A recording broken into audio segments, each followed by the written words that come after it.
honourable friend agree that the union is now stronger than ever, particularly with the decline of the SNP? And that its vital importance can be seen not only in Northern Ireland, but also in border constituencies like mine of Clwyd South, particularly in shared services across the border with neighbouring North Shropshire, such as the Gabowen to Wrexham line, the A5A483 and the Chirk St Martin's GP partnership. Thank you, Mr Speaker. As you can see, all politics is local, and I congratulate my honourable friend in the success of shared cross-border services in his constituency, and he's absolutely right. I know he's a great champion of connectivity across the United Kingdom, and I'm sure his constituents appreciate his efforts on these matters. Sammy Wilson. Speaker, every devious, deceitful and dishonest tactic is being used to try and bribe, bully and beat unionists into accepting the Windsor Framework and the Northern Ireland Protocol, despite the impact it has on our citizenship and on the Union. It seems that the latest recruit is the chairman of the Northern Ireland Affairs Committee, who only this week has told BBC that unions should get back into Stormont because constitutional issues are the responsibility of the EU, and that the Irish government in any settlement would have a say in the future of Northern Ireland. Can the Secretary of State confirm that this Conservative Unionist government has not handed constitutional control of Northern Ireland to the EU, and that the chairman of the Northern Ireland Affairs Committee has either become an overzealous advocate of the scare tactics or is talking through his hat? See, you're as brief as ever, Secretary of State.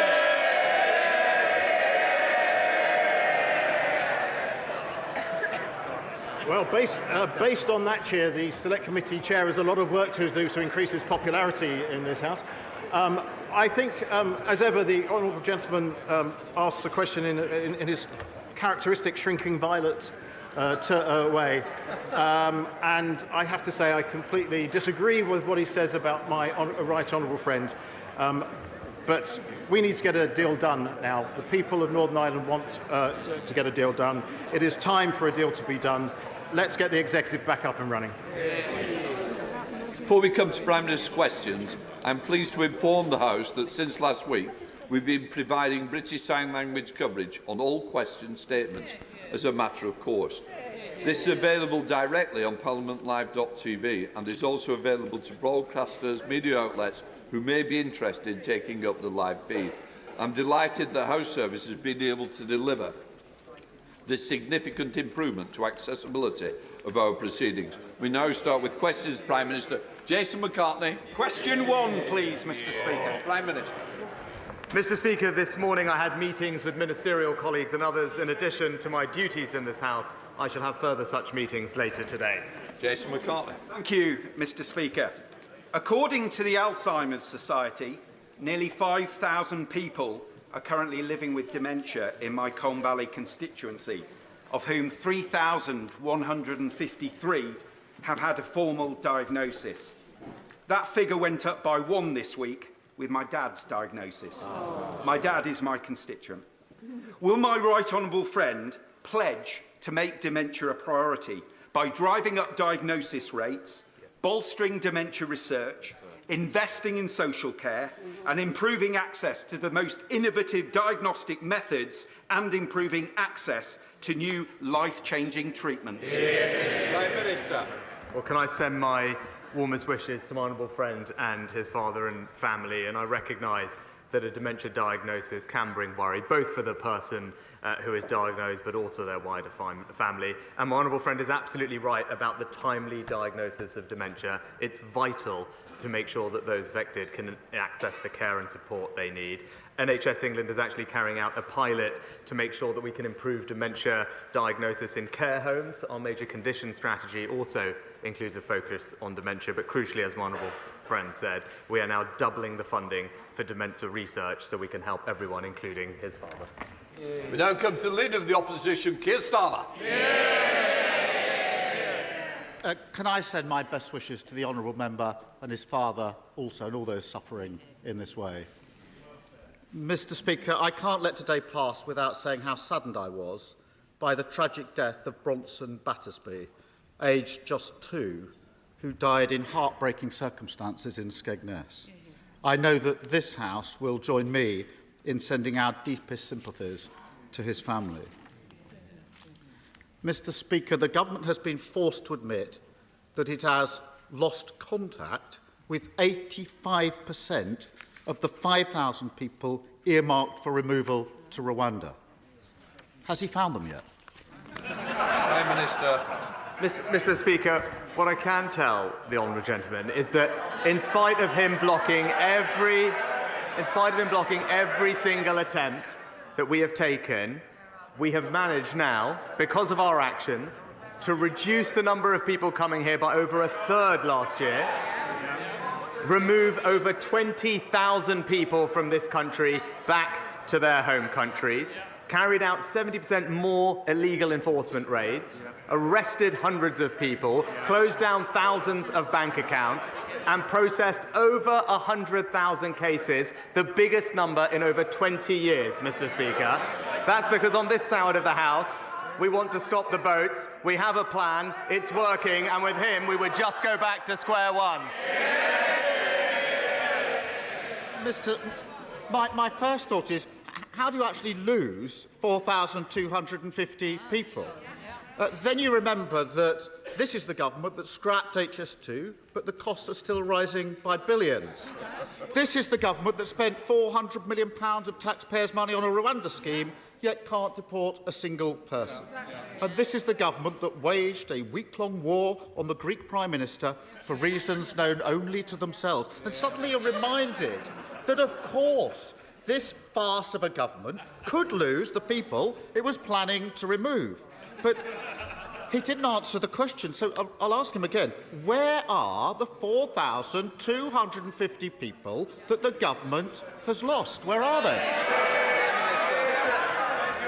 Mr Speaker, as I said, we've actually identified and removed over 20,000 people from this country back to where they belong. But he asks these questions about the Rwanda scheme, Mr Speaker. Now, it is important that we get this up and running, because it's important, as the National Crime Agency say, that we have a working deterrence to resolve this issue. That's indeed how Australia solved this problem, and that's how Albania has worked for us. But we know he asked these questions, Mr Speaker, about the detail of these things, but we all know he doesn't actually care about solving this problem, and we know this because when the BBC asked him about the Rwanda plan, they quizzed him and they said, if the numbers crossing the channel on small boats decline, i.e. so it's working, would you still reverse it? The Labour leader said yes.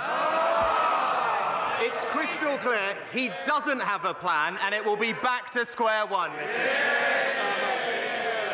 Mr Speaker, spending £400 million on a plan not to get anybody to Rwanda whilst losing 4,000 people is not a plan. It's a farce. Only this government could waste hundreds of millions of pounds on a removals policy that doesn't remove anyone. Only this government could claim that it's going to get flights off the ground only to discover they couldn't find a plane. Only this government could sign a removal deal with Rwanda, only to end up taking people from Rwanda to here. But he still hasn't answered the question. So I'll try again. What progress has he made in locating the 4,250 people his government has apparently lost? He's dodged it 3 times. Where are they?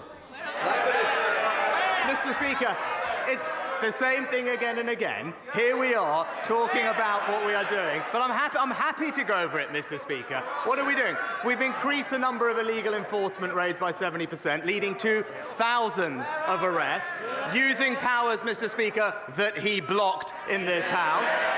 We have closed down thousands of bank accounts of illegal workers, again, using powers that he blocked, Mr Speaker. Order.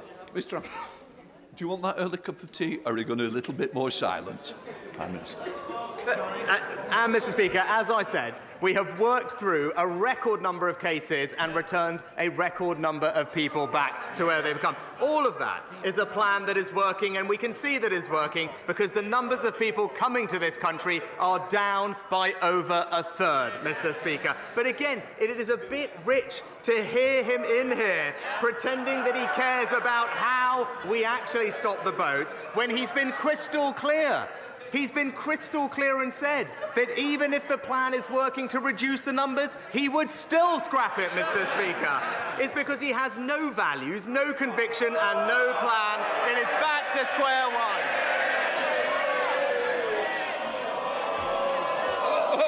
No.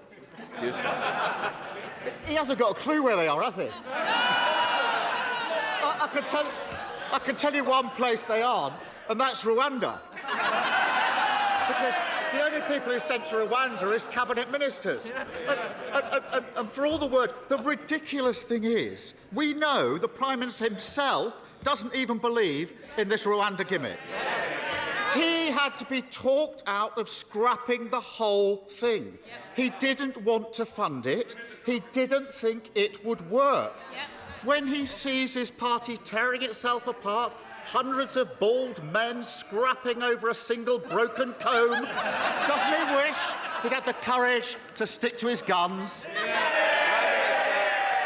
Well, Mr Speaker, now, I have absolute conviction that the plan we've put in place will work. Absolute conviction, because I believe it's important that we grip this problem. Now, he spends a lot of his time in this House talking about his time as a lawyer, Mr Speaker, and I would urge him to listen to them, because Lord Wolfson has said that our bill severely limits the...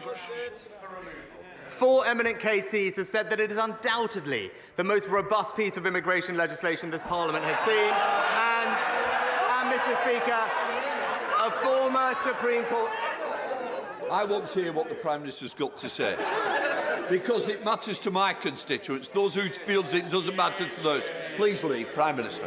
As I said, Mr Speaker, four eminent KCs said this is undoubtedly the most robust legislation passed, and a former Supreme Court Justice has been clear that the bill would work. But I know, Mr Speaker, he's always been more interested in what lefty lawyers have to say, Mr Speaker. I've even got here the textbook that he authored for them. And it's called, and I quote, European Human Rights Law by Keir Starmer. So... Prime Minister! Prime Minister, when I stand up, please sit down. Can I just say, we don't use props in this House, and I will certainly ensure that if you do need reminding, I certainly will. Keir Starmer. It's such utterly pathetic nonsense. He's been brutally exposed by his own MPs yet again. He's got one party chair who says she hopes the Lords will rip his Rwanda deal to pieces. He's got two more who had to quit because they don't think it'll work. All of them appointed by him, all now in open revolt against his policy, each other, and reality. Is there any wonder they all think this gimmick is doomed to failure when the Prime Minister himself doesn't believe in it? Mr Speaker, it is rich to hear from the honourable gentleman about belief in something, because it will be news to him. It is actually the case that you can believe in something and stick to that position on this side of the House.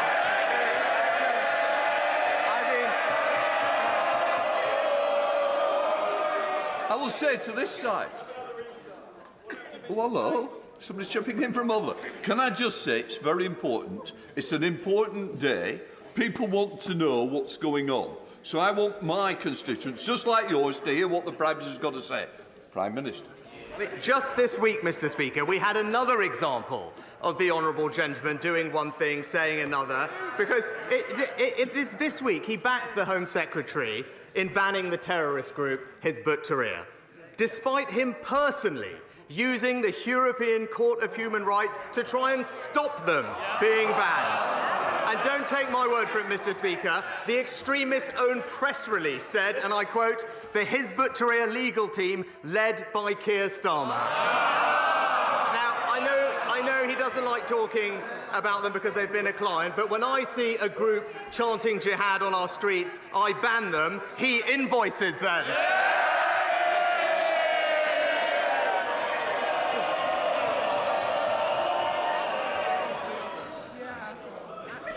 Because there's 8 questions that I think some of you may want. Well, I'll tell you what, there's some's already gone off the list who wanted them. Keir Starmer. Mr Speaker, if he stuck to his position, he'd be voting with us. He'd be voting with us. His former Home Secretary says the plan won't work. His current Home Secretary calls it batshit. His former Immigration Minister doesn't back his plan. Even the Prime Minister himself doesn't believe in it. And last week, another of his MPs said the Tories should admit that things have got worse since they came to office, that after 14 years they've left Britain less united, the country is a sadder place. If the Prime Minister can't even persuade his own MPs that it's worth supporting him, if he himself doesn't even believe in his own policies, why on earth should anyone else think differently? Mr Speaker, another week when it's crystal clear the honourable gentleman doesn't believe in anything and he doesn't have a plan. Now, while he talks the country down, let me update him on what's actually been happening in the past week. Inflation more than halved from 11% to 4%. Real wages rising. Real wages rising for the 5th month in a row. Last week, rates started falling and millions of people benefited from a tax cut worth £450.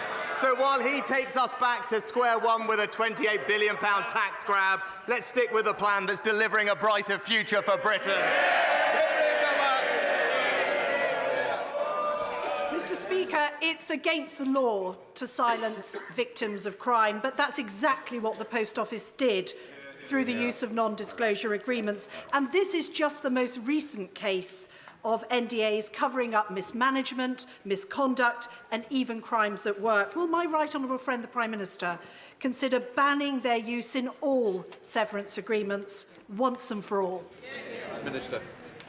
My right honourable friend is right to raise an important point, and the ability to speak out about things is key to unlocking justice. And while NDAs can have a place, my honourable friend is right to say that they shouldn't be used to stop victims of crime, in particular getting the justice that they deserve. I can tell her that the Ministry of Justice are carefully considering how to best address this issue, including legislation, and I know that my right honourable friend, the Justice Secretary, will keep the House updated on further progress. Leader of the SNP, Stephen Flynn. Mr Speaker, when people woke up today in homes that they can't afford to heat with mortgages that they're struggling to pay, to news that inflation is once again on the rise, they'll have looked to Westminster for answers. And instead they find a UK government which is tearing itself apart over how quickly it can send vulnerable people on a plane to Rwanda. Surely the Prime Minister must understand that the anger that some of his own backbenchers have towards him is no comparison to the anger that the public have towards his party. Prime Minister. Mr Speaker, if the honourable gentleman did care about supporting working families to pay their bills, to pay their mortgage, why on earth is the SNP making Scotland the highest tax part of the United Kingdom, where the average, Mr Speaker, not the wealthiest, where the average worker in Scotland is now paying more tax than they do in England? Stephen Flynn. Of course, Mr Speaker, when it comes to the Rwanda Bill, the reality is that if you want to stop the smuggling gangs, you should introduce safe and legal routes. But instead, the Prime Minister is seeking to weaponise some of the most vulnerable people in society. It is straight out of the cruel and callous right-wing extremist playgroup. His time in office is fast approaching its conclusion. Does he seriously want this to be his legacy? Prime Minister. Well, Mr Speaker, as I said, it is important that we stop the boats because illegal migration is simply not fair, Mr Speaker. It's not right that some people jump the queue, that they take away our resources to help those who are the most compassionate, that need our most help, and, by the way, Mr Speaker, are exploited by gangs, and many of them lose their lives making these dangerous crossings. So I completely disagree with the honourable gentleman. The fair and the compassionate thing to do is to break these criminal gangs, and that's why we're going to stop the boats. Russell. Thank you, Mr Speaker. Unexpectedly, 5 months ago, I had a heart attack. And thanks to the swift action of the NHS emergency services, it was caught early. So one stent operation later, I was on a swift path to rehabilitation and recovery, and sat here today, fighting fit and a bit lighter too.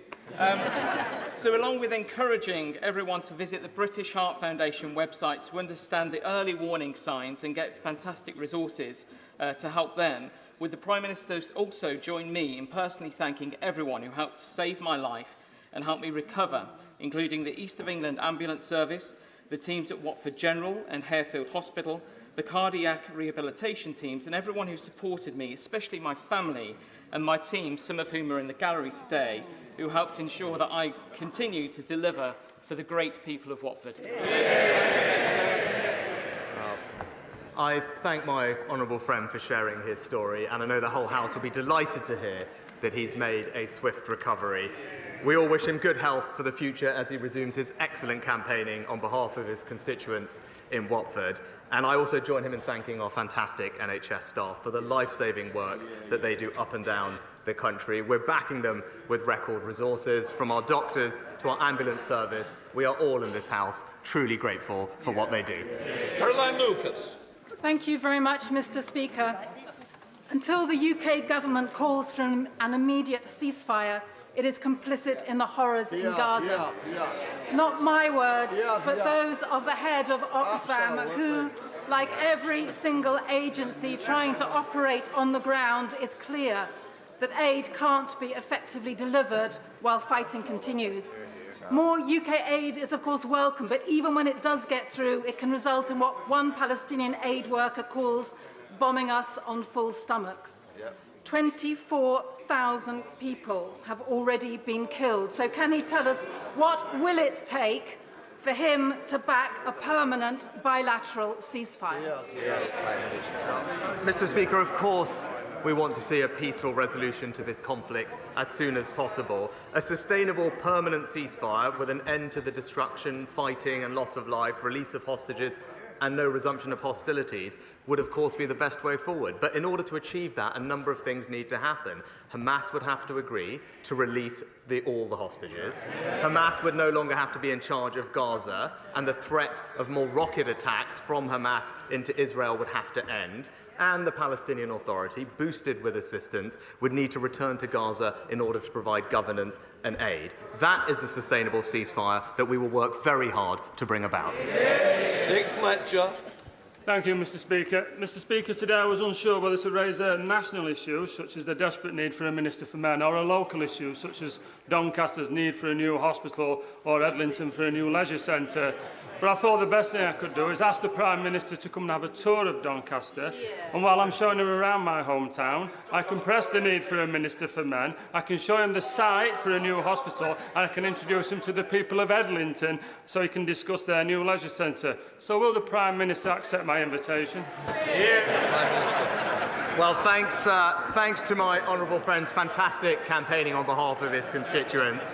Doncaster City Council has received, I think, more than £80 million in levelling up funding to support its regeneration products. And most recently, Doncaster has been awarded £20 million in our long-term plan for towns over the next 10 years, which I know he is working very hard to make sure is prioritised for local people. I would be delighted to discuss those projects and his other ideas when I come and visit him as soon as my diary allows. Julie Elliott. Thank you, Mr Speaker. 71% of requests for funding from the Community Ownership Fund aimed at saving libraries, pubs and village halls have been rejected since 2021. It pits communities against each other and does nothing to address the underlying causes that have led to the loss of these much-loved assets.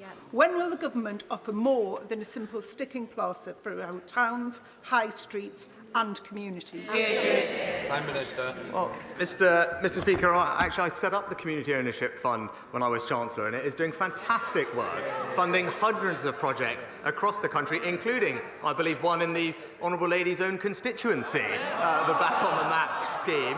It is there to support local communities to take over assets, whether it's pubs, village halls or other community assets, and it's doing a fantastic job. It's right that there's a competitive process because we want to make sure that that money is deployed in the areas where it can make the most difference.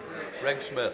Thank you, Mr Speaker. Overcrowding on Chiltern railways has become a daily misery for commuters from stations like Haddenham and Tame Parkway and Princes Risborough in my constituency, the root cause of which is an ageing fleet constantly breaking down and shorter trains having to be run. There are proposals on the table for both short-term additional capacity and long-term fleet renewal. So will my right honourable friend, the Prime Minister, instruct the Department for Transport to fast-track those proposals so we can end overcrowding on Chiltern? Prime Minister. And I agree with my honourable friend that the performance on Chiltern hasn't been good enough in recent times. I know that Chiltern have recently begun engagement with the rolling stock leasing market, which will help reduce overcrowding, but also together with DfT, they're looking at providing additional capacity at peak times. So I know my honourable friend, the Rail Minister, will ensure that these plans continue to progress and keep my honourable friend updated. Patrick Rady. Thank you, Mr Speaker. What exactly is it about the prospect of deportation to Rwanda that makes the government think it will be such a deterrent to asylum seekers? Does it think that life in Rwanda is somehow less comfortable, less secure, less safe than it is here in the United Kingdom? What does the government think is wrong with Rwanda that means asylum seekers won't want to live there? Speaker, it's nothing there's anything wrong with it, it's just that it's not the United Kingdom, Mr Speaker. And I have to point out to the honourable gentleman that deterrence works. We know that it works because our scheme with Albania has ensured a 90% reduction in arrivals from that country. To Therese Coffey. Mr Speaker, I know my right honourable friend the Prime Minister is committed to energy security and the development of renewables, as am I, and that's why Sizewell C started a DCO this week. However, there are plenty of other developments which are happening on greenfield sites where CPOs are planned to be used by National Grid to plough up farming fields used for food but also tree production as well, when there are brownfield sites already available connected to the network. National Grid is refusing to publish its study of Bradwell and why they deem it would not be suitable for this connection of offshore wind farms and interconnectors. Will he meet with me to discuss this and other East Anglian MPs and also to use the powers of his office to get that study published? As my honourable friend will know, that planning applications for new infrastructure are managed independently, so I can't comment on specific cases, but I do agree with her that it's important to listen to the views of local communities like those that she represents across Suffolk and East Anglia. I know my honourable friend for Aberdeenshire West was visiting her area recently to mark the commencement of the project at Sizewell C, and I can assure her that relevant ministers will continue to pay close attention to her concerns. Stevens. Thank you, Mr Speaker. The Leader of the House last week correctly described the contaminated blood scandal as on another level compared to other scandals. Now that Sir Brian Langstaff has announced today the publication of the final report of the infected blood inquiry, he reminds us, Mr Speaker, that his principal recommendation remains that a compensation scheme should be set up with urgency and that no one should be in any doubt about the serious nature of the failings over more than 6 decades that led to catastrophic loss of life and compounded suffering. Prime Minister, over 100 parliamentarians wrote to you this week, so can you tell us now when those affected will be paid compensation for their loss? Mr Speaker, I'm acutely aware of the strength of feeling on this issue and indeed the suffering of all of those impacted by this dreadful scandal. I gave evidence to the inquiry last year, and as I said then, I recognise the suffering that thousands have experienced over decades. He will know that the Minister for the Cabinet Office updated Parliament on this towards the end of last year. He'll know it's a highly complex issue. Interim payments have been made in some cases, and we are committed, absolutely committed, to responding to the final report as quickly as possible following its publication. Robert Neal. Mr Speaker, last week Conservative-controlled Bromley Council's children's services were rated outstanding by Ofsted in all 4 areas of inspection, only the 3rd time that has happened under the current framework. Will he join me in congratulating the officers and members of Bromley Council and perhaps even visit Bromley and see our new cost-saving civic centre? Well, perhaps not quite on my way to Doncaster, but I'll bear it in mind. But can I join my honourable friend in paying tribute to Bromley Council and all the officers involved in providing what is an incredibly important service in their local community and looking after some of the most vulnerable children in our society. They all deserve our thanks and our praise for their brilliant efforts. Dr. Rupert. Thank you, Mr. Speaker. HS2 promised to transform intercity travel and my seat where Old Oak Common will be one day. But after Leeds and Manchester were ditched, its London end's now in doubt. Could the PM today commit to ensuring it at least reaches Euston, or is he intent on stopping all transport forms, except private jets, maybe? Prime Minister.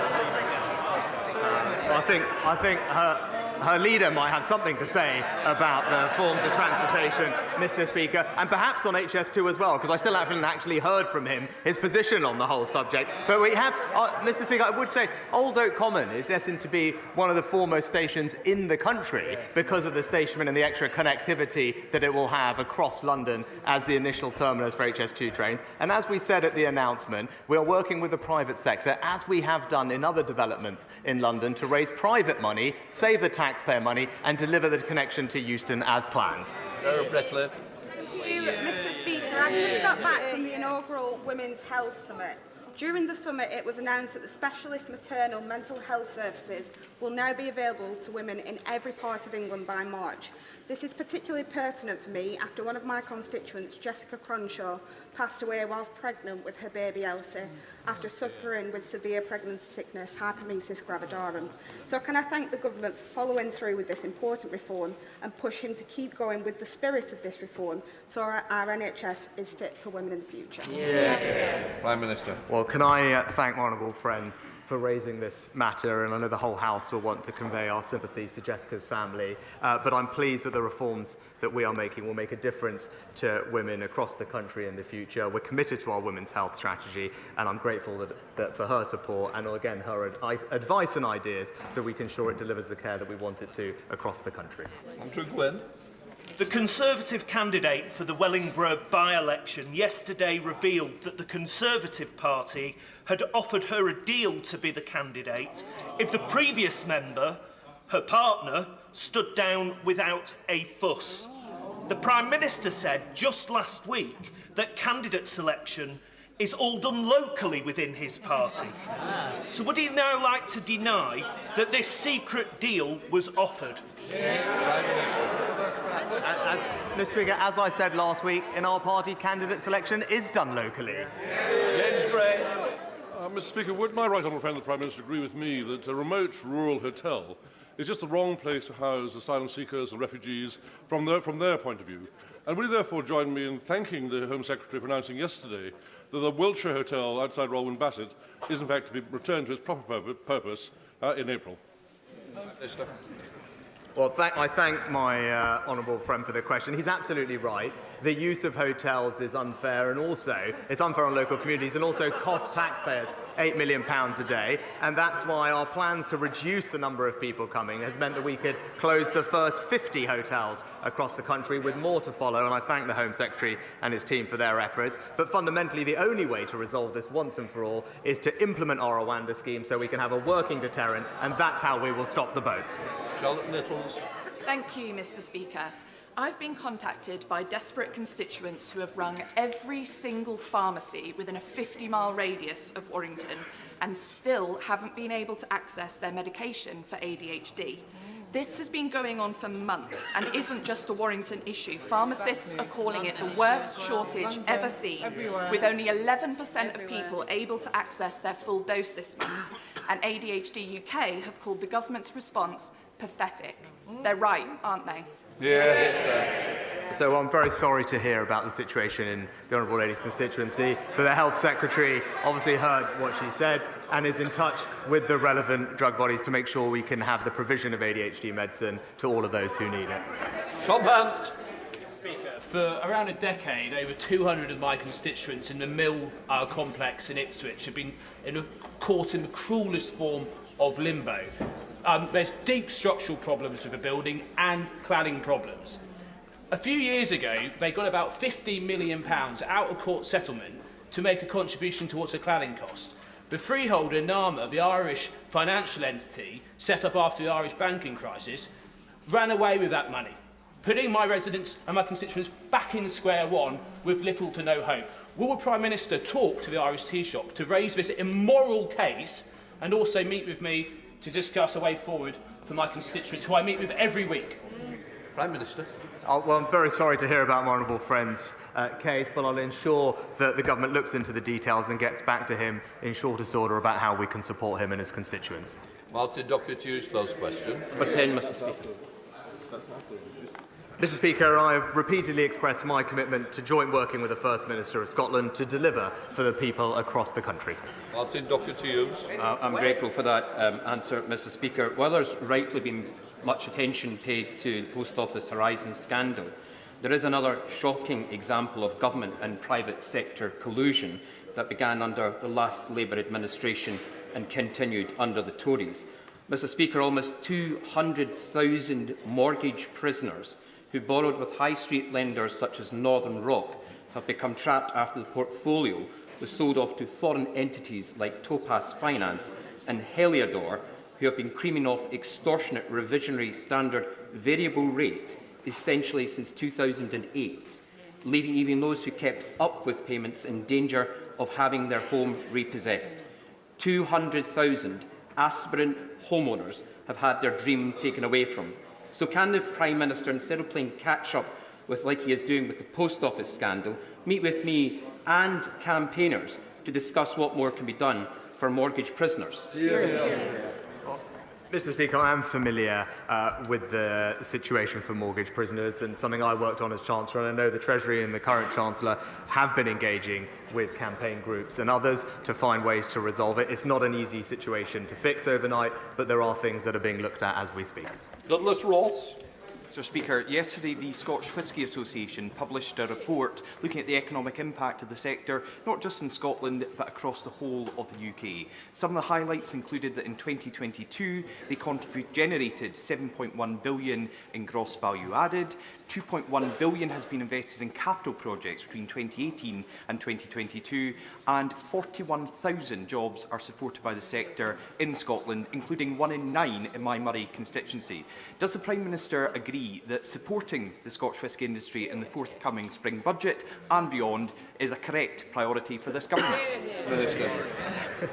Well, my honourable friend is a superb ambassador for Murray and for Scotch whisky, and he's right, it's a hugely successful export industry that supports tens of thousands of skilled jobs across Scotland. I won't obviously tread on the Chancellor's toes about future budgets, but I am proud of this government's track record in supporting the industry, having removed US tariffs on Scotch whisky, reduced tariffs and deals with countries like Morocco and Argentina, and also supporting the sector's interest in our FTAs with Australia, New Zealand, and most recently with CPTPP.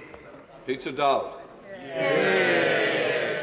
Mr Speaker, the Prime Minister has been very keen to take credit for falling inflation in previous months. Will he now take responsibility for today's rise? Mr Speaker, inflation was over 11% when I got this job. Inflation today is 4%, Mr Speaker.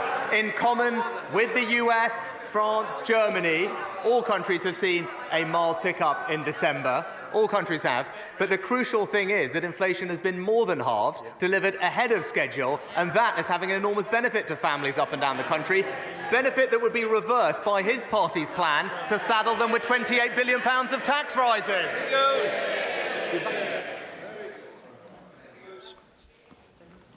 Mr Speaker, I'm a keen parker in Walsall, but I'm also part of the core team of volunteers that recently brought parkrun to Tamworth.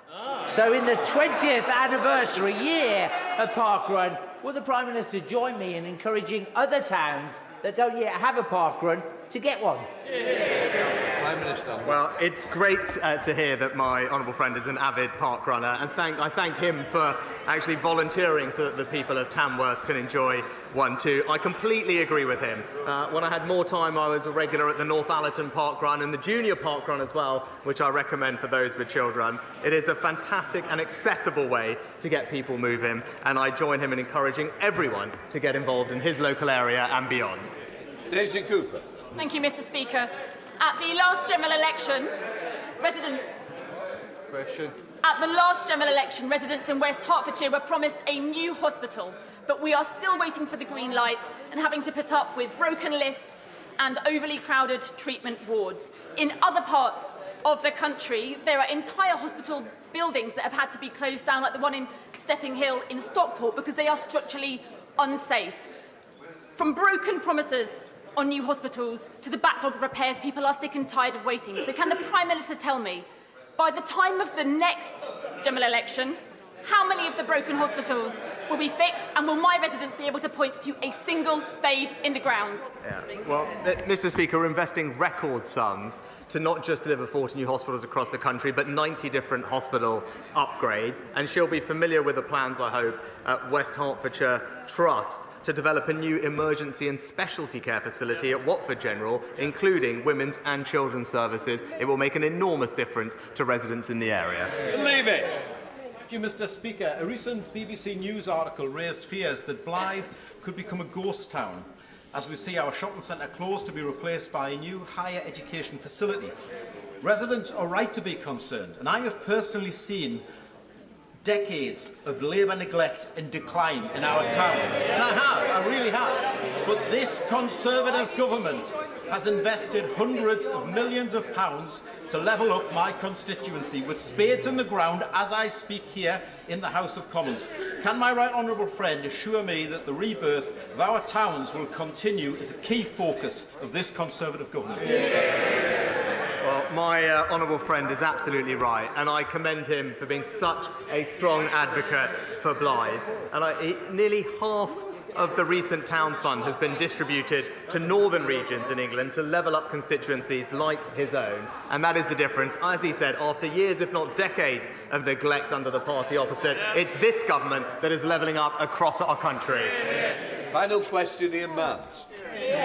I'm very grateful, Mr Speaker. In June 2022, to some fanfare, the government announced the approval of £41 million for a package of works for the restoration of the Tyne Bridge, which is the route of the A167, the old A1, and it connects Gateshead with Newcastle city centre, and is instantly recognisable around the world as an emblem of Tyneside. However, the funding is still awaiting sign-off within the Department of Transport, and work cannot progress. So given the scale and the complexity of the work that's required, and the significant additional cost implications if funding doesn't come forward, can we actually have the money, please, to get on with the work so that the bridge will be ready for its centenary celebrations in 2028? Well, Mr Speaker, I'll ensure that the relevant minister gets back to him with an update on the project, and I'm pleased not just investing in that project in his area, but also following on from the last question, I know his area has received levelling up funding worth £20 million to help transform the visitor economy in Gateshead. Yet more example of this government investing to level up across the north and across the country. That completes Prime Minister's questions.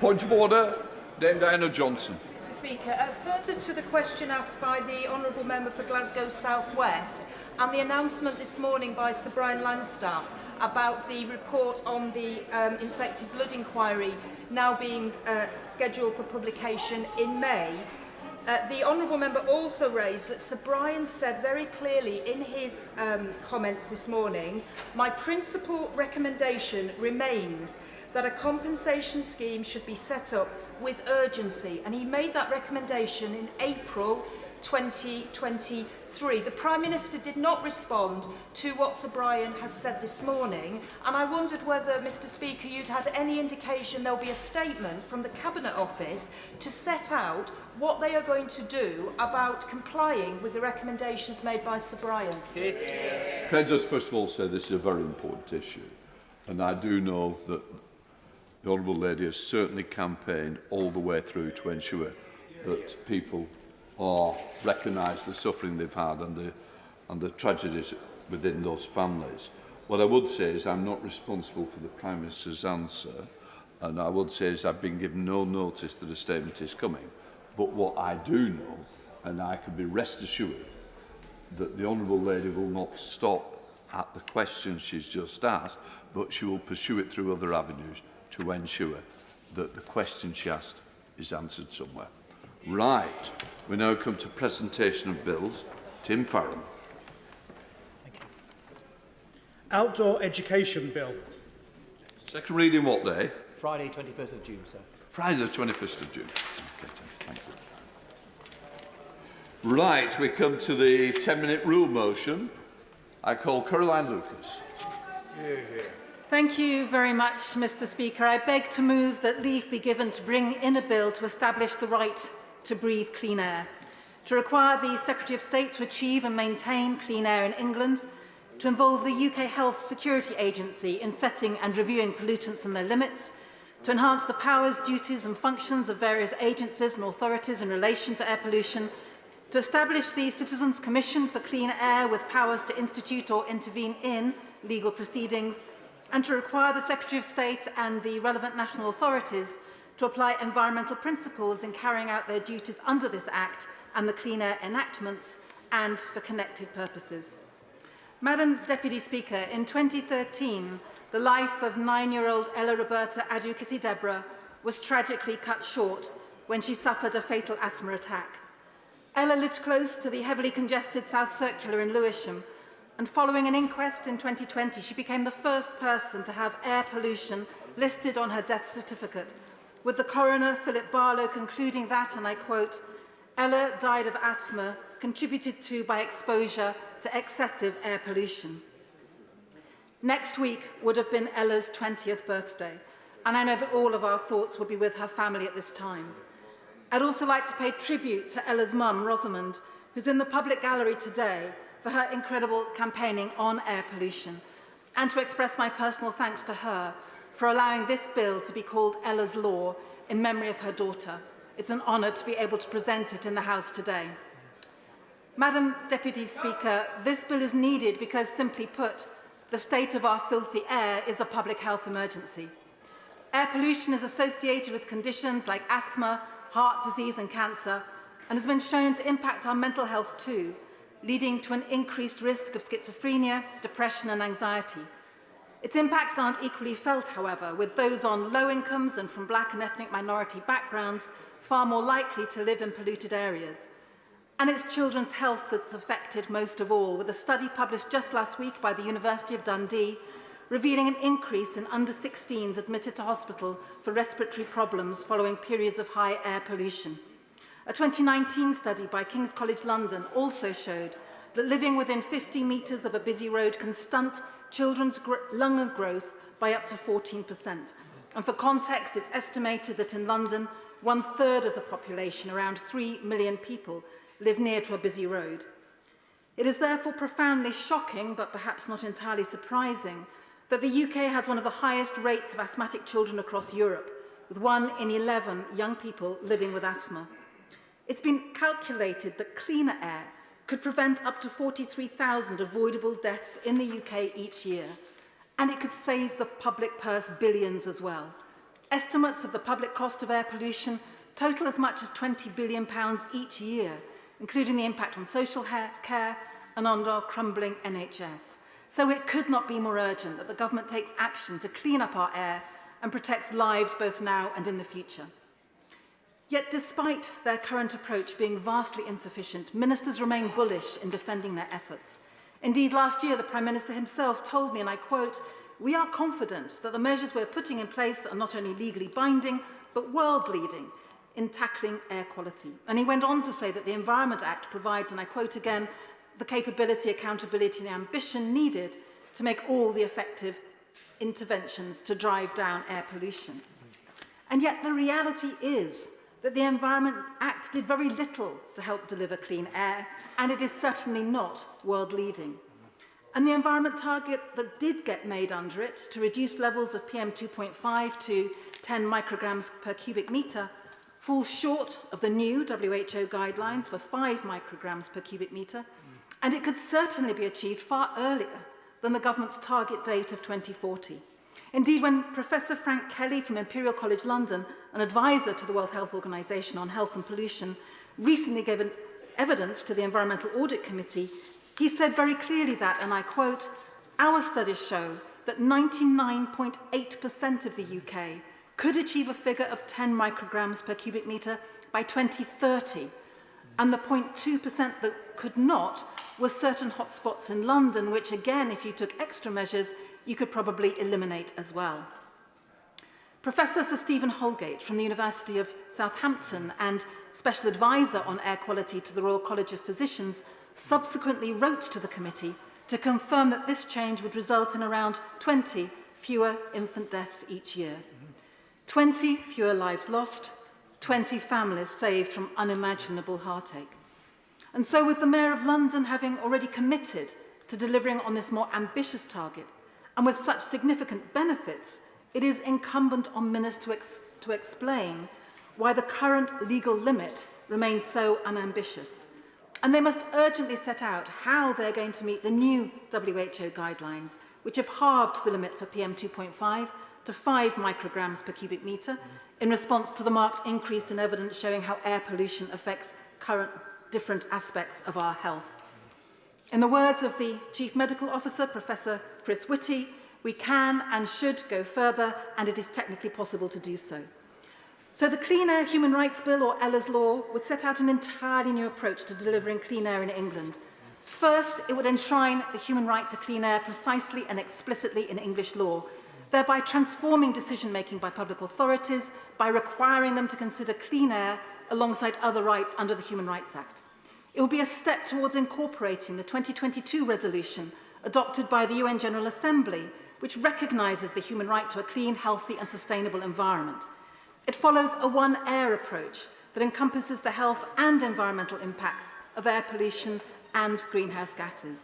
And it would set standards based on advice from the Climate Change Committee and on the WHO's new air quality guidelines, and require the Secretary of State to achieve clean air within 5 years, with the possibility of postponement for up to a further 5 years per pollutant, subject to strict conditions.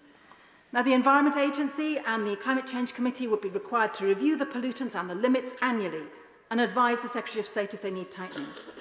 The bill also covers air pollution both outdoors and indoors in public spaces and where health and safety standards apply. The tragic death of 2-year-old Awab Ishak, brought on by extensive mould in his family's flat, shone a spotlight on the significance of indoor air pollution. And whilst I welcome the prompt action which was taken by the Secretary of State for levelling up in bringing forward Awab's law, a law which should now, frankly, also be applied to the private rented sector through the Renters Reform Bill, it is very clear that legislation to address indoor air pollution must extend beyond the home too. Especially since, on average, we spend around 80% of our lives indoors, whether for work or study or leisure. And finally, in order to ensure independent scrutiny and continuous improvement, this bill would establish a Citizens' Commission for Clean Air, which would review annually the Secretary of State's compliance with the provisions of the bill and advise the Secretary of State where improvement is needed. Now, this is a bill which has already undergone significant scrutiny in the other place, after my noble friend and Green Party peer, Baroness Jones of Moulscombe, topped the private members' bill ballot in the previous parliamentary session. It has already been extensively debated, amended and improved, and it received cross-party support, including from Lord Randall of Uxbridge, former Environment Advisor to the Right Honourable Member for Maidenhead when she was Prime Minister, and he said, and I quote, "We have waited too long for proper clean air legislation. I urge the Minister to back this and say that it is a golden opportunity to do something really wonderful. The government could take pride in being part of a world-beating bill." Well, Madam Deputy Speaker, I think he was absolutely right. By taking up Ella's Law, the government has a real opportunity to genuinely lead the world in tackling this pressing public health emergency, and I urge them to take it. Hear, hear. The question is that the honourable member have leave to bring in the bill. As many as are of that opinion say aye. Aye. The contrary, no. I think the ayes have it. The ayes have it. Who will prepare and bring in the bill? Barry Sherman, Leila Moran, Ian Byrne, Dan Carden, Munira Milson and myself, Madam Deputy Speaker.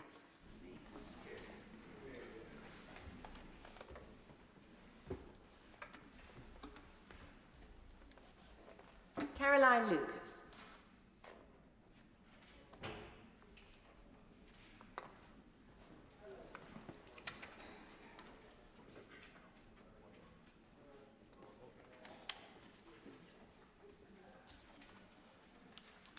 Clean Air Human Rights Bill. Second reading what day? Friday the 14th of June. Friday the 14th of June. Thank you. The clerk will now proceed to read the orders of the day. Safety of Rwanda Asylum and Immigration Bill Committee. No. Order.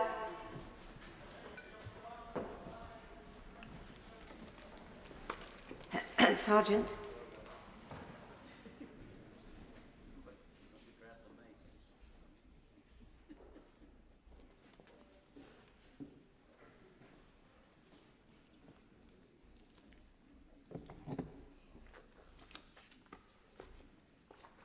Order.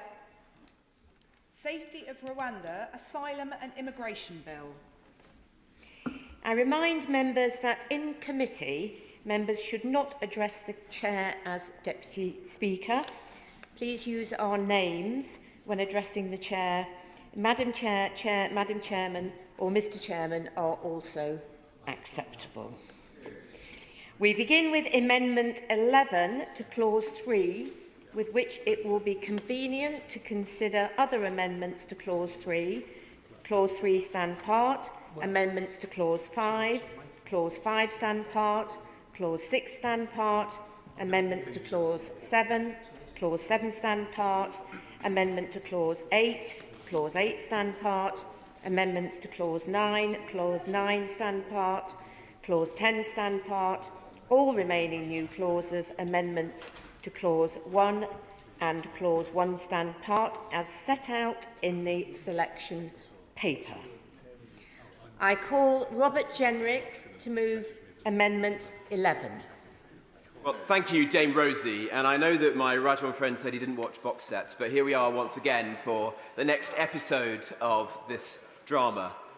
It's also the most important one of all, because this is likely to be the final opportunity for this House to consider this bill. Does it work? Will we be able to stop the boats? Can we secure our borders? As members on all sides of this House know, I feel passionately that illegal migration is doing untold damage to our country, and we have to make sure that this bill actually does the job. I want to speak to two amendments, but one in particular, and that is the one with respect to Rule 39. And let me say at the outset of this debate that I don't believe that our membership of the European Convention on Human Rights is sustainable. I think that will become clearer and clearer to the British public in the months and the years ahead. But that's not the purpose of my amendment today. It's not the subject of this debate. That's a discussion for another day. What we're discussing here, I'll give way in a moment, but what we're discussing here is whether or not we believe it is appropriate for a foreign judge in an international court to impose a late-night judgment often without the United Kingdom being able to give its own arguments or to hear the reasons for that judgment, whether we think that really accords with the rule of law, and in particular, relationship to this policy, whether we are willing to see the same thing happen again that did in the summer of 2022, whereby a judge did just that, grounded the flight, prevented the policy, led to months, indeed years of legal action, and tens of thousands of illegal migrants breaking into our country, costing our taxpayers billions of pounds, imperiling lives in the Channel, and perpetuating this challenge for years to come. I'll give way to my right honourable friend. I'm happy to support my right honourable friend's amendment tonight, as I did last night. I'm on the Council of Europe, so I take quite a lot of interest in this. And there is established legal principle that, in fact, the judge was acting ultra vires in 2022, that it was not in his powers to do it. And there is also established legal opinion that our government could actually have ignored it. So how does this relate to his amendment now? Well, I'll come on to exactly the points that he's making. They're fair and important ones. I think as night follows day, if we don't make changes in this respect, we'll find ourselves in a few months' time in exactly the same position that my right honourable friend, the member for Whittam, as Home Secretary, was in the summer of 2022, whereby the Strasbourg Court will issue one, potentially many, Rule 39 interim measures. The decision will fall to a minister, perhaps my right honourable friend, the Minister for Illegal Migration, and other colleagues within government, about what to do. The courts will be involved, and we'll find ourselves in a very difficult, indeed intractable situation. It is, as I said before, a bit like pulling the pin out of a grenade, but not being prepared to throw it. Setting this scheme in train without knowing what you would do when this happens.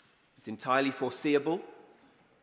Let's find a way through this challenge. I'll give way in a moment. Now, to answer my right honourable friend's question and to think about the legitimate challenge that's made to those like me who make this argument or who raise this issue, you have to go back to the foundation of the court.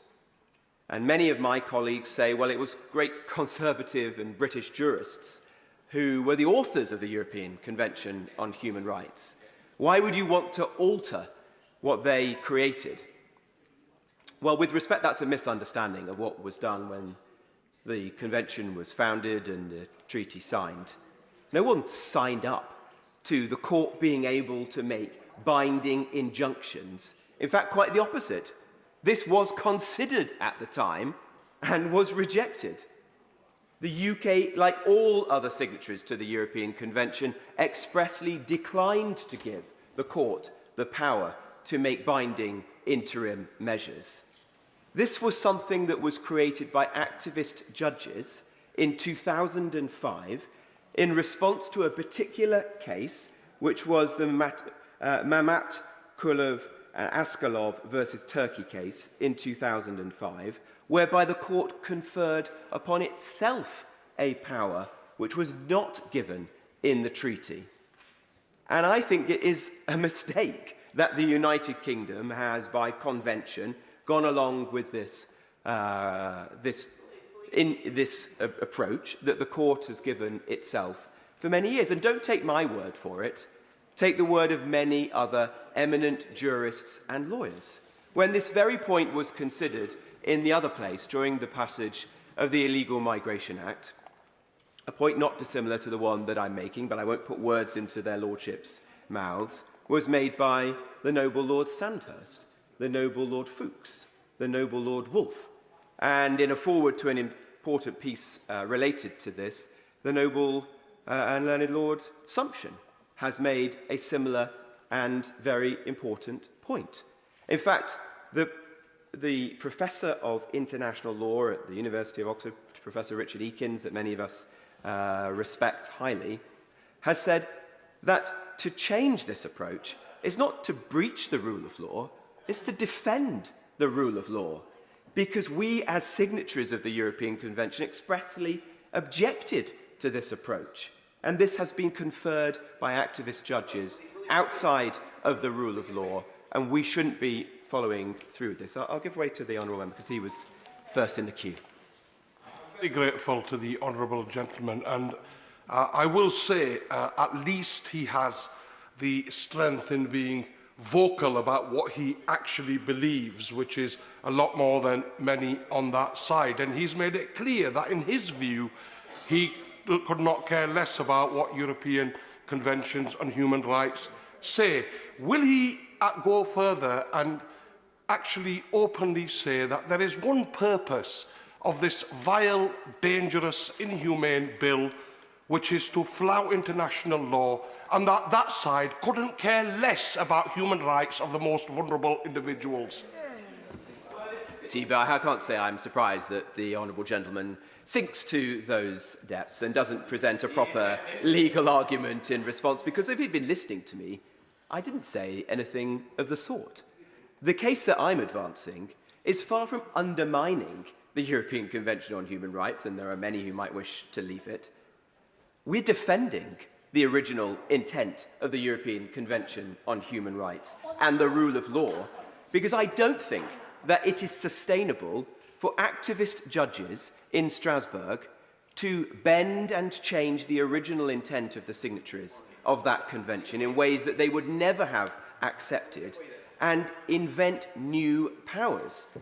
I want us to defend the rule of law, and in this case, that is best defended by saying that interim measures from the European Court are not binding on the UK, either on the domestic plane or upon our ministers. And it is better that we return simply to the position that we were in as a country before 2005. In fact, I think most of that was under a Labour government. I'll give way to the honourable member. The Foreign Minister for giving way. I just wonder, is this British exceptionalism? Is the case that he's making that the ECHR should only no longer apply to the UK, or is he saying that it's not fit for purpose across the board and should be scrapped entirely? As if we're having a bit of a dialogue over the deaf here, because that's not what I said at all. I said that the debate about the European Convention is for another day. But what he is saying that the decision of the Strasbourg Court in 2005 to confer upon itself, without seeking the consent of any of the signatories of the Convention, that it should be able to impose interim measures, injunctions, upon other countries which are binding, is the right way forwards. And indeed, that those injunctions should be able to be made at the 11th hour, in the middle of the night, without giving reasons, without asking for our own arguments, without even naming which judge was behind that.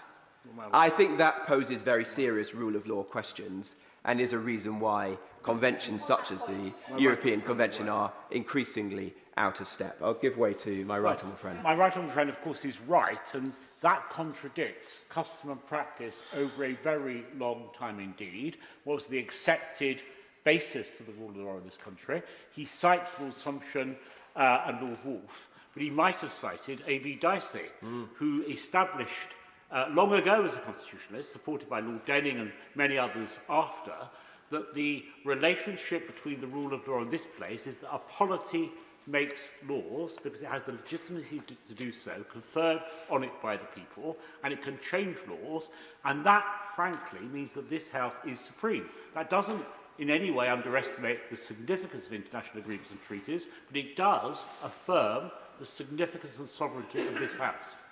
I entirely agree with my right honourable friend, and let's move forwards and see what. Well, I'll give way to the honourable lady, but then I'll continue my argument. For giving way, because as somebody who has served on the Council of Europe and was proud to do so because of the United Kingdom's history in setting it up to protect citizens from overbearing governments, I think it is worth to look at the actual data on interim measures. So for the 3 years that we know about, in 2019, there were 82 requests made to the Strasbourg Court for interim measures against this government. 0 were granted. In 2020, 47 made, 2 granted. In 2021, 51 applications against this government, 5 granted. So that's just 7 out of 180.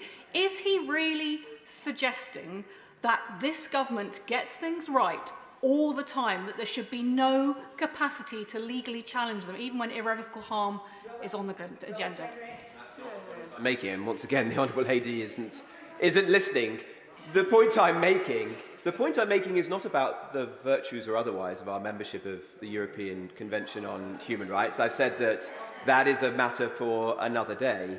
The discussion on this amendment is simply whether or not we believe it is right that the Strasbourg Court should confer upon itself, without our consent, the ability to impose binding injunctions. There's a separate question, not unrelated, as to how those injunctions are made, and I think most of us, I'd like to believe, would agree that doing them late at night with an unnamed judge without giving reasons raises serious rule of law questions. Perhaps the Honourable Lady disagrees with that. But the purpose of this amendment is to enable us to return to a position that, yes, of course, the Honourable Lady has her clip for social media now, so the rest of the debate is largely irrelevant. But I'll give way to the Honourable Lady. I want to address the point of law about the court in Strasbourg. The difficulty with the argument he's making is this, is it not? That under the scheme of the Convention, the court is the body that determines the meaning of the Convention, and not just in the case, the 2005 case, but consistently thereafter. The court has held that failing to comply with interim measures amounts to a breach of Article 34 of the Convention. Now, that's the legal difficulty with his argument, is it not? No. Maybe a good faith disagreement between the Honourable Lady and I, but I don't believe that international bodies and courts should be able to grow organically as a result of the decisions of activist judges. I think this is a matter of the rule of law and of parliamentary sovereignty. And we in the United Kingdom chose to be signatories of the European Convention on Human Rights. I don't think it's correct that the court gave itself this power in 2005. Now, let me return more directly to how this relates to this policy. So, firstly, let's cast our mind back to the summer of 2022. An interim measure came via a Rule 39 interim measure was imposed by the court. This grounded the flight and prevented us from proceeding with the policy. Do we think that anything has changed in the months and years that have passed? My conjecture is no. We will be in exactly the same position in a few months' time unless we take action. In the Illegal Migration Act, we included a provision which merely restated the orthodox constitutional and legal position that, in theory, it is at the discretion of a minister as to whether or not to comply with a Rule 39 interim measure. Belying that was the government's legal advice that, in its opinion, which I believe to be erroneous for the reasons I've just described, it would be in breach of international law to do so. The Attorney General and the government legal service, therefore, as far as I'm aware, continue to advise ministers and civil servants that a decision not to support a Rule 39 interim measure would be illegal and would be in breach of the ministerial code. In fact, my best recollection of that was that no minister should give any indication that they would ignore a Rule 39 interim measure.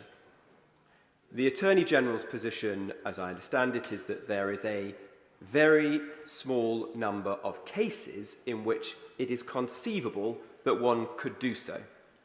But that's a vanishingly slim number of cases and situations. So were that situation to continue, as night follows day, we'll find ourselves in exactly the same situation we were in the summer of 2022. I don't want to be in that position. And I think it would be a huge breach of trust to the British public if we knew something was likely, if we've watched this train speeding down the tracks but moving slowly towards us, we've had ample opportunity to resolve this issue, and we've chosen to do absolutely nothing. We've kicked the can down the road, there's no more road. At the end of the road, there's a precipice. We're moving forward with a scheme, but we don't know how to implement it. We're pulling the pin out of the grenade, but we haven't got the guts to throw it. What we need to do is resolve this. And the way to resolve it seems to me to be quite simple. The government could accept the amendment in my name and that of many, many others. To do so is not to say that we're leaving the European Convention on Human Rights. There are respectable international law arguments behind the amendment.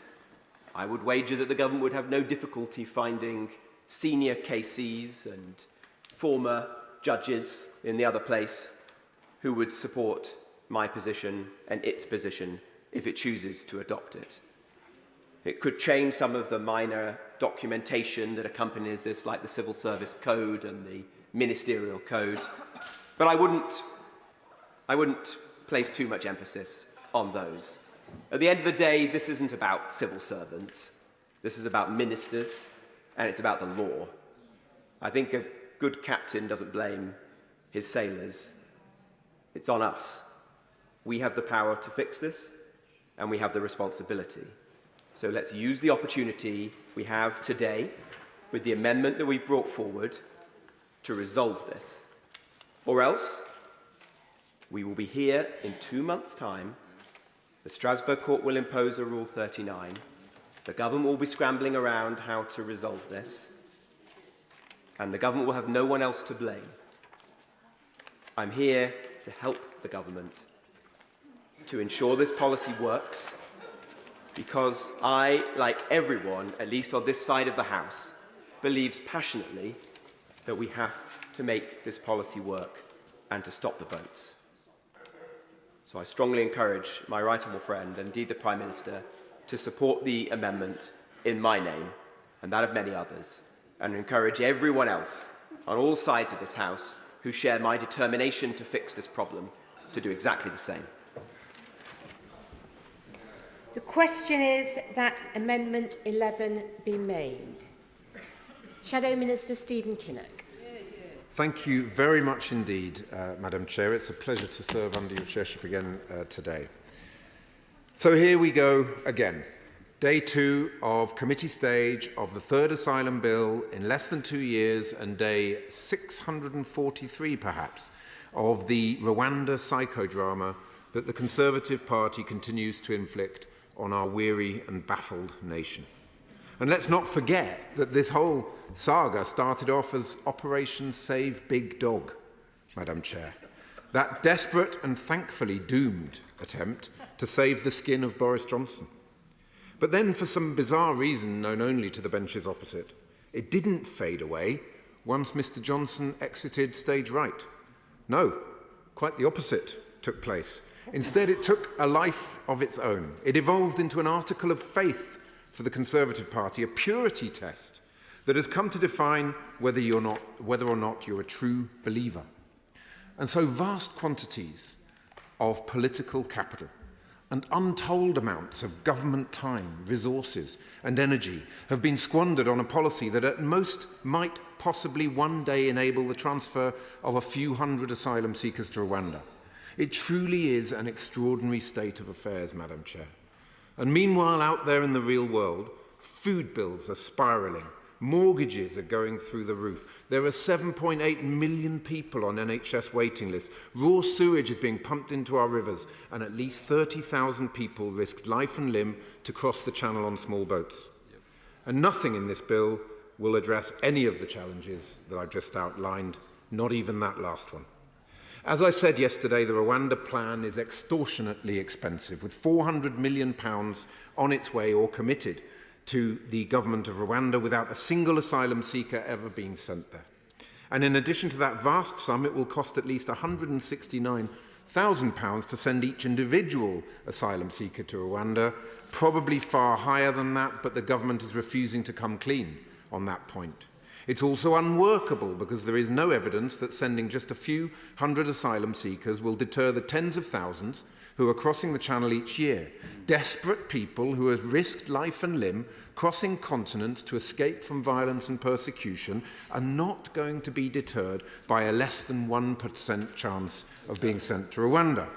And, of course, we know the scheme, in addition to being unaffordable and unworkable, is unlawful as found by the Supreme Court due to Rwanda not being, as it stands, a safe country.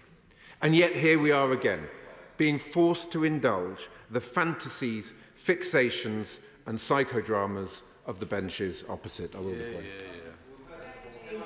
That's the narrow legal point.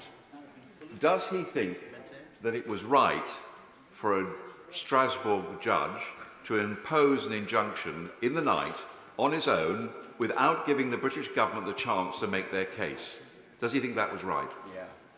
Well, what we are seeing is a complete shambolic incompetence in the asylum system. And if cases are not made clearly and are open to legal appeals will come, and in some cases those legal appeals will succeed. On the broader point, the reality is that the United Kingdom is party to a number of international agreements and conventions, and that reality is extremely important to our national interest, and in many cases strengthens our sovereignty and not weakens it. So we on these benches are absolutely clear that politics is about choices, and when you look at the bigger picture in terms of our country's place in the world, it is absolutely clear that our sovereignty and our national interest is strengthened, not weakened, by being party to these international agreements and conventions. But, Madam Chair, I'll just make a little bit of progress and I'll come back. What is also deeply troubling is that every day seems to bring a new example of the tail wagging the dog. Because we now hear the Prime Minister is assembling 150 judges and 1,000 staff to fast-track Rwanda cases through our courts. Sorry, what? Does the Prime Minister know that under his leadership and on his watch, the Crown Court backlog in this country is at a record high of 65,000, victims of serious crime regularly waiting more than 2 years for their day in court so they can seek justice against their perpetrator, completely and utterly broken system due to 14 years of Tory incompetence and indifference. And yet the Prime Minister clicks his fingers and is glibly apparently able to magic up 150 judges and 1,000 staff. Where on earth have these 150 judges been hiding all this time, Madam Chair? Are they going to be new recruits, or are they currently working? And if the latter, are they going to be told to drop everything and transfer themselves to dealing with asylum cases? I trust that the Minister will be able to answer these questions today, Madam Chair, but I'm not holding my breath. But regardless of the operational issues, just imagine the impact the Prime Minister's glib announcement yesterday would have on you if you were the victim of rape, who has been languishing for years in our broken judicial system. Just imagine the anger and the disgust you would feel at the spectacle of a Conservative Prime Minister sacrificing your fight for justice on the altar of his desperate attempt to cling to power by appeasing his backbenchers. What an utterly shameful and shabby way for the Prime Minister of our country to behave, Madam Chair. And I will give way to the honourable gentleman. I'm very grateful to the Shadow Minister for giving way, and particularly on the point that he raised about choices and political choices in this. He is valiantly opposing this bill and he voted against it at second reading, just as I did. But does he recognise that, given that this is the last session of this Parliament, that the Parliament Act cannot be engaged and there's plenty that will take place in the other place? The only way the Safety of Rwanda Bill becomes law is if Labour make the political choice to say that fighting it and frustrating it any longer is not in your interest. But, well, I thank the honourable member for his comments, but we have made absolutely clear that this bill is unaffordable, unworkable and unlawful, and we on these benches will never support any piece of legislation that is guilty of those three sins. So it is as clear as crystal to us that we will, with pride, we voted against it at second reading. With pride, we voted against the amendments that would just make it even worse. And with pride, we will be voting against this bill at third reading. I will give way. I'm very grateful to my honourable friend, and he absolutely makes the right point with regards to the issue around the purpose of this bill. And let's not forget that. There is only one purpose of this bill. And would he agree with me that this is one of the most flagrant attempts we've seen at directly flouting international human rights law, and that's the only purpose of the bill before us today? I thank my honourable friend for that powerful intervention. It is a bit difficult to determine what the true purpose of the bill is these days because it has become, I think, embroiled in various Tory internal wars and fights in terms of the factions. It's become embroiled in certain people's leadership ambitions, I think. So it's not that easy to discern what the true purpose of the bill is. But one thing we do know is it will not stop the Tory small boats chaos. That is the chaos that has to be stopped. The people smuggler gangs are trading in human misery. They must be stopped. But we need practical, sensible, pragmatic measures rather than the headline-chasing gimmicks that we have seen from this government over the last years and months. But of course, the irony, I will give way in 1 second, the irony of the announcement yesterday about the judges was, by definition, it's an admission of failure, because it is a recognition of the fact that the bill before us today will fail to prevent the legal challenges and appeals that the judges are going to be working on. So the Prime Minister's announcement yesterday was also further evidence of the profoundly troubling way in which this government is prepared to disregard and disrespect our judiciary. And I would urge members on all benches to take careful note of what Sue Carr, the Lady Chief Justice, told Parliament's Justice Committee yesterday, and I quote, "I'm afraid that this headline draws matters of judicial responsibility into the political arena. Matters of deployment of judges, the allocation of work for judges, and the use of courtrooms is exclusively a matter for the judiciary, and more specifically, a matter for myself and the senior president of the tribunals. It's really important that people understand that clear division. There speaks a true Democrat, Madam Chair."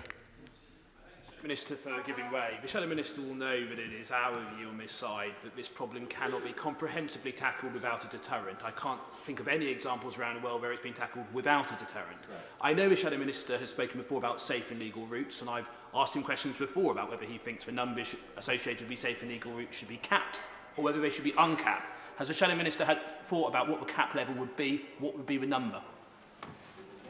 Well, I thank the honourable gentleman for his intervention. It's clear that in order to stop the Tory small boats chaos, we have to smash the criminal smuggler gangs. That will be done through enhanced cooperation with European partners and allies. A crucial part of that is, of course, the Shadow Home Secretary and the Leader of the Opposition visited Europol recently. Hugely important that we get better data sharing, cooperation with European authorities, Europol, Frontex, in order to be able to smash the criminal gangs upstream.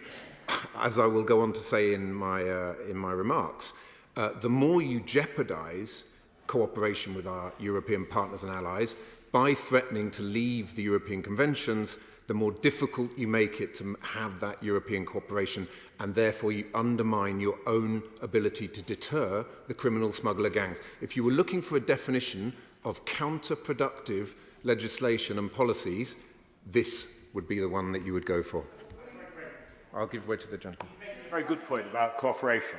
And he's right, the only way you can tackle this problem is by a suite of measures under an umbrella policy. But an important part of that, as my honourable friend just described, is deterrent. Because the criminal gangs that he described, their brand, their marketing message is you'll get to Britain and never leave. And sadly, that's been too often the case, has it not? Well, I thank the honourable gentleman, and as I said yesterday, there are pragmatic, sensible things the government has been doing that we support. The Albania deal, for example, fully supported by ourselves on these benches, and the fact that removals to Albania are facilitated by that deal has acted as a deterrent. It's led to a clear decrease in the number of Albanians trying to come over. Why doesn't the government do more of that? Do the pragmatic, sensible stuff, rather than being sucked into endless bun fights about this Rwanda deal, which is unaffordable, unworkable and unlawful. It's a question of priorities, that's what I would point out to the honourable gentleman. When a government has limited time, resources and energy, focus it on the stuff that works rather than on the headline-chasing gimmicks. The mantra has been clear for many months from the benches opposite. including himself, about the need for safe and legal routes. So can we have some indication of what the level of safe and illegal routes would be to address the problem? And I put it to him, as soon as that cap is reached, the rest will come by boat unless there is a deterrent. Well, in terms of safe and legal routes, what I would look at is, as a priority, things like the Afghan scheme, which is completely and utterly broken. We've seen ARAP collapsed, we've seen ACRS never really working. Which is the nationality that is always in the top 3 or 4 nationalities crossing the channel? It's the Afghans. So I think what we need to do is make sure we get the schemes that are currently in place working properly, and then we need to look at international cooperation, working with our European partners and allies, and creating a dynamic whereby the United Kingdom does its bit as part of ensuring that those who are trying to cross the channel on small boats do not do so. So, okay. Drawing him back to the actual amendments and to the interim measures of the Strasbourg Court, to build on the question from my right honourable friend, am I right in understanding the Labour Party's position is that it does not want to see reform of Rule 39 interim measures? Because I find that very surprising, given that the UK is working in concert with many, perhaps all signatories of the European Convention on Human Rights to do just that, because most of our friends and allies in Europe consider there to be serious rule of law issues arising from the so-called pyjama injunctions, and we want to see them, like them, reformed. Would the Labour Party abandon that piece of work? Everything that we do when, as I hope, we enter government will be based on the test. Is it affordable, is it workable, and is it legal? The legal piece has to be based on compliance with our international legal obligations. However, if you cherish something, you also have to be prepared to be open to changing it, to improving it. And it is clear that a global conversation is required about the immigration position in which we find ourselves. A European conversation is required, and absolutely, if we, in concert with our international partners and allies, can find ways of improving the system, then of course we on these benches would be looking to do that. It's unfortunately not a deal that we can negotiate from opposition. It's something that we will certainly be looking to prioritise as and when we come into government. If you don't mind, if the honourable gentleman, I'll make a little bit more progress and I'll come back to him. Order. Just say, is convention that if a speaker is to be intervened on, the intervenee, if that's the word, would be there from the beginning of the speech? And I know the right honourable gentleman came in a little later than when Stephen Kinnock started his speech. Stephen Kinnock. Thank you, Madam Chair. So it's against the backdrop of chaos, confusion and party before country that we consider the amendments that are before us today, Madam Chair. And I'd like to start by commenting on the amendments in the name of the former Immigration Minister, the Right Honourable Member for Newark.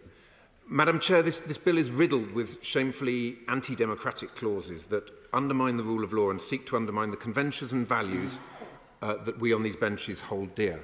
But perhaps the most egregious example of this is the admission on the face of the bill that its provisions may not comply with the United Kingdom's obligations under international law. And indeed, Clause 3 explicitly disapplies international agreements, including the 1951 Refugee Convention and the 1984 Convention Against Torture. The leader of the more moderate Conservative caucus, the One Nation group, described this approach as authoritarian and a betrayal of who we are as a nation. And he was absolutely right on both points. Our liberal democratic nation is founded on the rule of law and on our respect for the judicial function. Our international standing is founded on our commitment to human rights and international law, and our proud history is founded on the delivery of these principles, including indeed Winston Churchill himself actually helping to establish Britain as a founder of the 1951 Convention. I made the point yesterday, I'll make it again, that it's not for politicians to interfere with court judgments, and it's not for the government to respond in a knee-jerk manner to court rulings that it dislikes. That is the behaviour of an autocracy, not of a democracy. How on earth can our country be the international standard bearer for the rule of law in the face of, for example, Putin's barbarism or an increasingly belligerent China, if we are breaking our own international obligations? Indeed, how can we even hold Rwanda to account on its commitment within this new treaty if we're not practicing what we preach? And then there is the real and present danger that this bill represents in terms of the international agreements that Britain is party to, all of which are central to our national interest. I thank the gentleman for giving way. Those who are worried about social media may also find it useful to use their phones in the chamber to double-check those international obligations, and indeed the original text of the European Court of Human Rights that says explicitly the high undertaking parties agree to abide by the decision of the court in any case to which they are parties. From the start, it was intended that there was a check and court. I listened to the gentleman opposite. I hope he will accord the same respect and courtesy to me. Does the member agree with me that from the start it was envisaged it was an important check and balance to involve the courts in decision-making? Well, my honourable friend makes a very good point, and I think, as we've also seen in the letter that Nathalie Oiseau has sent to her about the potential risks that there are to the Trade and Cooperation Agreement and a range of other commitments, it is absolutely clear that it is in our national interest to pool our sovereignty with other nations through these conventions in order to strengthen our own national sovereignty, and I agree absolutely with her on that point. But firstly, looking at some of these agreements, the Good Friday Agreement. The European Convention on Human Rights is woven integrally into many different parts of the GFA. The political settlement in Northern Ireland should not be taken for granted. So disapplying the ECHR in British legislation would be playing with fire in that regard, Madam Chair. And of course, the Prime Minister's very own Windsor Framework, which sought to resolve the issues around trade and Northern Ireland post-Brexit, was agreed on the basis of the UK's full commitment to the GFA. I'm sure that the Prime Minister wouldn't want to accidentally set fire to his own carefully crafted negotiations. Then there is the EU-UK Trade and Cooperation Agreement, which includes clauses on important mutual security cooperation, which are reliant on Britain's commitment to the European Convention on Human Rights. Under Articles 1 and 692 of the TCA, UK withdrawal from the ECHR entitles the EU to immediately suspend or terminate the entirety of Section 3 of the TCA. So introducing notwithstanding clauses into this bill would mean that the government would also be dicing with the risk of jeopardising security cooperation with our European partners and allies. And the irony here is that this very security cooperation and data sharing is of pivotal importance when it comes to smashing the criminal gangs that are behind the small boats crossings. So this bill that is designed to stop the potential of, which is designed to potentially deal with the issue of the small boat crossings and the criminal gangs, could potentially undermine the very cooperation which is supposed to be smashing those very gangs. You literally could not make it up, Madam Chair. So I do not believe that legislative belligerence is in the interests or the traditions of the party opposite, and I certainly don't believe it's in the interests or traditions of our own proud nation. And the amendments that have been tabled by the former Immigration Minister, I'm afraid, would simply increase all the risks that I've described, and so we on these benches will be opposing them. Madam Chair, I turn now to the Labour Party's amendments. Again, I stress that we reject this bill in its entirety and that our amendments are designed to limit the damage of this unaffordable, unworkable and unlawful piece of legislation. A major concern of ours is around the way in which the government is handling the entire Rwanda saga from the point of view of transparency, from everything from the costs to the processing capacity of the Rwandan government to ministers trying to hide the fact that criminals will be sent from Rwanda back to the UK, and the fact that the UK may have to take some refugees from Rwanda.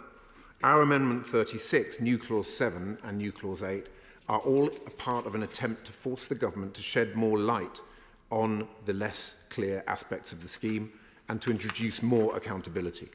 Amendment 36 would require that the government publish a full impact assessment setting out the costs per person for the removal scheme and the confidential financial memorandum already agreed between the two countries. We believe the cost per person is far higher than the 169,000 already acknowledged by the government, and we want ministers to come clean on that point. New Clause 7 would require the Secretary of State to report to Parliament on a regular basis, as with the Monitoring Committee every 90 days on the operation of the scheme, including data on the number of people relocated to Rwanda and the costs incurred by the UK government. Similarly, New Clause 9 would require regular reporting on the number of asylum seekers declared inadmissible under the Illegal Migration Act from the point of its entry into force, whenever that may be, and the number of such asylum seekers who were subsequently removed to Rwanda. New Clause 8 would impose further reporting requirements on the government, including on the number of individuals involved in criminal activity who have been transferred from Rwanda to the UK. In the event of any such transfers, the government would be required to table a debatable motion in Parliament so that MPs could consider whether, in light of the transfers, the operation of the treaty should be suspended. It is important that the British public understand just how many foreign criminals the Conservative government would be importing back into our country as part of this Rwanda deal. Further amendments relate to the Monitoring Committee, a central part of the new treaty which both sides are required to set up in order to oversee the operation of the removal scheme and to provide a mechanism for individual asylum seekers to lodge confidential complaints directly with the committee. The Supreme Court raised initial concerns about the capacity of the committee to review complaints in its judgment. Our Amendment 59 would make the establishment of this committee a necessary precondition for the commencement of this Act, and New Clause 5 would place the committee on a statutory footing. The Monitoring Committee would be required to report to Parliament every 90 days, confirming that all the relevant obligations set out in the treaty are being fully complied with. In the event the Monitoring Committee either fails to meet the 90-day requirement or reports to Parliament that Rwanda is not in full compliance with any provision of the treaty, this Act would effectively be suspended from being in force until any issues with timing or compliance have been resolved. Linked to this, New Clause 13 stipulates that the operation of this Act should be suspended at any time when the Monitoring Committee is not in operation. Finally, New Clause 5 states that it is for a Minister of the Crown and that Minister only to decide whether or not to comply with any interim measures issued by the ECHR for the purposes of blocking a person's removal to Rwanda. Amendment 38 stipulates that in making such a decision, the Minister in question must consult with the Attorney General.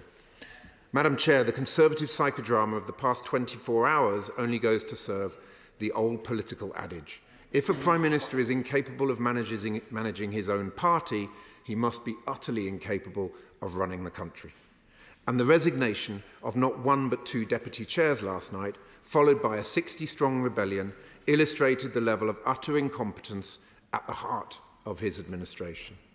Now, you know what they say, losing one deputy chair could be down to misfortune. Losing two in one night is sheer carelessness. But at least we might get to see a bit more of the two of them on their GB News show, discussing days of yore while spoon-feeding each other with cold baked beans, which was my personal television highlight of 2023, and also explains quite a lot about the amount of hot air emanating from the benches opposite. I certainly hope to see and hear more of them in this election year. But in all seriousness, what on earth is going on? The country is looking on baffled that the Prime Minister can pay the Rwandan government £400 million for nothing, yet places such focus on strengthening our security cooperation with Europe to stop the boats in the first place, and has spent so very little time in terms of improving our broken public services or helping our struggling households during a cost of living crisis. They're perplexed that the Conservatives spend so many hours on a piece of legislation that isn't really even supposed to stop the boats. It's about the Prime Minister getting a single plane in the air with a handful of asylum seekers on it so he can say, look, I did it. I delivered the Rwanda plan and removed a few refugees. He thinks that the British people will deliver something to him on that basis. We are perplexed because this is not the behaviour and politics we can afford to expect from a British Prime Minister. These are not the serious policies that will fix our asylum system and make our country a better place. All the headline-chasing gimmicks over hard graft and getting a grip. This is not what the British public voted for. Indeed, nobody, not even the public, his own party, voted for him at all. Madam Chair, this plan is a con. This bill is a sham. I urge all members to get behind Labour's amendments in order to limit the damage, and I urge them to vote against the bill at third reading. It is unworkable, unaffordable and unlawful if we are to stop the Tory small boats chaos and end the expensive asylum use of the hotels which are costing £8 million a day. Then this Conservative psychodrama needs to end. We need Labour's 5-point plan to end this chaos, starting with going after the criminal gangs upstream in a new security partnership with Europol. We need a government that puts country before party, and we need a general election this spring. It may be helpful if I just clarify a few things. First of all, as well as if colleagues intend to make interventions, it's important that they have been there at the start of the speech. It's also important that they remain to the end of the speech if they have intervened. And I will, don't worry. I also intend to give priority to those who have got amendments down. I will come to others. In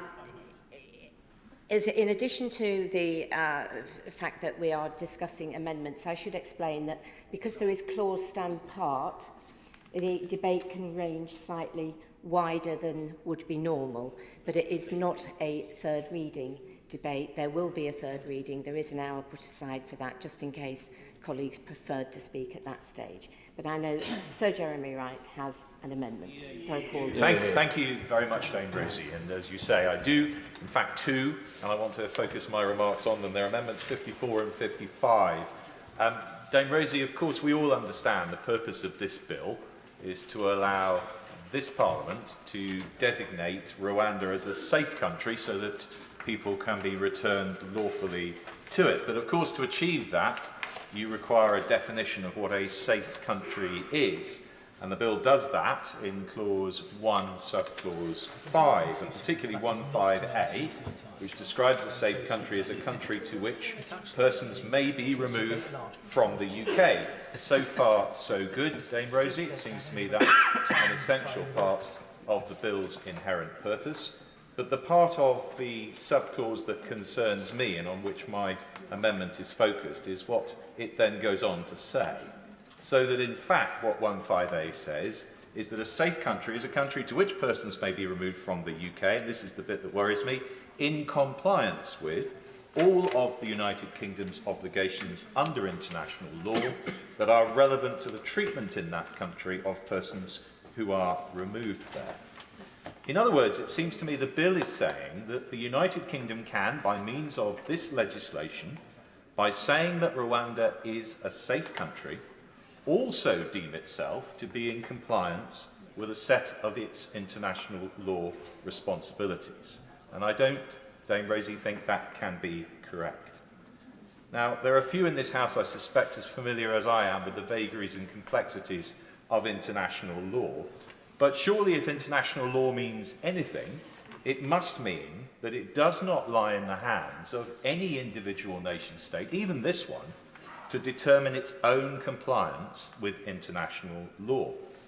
And if it were otherwise, international law wouldn't really be international, and it certainly would serve no purpose in containing bad behaviour, as we sometimes ask it to do. I give way. I'm very well aware. I work very closely with my honourable friend in a number of ways, as he knows. I'm very well aware that my honourable friend is a former Attorney General. And if he were right that it's not for the government or this House to determine whether measures are compliant, why on earth would they seek and get the Attorney General's advice on just that? My right honourable friend knows that the Attorney General is consulted on a variety of different legal questions, both domestic and international. He wouldn't expect me to disclose any of the advice I have previously given, but I can tell him that the Attorney General does give advice on whether the government's actions may or may not be in compliance with international law. But the Attorney General, and I don't think the government, expects to be the ultimate arbiter of that question. The advice is given as to whether or not it is likely that this action would be in compliance with the law. And I'll come in a moment to what I think the bill and the government can properly do in relation to international law responsibilities, but it does seem to me that what it can't properly do is to set itself up as judge in its own cause on questions of international law. And this House would be wrong to pass a bill that suggested that it could. And that's really where my amendments are focused. And as I say, there's a good practical reason why we should be nervous about this, because we do sometimes rely on international law in order to discharge our own policy intents and purposes. And not more than 48 hours ago, in this place, we were doing exactly that. We were saying that it's important to criticise the actions of the Houthis in the Red Sea because they contravene principles of international law. And we were saying too that we justify our own response to that because it is in accordance with the principles of international law. And quite right too. We would not have accepted the Houthis' unilateral declaration that they were in compliance with international law when they did what they did, nor should we have. And we wouldn't, of course, accept a Russian legislative act to say that the invasion of Ukraine by Russia was in compliance with Russia's international law responsibilities.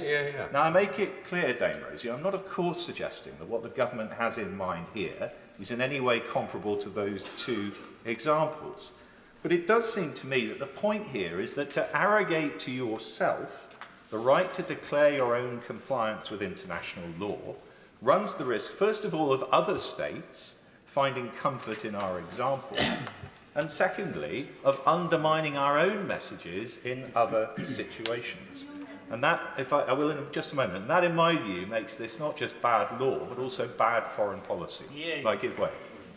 I thank the young gentleman for giving way, and I'm very pleased to hear what he has to say on the question of international law. Does he therefore share with me, and I am not as legally qualified as him, I would fully accept that, a concern that the government's own legal advice states that by stating that the bill is incompatible, it makes it compatible. Is that not worthy of the Mad March hare when it comes to consistency and standing up for the rule of law? I suspect what the Honourable Lady is referring to is the statement of incompatibility at the beginning of the bill with the Convention on Human Rights and with the Human Rights Act.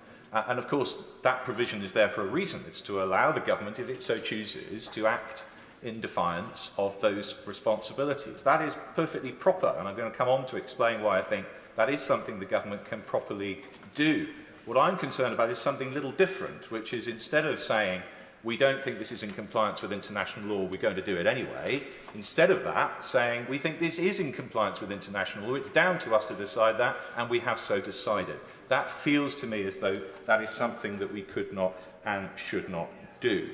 Now, Dame Rosie, it would be concerning enough, in my judgment, if this bill only tried to deem the UK's compliance with international law, but it also seems to say that we can deem Rwanda's compliance with international law. And that is set out, of course, in clause 1.5b, which goes on to say that for the purposes of this Act, a safe country includes, in particular, a country from which a person removed to that country will not be removed or sent to another country. Again, so far so good. That's essential, it seems to me, to do what the bill seeks to achieve. But it goes on to say, in contravention of any international law. And again, it cannot, it seems to me, lie in the hands of this Parliament to decide whether or not a country may be removed to another country in contravention of any international law. And it goes on in B2 to say that, again, a country would be a safe country in which any person who's seeking asylum or who's had an asylum determination will both have their claim determined and be treated in accordance with that country's obligations under international law. So what it seems to me the bill is seeking to do is to say, if we deem it so, not just is the UK in compliance with its international law responsibilities, but Rwanda is going to be as well. And that feels to me not valid and somewhat over-ambitious. I happily give way.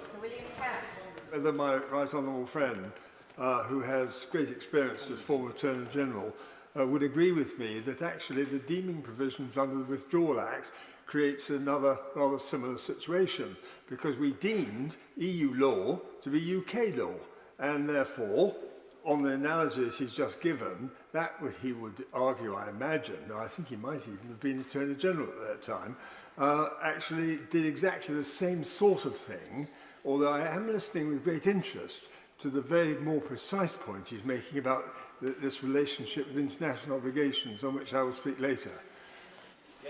Very grateful to my right honourable friend for his intervention. And I know, Dame Rosie, you would not want me to abuse the privilege that you've given us to range slightly more widely, to range quite that widely, so I won't. But he's right that I'm making a fairly precise point about what this language appears to me to say.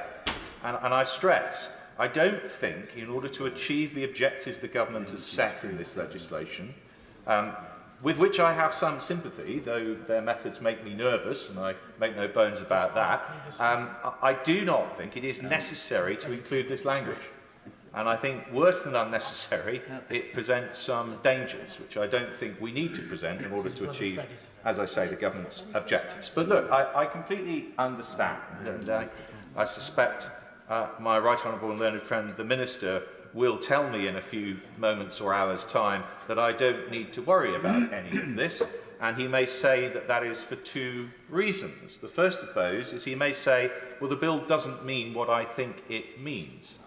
Well, you'll forgive me for saying this, Dame Rosie, but I'm getting increasingly troubled in this place that we answer points such as mine by saying, yeah, but it doesn't really mean that, and we don't really mean that by it. I think we have to be concerned as legislators with what the language we are passing into law actually says, not what we meant it to say. And I am concerned that what this language says is not, I'm sure, in accordance with what my right honourable friend wants to do or the government wants to do, but it might nonetheless have that effect or be taken by others to mean the things that I am concerned about. And so when it says what it thinks a safe country is, this bill, it seems to me it's potentially confusing two different things. One of them is deeming your own compliance with international law, which I don't think any country should be able to do. And the other is saying that Parliament resolves to do something even if it contravenes the UK's international law obligations, which, going back to the previous intervention, I do think the British Parliament can do, and we as a legislature can resolve to do if we so choose. We have to decide, of course, whether that is a wise and sensible thing to do, with all the ramifications it might bring, but as a matter of law, it seems to me that the UK Parliament can, if it wishes, pass a law to say, despite or irrespective of our international law responsibilities, this is nonetheless what we want to do. But that is not the same as deeming your own compliance with international law, which I worry this language almost certainly seems to do. And the point I make about the UK Parliament being able to do things, even when they contravene its international law responsibilities, is of course already in the bill, already reflected in the language of clause 1(4)b, which points out, and I quote, that the validity of an act is unaffected by international law. Well, quite right.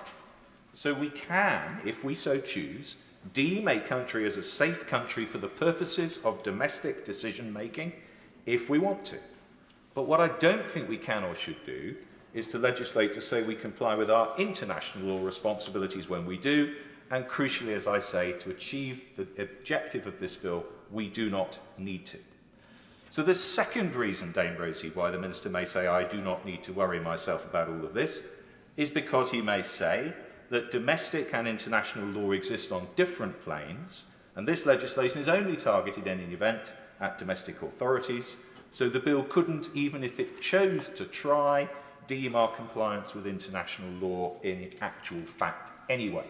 And I would agree with that.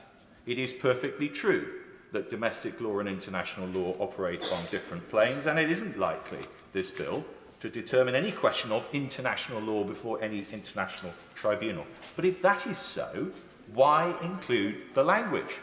If it doesn't have any meaningful legal effect. It doesn't serve any purpose, but what it may do, I fear, is send a damaging political signal to other states. So, Dame Rosie, it seems to me that the language I am concerned about, and which Amendments 54 and 55 would remove, is either offensive or it's otiose. And in either respect, the bill will be better without it. Joanna Cherry. Dame Rosie, it's a pleasure to follow the honourable and learned gentleman, and I found myself in agreement with much of what he said, and I think he made his points very forcibly. I rise, Madam Chair, to speak to Amendments 32, 33, 34 and new Clause 4 in my name, and to Amendments 4 and 5 in the name of my honourable friend, the Member for Glasgow North, and also to support those amendments in the name of my honourable friend, the Member for Glasgow Central. I also want to make some comments about the clause stand part in relation to clauses 3 and 5 of the bill, and the amendments that have been put forward, particularly by the Right Honourable Member for Newark, particularly in my capacity as Chair of the Joint Committee on Human Rights. But first of all, I want to turn to my amendments, which are about the impact of this bill in Scotland, and in which respect I'm speaking in a personal capacity.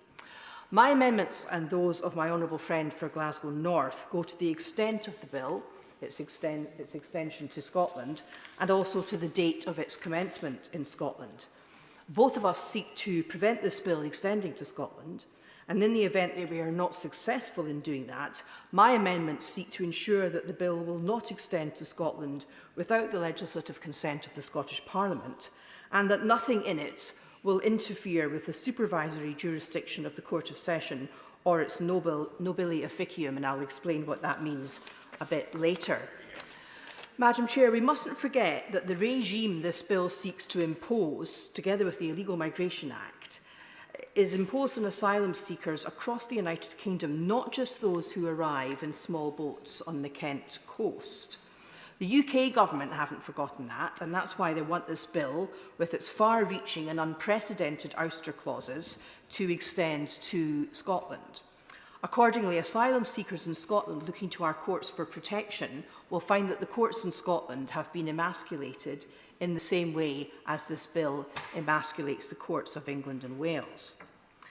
Now, as well as having their jurisdiction ousted on certain matters of fact, as was debated yesterday, the Scottish courts will also find themselves unable to apply the Human Rights Act and unable to respect the United Kingdom's obligations under the European Convention of Human Rights and other international treaties. And I believe this constitutes a very serious intrusion on the jurisdiction of the Scottish courts, an unprecedented intrusion on the jurisdiction of the Scottish courts, and a very serious interference with the separation of powers between legislature, executive and judiciary. And I don't think this Parliament should be rubber stamping this bill at all, but particularly not in relation to Scotland. What this bill seeks to do in emasculating the jurisdiction of the Scottish courts in relation to asylum seekers is anathema to the Scottish constitutional tradition. People in Scotland don't want it. They didn't vote for it. In fact, actually, nobody in the UK voted for this because the policy wasn't in the government's manifesto. But you won't find it, in contrast to England and Wales, Madam Chair, you won't find any opinion polls carried out in Scotland which support this bill.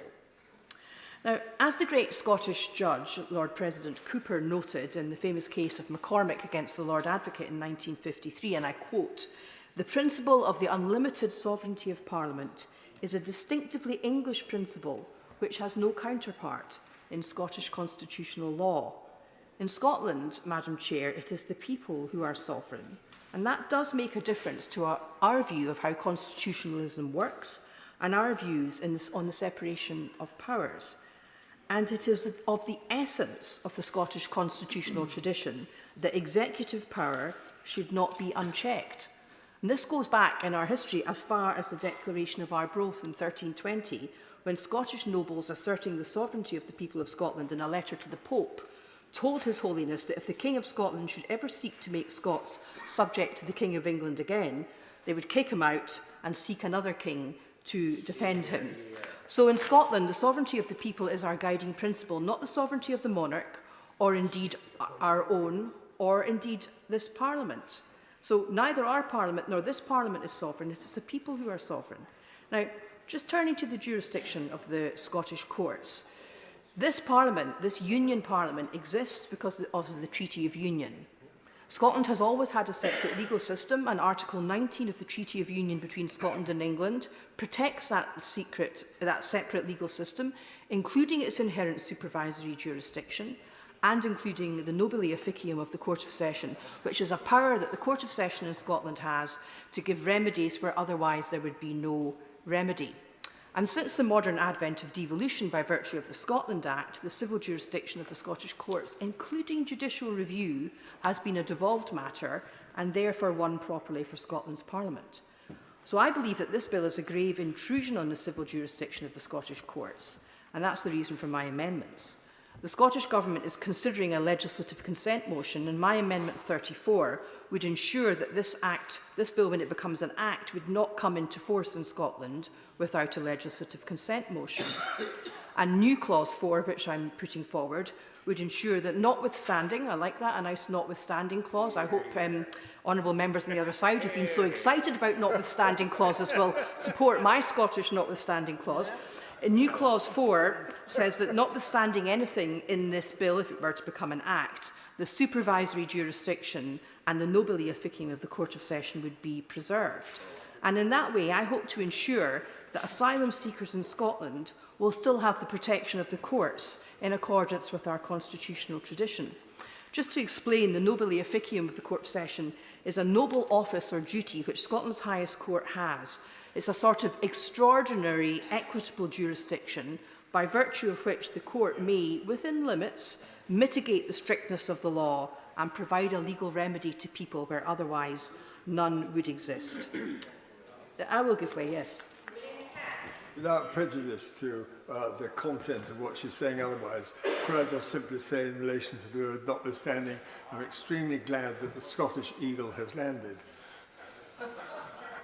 Certainly won't be supporting the other notwithstanding clauses in the bill, but I felt it was perhaps time we had a notwithstanding clause that benefited Scotland for a change. So my amendments, Madam Chair, they're designed to protect Scotland's courts and the Scottish constitutional tradition, and they're there to ensure that asylum seekers in Scotland might still enjoy the protection of the courts from the infringement of their fundamental rights. And that's what people in Scotland want, and that's been expressed repeatedly through the Scottish Parliament. So I am, of course, a Scottish MP and a member of the Scottish Bar, and I'm here to do what I can to protect Scotland and Scotland's legal system for the extraordinary attack which this bill constitutes on human rights and the rule of law. But, Madam Chair, I'm not a Scottish exceptionalist, and I recognise, as reflected in the House of Commons Library's excellent legal briefing on the bill, and indeed in the speech that preceded mine, that concerns about the impact of this bill on the rule of law and the Constitution are shared by many in England and indeed by many lawyers in England. And for every lawyer that has been cited by honourable members on the other side in favour of this bill and in favour of the draconian amendments to this bill, you will find two lawyers who disagree. And the library briefing, and it really is an excellent summary of the different legal views on this bill, the library briefing concludes, and I quote, "Tension between the sovereignty of Parliament to legislate and the role of the courts in enforcing the rule of law principle that executive bodies must exercise their powers within their statutory limits may be tempered by restraint on both sides. If either the courts or Parliament cease to exercise such restraint, significant constitutional uncertainty could result." Close quotes. And I believe that if we pass this bill, this Parliament will have ceased to exercise the restraint referred to there. It would be a major departure from such restraint. And I do believe, Madam Chair, that if this bill passes, I believe and I predict that we will see what might be an unprecedented constitutional challenge to an act of the British Parliament. I will give way. The checks and balances which prevent arbitrary power. And she's right that in our constitutional settlement, that is central. But this is not the exercise of arbitrary power, because the bill and the amendments to it are quite specific about their provisions. So, for example, our separation from the international obligations that I know she holds so dear is very specific in the amendments that are tabled by Honourable Newitt, specific to this particular measure, this legislation. This is not arbitrary, anything but. What it does do, this bill, is it seeks to carve out a group of people coming to our country or within our country from the protections that the rest of us enjoy. And I think that history shows us that that sort of legislation can put a state on a pretty slippery slope. And that brings me to the arguments I want to make in relation to clause stand part for clause 3 and 5 of this bill. Now, the Joint Committee on Human Rights has not yet had the chance to complete legislative scrutiny of this bill, given the speed with which it has passed through the House. So we have not, as a committee, reached a concluded view on the bill. But before Christmas and before the second reading, a chair's briefing paper referring to the legal advice the committee had received was published, and it's extensively referred to in the excellent legal commentary on the bill published by the House of Commons Library. And it says this, inter alia, that the disapplication of the Human Rights Act in clause 3 of this bill is really very significant. Because, as I indicated a moment ago in my answer to the Right Honourable Gentleman, human rights are meant to offer a fundamental level of protection for every person on the basis of their humanity alone. And as our committee has noted in a previous report, if those protections are disapplied when they cause problems for a policy goal, they lose their fundamental and universal character. And that means that they lose the fundamental and universal character that characterises them. And this is arguably particularly the case when they are disapplied in respect of a particular group. And in this case, fundamental human rights are being disapplied in respect of migrants who come to the United Kingdom without prior permission. Now, bills that disapply parts of the Human Rights Act are not unprecedented under this current government, I'm sad to say. Both the Illegal Migration Act and the Victims and Prisoners Bill sought to disapply Section 3 of the Human Rights Act in respect of certain legislation. However, this bill seeks to disapply Section 6 of the Human Rights Act, and that's the obligation on public authorities to act compatibly with human rights.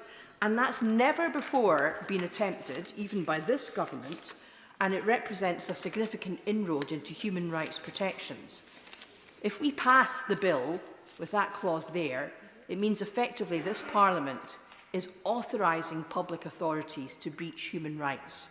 Now, that's an awful long way from what this Parliament intended when it passed the Human Rights Act and what the United Kingdom intended when it signed up to the Convention.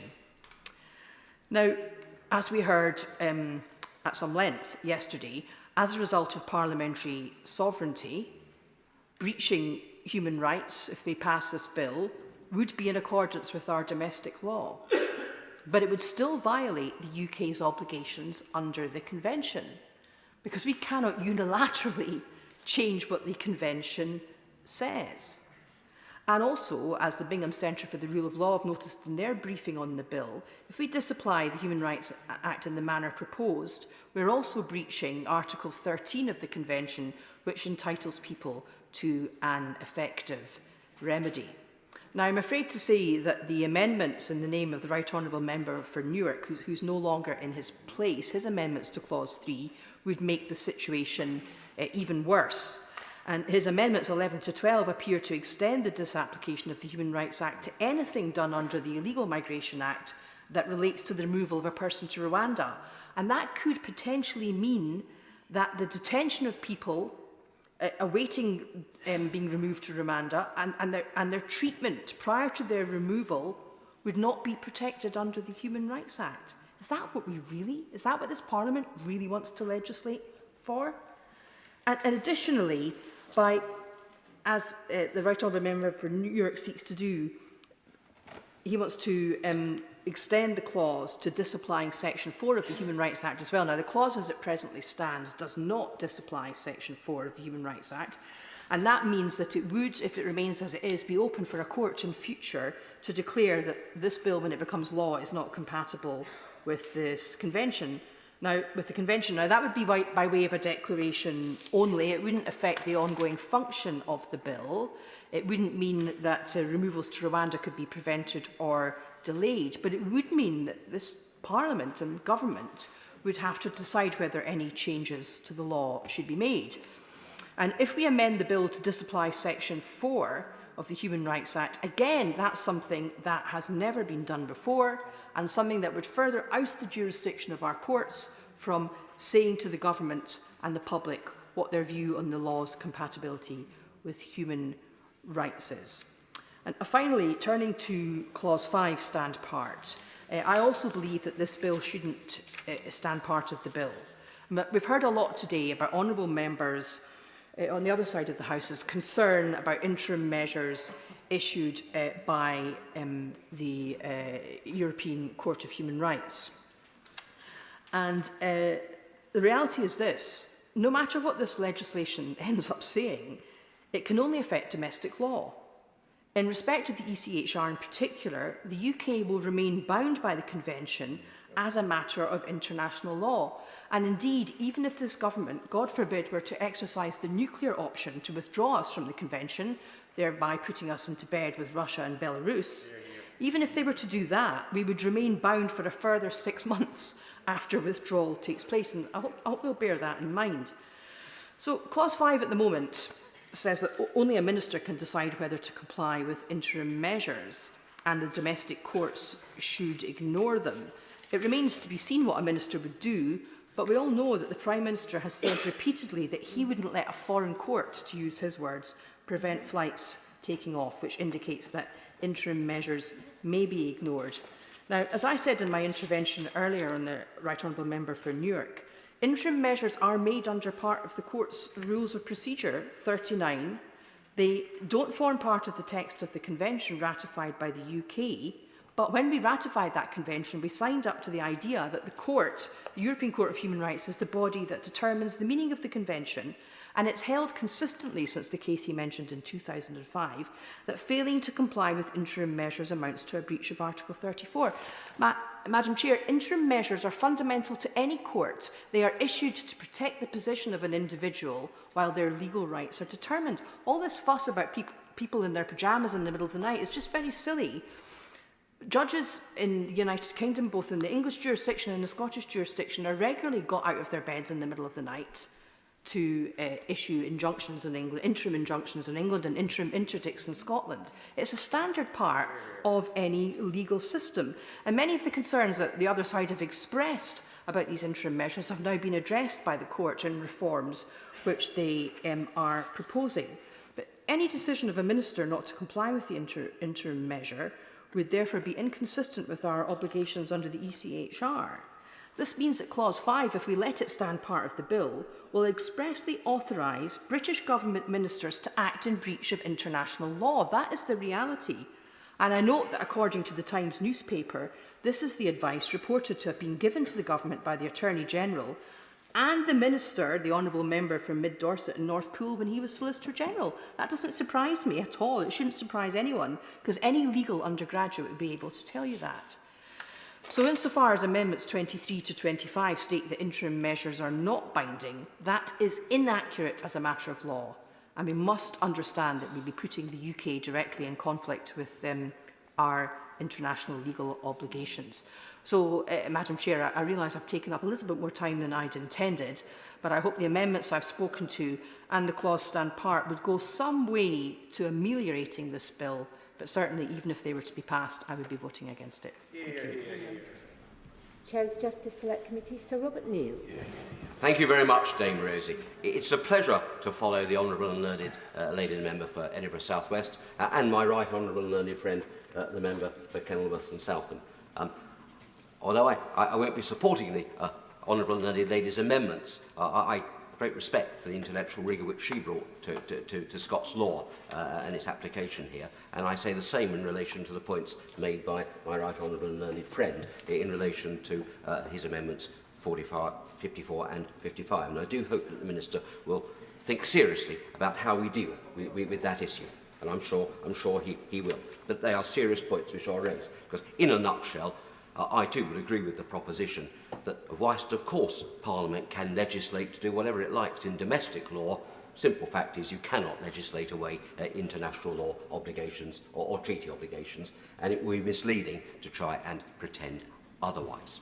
Can I then turn to the amendments moved by my right honourable friend, the member for Newark. And I'm sorry he's not in his place, because I have to say with every respect that I profoundly differ from his characterisation of pyjama injunctions by a foreign court, which I respectfully would argue is both inaccurate and rather unworthy. Because, as was observed by the Honourable and Learned Lady for Edinburgh South West, it's perfectly normal for interim injunctions to be done at difficult hours when the test for them is met. So we shouldn't say that as being unusual. There are arguments about the way the Rule 39 procedure in the Strasbourg Court works that can be legitimately made, but let's make it on the basis of an accurate construction of what it's about, rather than otherwise. Secondly, it is... let me just finish. Yes, I will actually, and then I'll get on. Well, Tory, I have great respect for the argument he makes, and I do defer to his experience and knowledge on this. I'm interested genuinely in his view.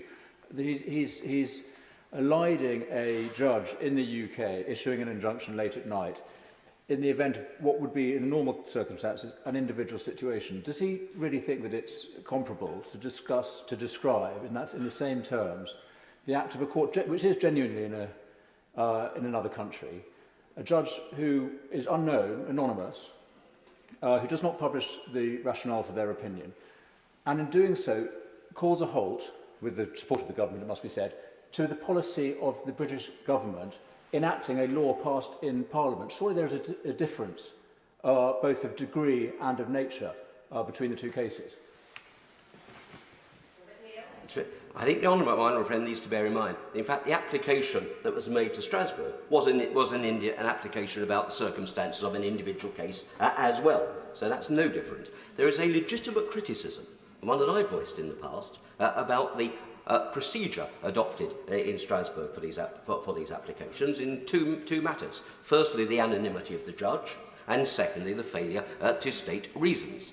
That wouldn't be acceptable from our point of view. But the answer is not then to throw out the whole of the judicial baby and treat the baby with the bathwater in that regard. It is, as is possible, thanks to the Brighton Declaration that was signed by my noble learned friend, Lord Clerk of Nottingham, is possible to actually make reforms following dialogue between member states, the Council of Ministers and the judiciary of the court. And I'm pleased to say that after pressure from the United Kingdom, perfectly properly, the court has itself indicated it is going to consult on reforms to the procedure. And that can only be a good thing. So that's where I think the balanced position is as far as that's concerned. Secondly, of course, I'm happy to give way. In fact, further than that, there are already proposed reforms that are going to come into place this year to the interim procedure that crucially will remove the anonymity provisions and also allow contracting parties like the UK to make the argument that, as I believe in this case, this is not an imminent risk of irreparable damage. We can fly people back from Rwanda, and that was the argument that we need to keep making. My right honourable learned friend is entirely correct, and he and I probably would have very happily argued the UK's case in Strasbourg on those grounds. So let's be realistic then about what we're fighting against. It's a bit of an Aunt Sally with respect set up here, because actually things are already being steps are already being taken to deal with the objectionable matters of Rule 39s, but the principle of them is not of itself objectionable. And secondly, the characterisation of a foreign court is, with respect, not helpful in these circumstances, because it implies something alien. That's not the case in relation either to international law as a concept or to the court itself either. In fact, it happens to meet in a different place in the UK. It's inevitable because it's got to meet somewhere. But it's just bear in mind, not only was the UK one of the driving powers behind the creation of the convention in the first place, behind the court itself, and behind much of the jurisprudence of the court, the UK does actually have a shared ownership of the court, along with all the other member states. And that's demonstrated not just in the treaty, but in practical ways too. For example, the members of the Parliamentary Assembly of the Council of Europe, members of this House and the other place, have a role in the appointment of the judges of the court. My right honourable friend and member for Gainsborough and I served at one time on the subcommittee of the Assembly that dealt with that process. And I think we did so diligently. So there is an involvement in that process. A British judge always sits on the court, is a member of the court. Judge Tim Ike, the current judge, is a very distinguished international lawyer as well. We're very lucky to have him. Two of the recent registrars of the court, who run the administration of the court, have been British lawyers. British lawyers appear regularly in cases before the court. This is not an alien body. It's a court of which we have joint ownership.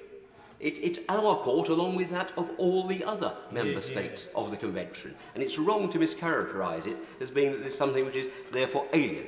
Certainly, in all international matters, as my right honourable and learned friend said, it operates on a different plane.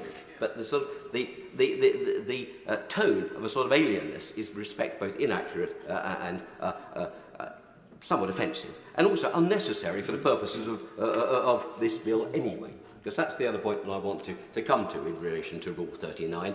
The amendments moved by my right honourable friend and member for Newark are OTOs. They're unnecessary, and frankly they make what is a difficult situation worse. Because as a matter of law, an interim measure under Rule 39 is an indication that is made to the government of the member state. It is not made to the courts of the member state. It's conveyed to the government of the member state concerned. And therefore it is for the members of the government of the member state, i.e. the ministers, to decide what to do about it. I personally take the view that you should be very loath indeed to ignore the findings of the court on an interim matter, and it does run the risk, as the right honourable learned lady rightly says, of placing you in breach of your international law obligation in that regard. But the truth is, it is a political decision which the ministers can take. So what the current, let me just finish this point. What the current bill, in its current formulation, states is actually no more than a statement of the law as it stands, and you probably don't need that clause in the bill.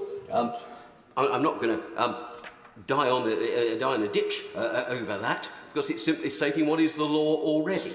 But equally, there's absolutely no need for the right honourable member for New York's amendment, if you like, to put bells and whistles on OTOs, if I can put it that way. I'll give way to the right honourable member. I'm loath to interrupt him as he's describing not so much the separation of powers, the desiccation of power, but on a specific point that he made about his reticence or reluctance not to abide by the advice from the court, and he said ministers could do that, but he wouldn't.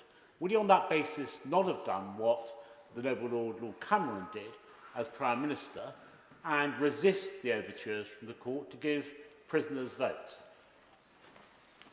In fact, 2 points I make around that. I supported the noble Lord Cameron in that regard because it was a political decision there, and it's worth just looking in terms of the practical politics. Although we were for a period of time at variance with the court in that regard, no harm was done to the polity of the United Kingdom in that regard. No harm was done to the interests of the United Kingdom. No terrible international consequence flowed against us from it. I think the court got it wrong on that occasion, and one of the problems is that there isn't an appeal system within the Strasbourg court, so you have to wait until some future decision may go in a different way. And I think many of us take the view that in reality, the court as currently constituted in Strasbourg, perhaps less activist, if I might say, than its predecessors, might well have found differently in the prisoner voting case anyway. But the fact was, UK ministers took a decision and they did what was right in the UK. It was supported on all sides of the House, and no harm was done. So the idea that there is some terrible consequence will flow to the UK because of the existence of the ability to seek Rule 39 interim measures is just misplaced. I will. Doesn't my friend reflect upon the fact that on this particular question of prisoner voting, which I did discuss with the noble Lord Cameron when he was Prime Minister at the time, that actually it was regarded by the Right Honourable Noble Lord, the Lord Clerk of Nottingham, I think it is, that it was, as he put it, that it was a particular political policy. I think those are the words he used. How would you describe the issue of illegal migration? Would you not regard that, if I may say, my honourable friend, as also a particular but very important political policy? And that's why, as it happens, I will not vote against this bill, because although I have some misgivings, there is a legitimate concern that needs to be dealt with in relation to illegal votes. But the simple fact is that is not a reason for the blanket derogation, the blanket removal of ECHR protections that are proposed in the series of amendments. That's the difference in IRA 1, that sometimes there's a mixture of politics as well as law that arise in these matters. And I don't, but the point I make is that, frankly, if any government wants to take the political risk of ignoring an interim measure, it can, under our law as it stands. It happens that it actually did effectively in relation to prisoner voting, so it could, now, if it wanted to. I'm not going to advise on that, because I think one's got to be very wary not to come to views that aren't very often going to be fact-specific when individual decisions are made. That's why it's... Give way. Yeah. I'm very grateful to my own friend for giving way, and I don't want to prolong the discussion about prisoner voting, but rather like our right honourable friend for Stone, I remember having conversations about this subject inside government. I think it would be fairer, would it not, to describe the situation that the UK didn't at any point refuse to comply with the judgment. Yeah. It is perhaps a more Augustinian approach to compliance that we've adopted. We just haven't quite got around to it yet. I think that's right. As I recall it, the UK government put a motion before this House, which the House rejected. So you could have had a perfectly legitimate legal argument that we had taken steps to comply, and Parliament, as it was entitled to, had done otherwise. And that's why the whole of this argument with my right honourable friends for Newark's amendments is that Aunt Sally is really a complete red herring to the real issues that we are concerned with, and why these amendments add nothing to the bill, and I urge honourable members on both sides of the House to reject them. The final thing that I just wanted to deal with, Dame Rosie, if I may, was this. I had misgivings about this bill, and I mentioned that, I spoke about that at second reading. I said that it stayed acceptable, just, and I will continue to maintain that position. My right honourable friend and member for Newark quoted the noble Lord Sandhurst, very distinguished lawyer in the other place, a personal friend of mine, I should say. I ought to say Lord Sandhurst, noble Lord Sandhurst, is chair of the research committee of the Society of Conservative Lawyers. I happen to chair the executive committee of the Society. Lord Sandhurst and Harry Gillow, a fellow member of the Society, published a very useful pamphlet around the impact of this bill, and they updated it in the light of the amendments. And their conclusion, with respect, was this: the bill goes as far as is reasonably possible without risking collapse of the Rwanda scheme as a whole. End quotes. They go on to say, and I quote, the bill as drafted represents the best chance of success for the Migration and Economic Development Partnership with Rwanda scheme. End quotes. So they actually are on the same side of the argument I am, that the amendments proposed by the Right Honourable Member for Newark take it over the line of being able to deliver the economic migration, the Migration and Economic Development Partnership scheme. They risk collapsing the whole scheme. It was ironic that my right honourable friend, the member for you, talked about blowing up the bill. The truth is, his amendments will blow up the deal with Rwanda, because Rwanda has made it abundantly clear that anything that clearly breaches international law will be unacceptable to them, and they would withdraw from the amendment. So not only are the amendments proposed legally unsound and OTOs, they're actually ridiculously bad politics with respect as well, because they would actually defeat the object of those who do want to see people being moved to Rwanda to deter the boats. So on both legal and political grounds, I urge the House to reject these amendments and leave things as they stand. Gavin Robinson. Rosie, thank you very much indeed for calling me in this committee stage, and it is a pleasure to follow the honourable learned gentleman, the chair of the Justice Committee, and he did say that at times you will see a collision between, or an interface with, politics and the law, and I hope what arises from my contribution is that there's a third element to that as well, and that's principle. And throughout the passage of this bill, and indeed some of the precursors to it, we have advanced a number of principled positions, one of which challenges the basis of the legal aspiration contained within the bill. Another will rightly challenge that it doesn't matter how hard you suggest this is the most robust piece of legislation. If it doesn't do what it's intended to do, it isn't going to work. And that is an unprincipled place to be with the British electorate.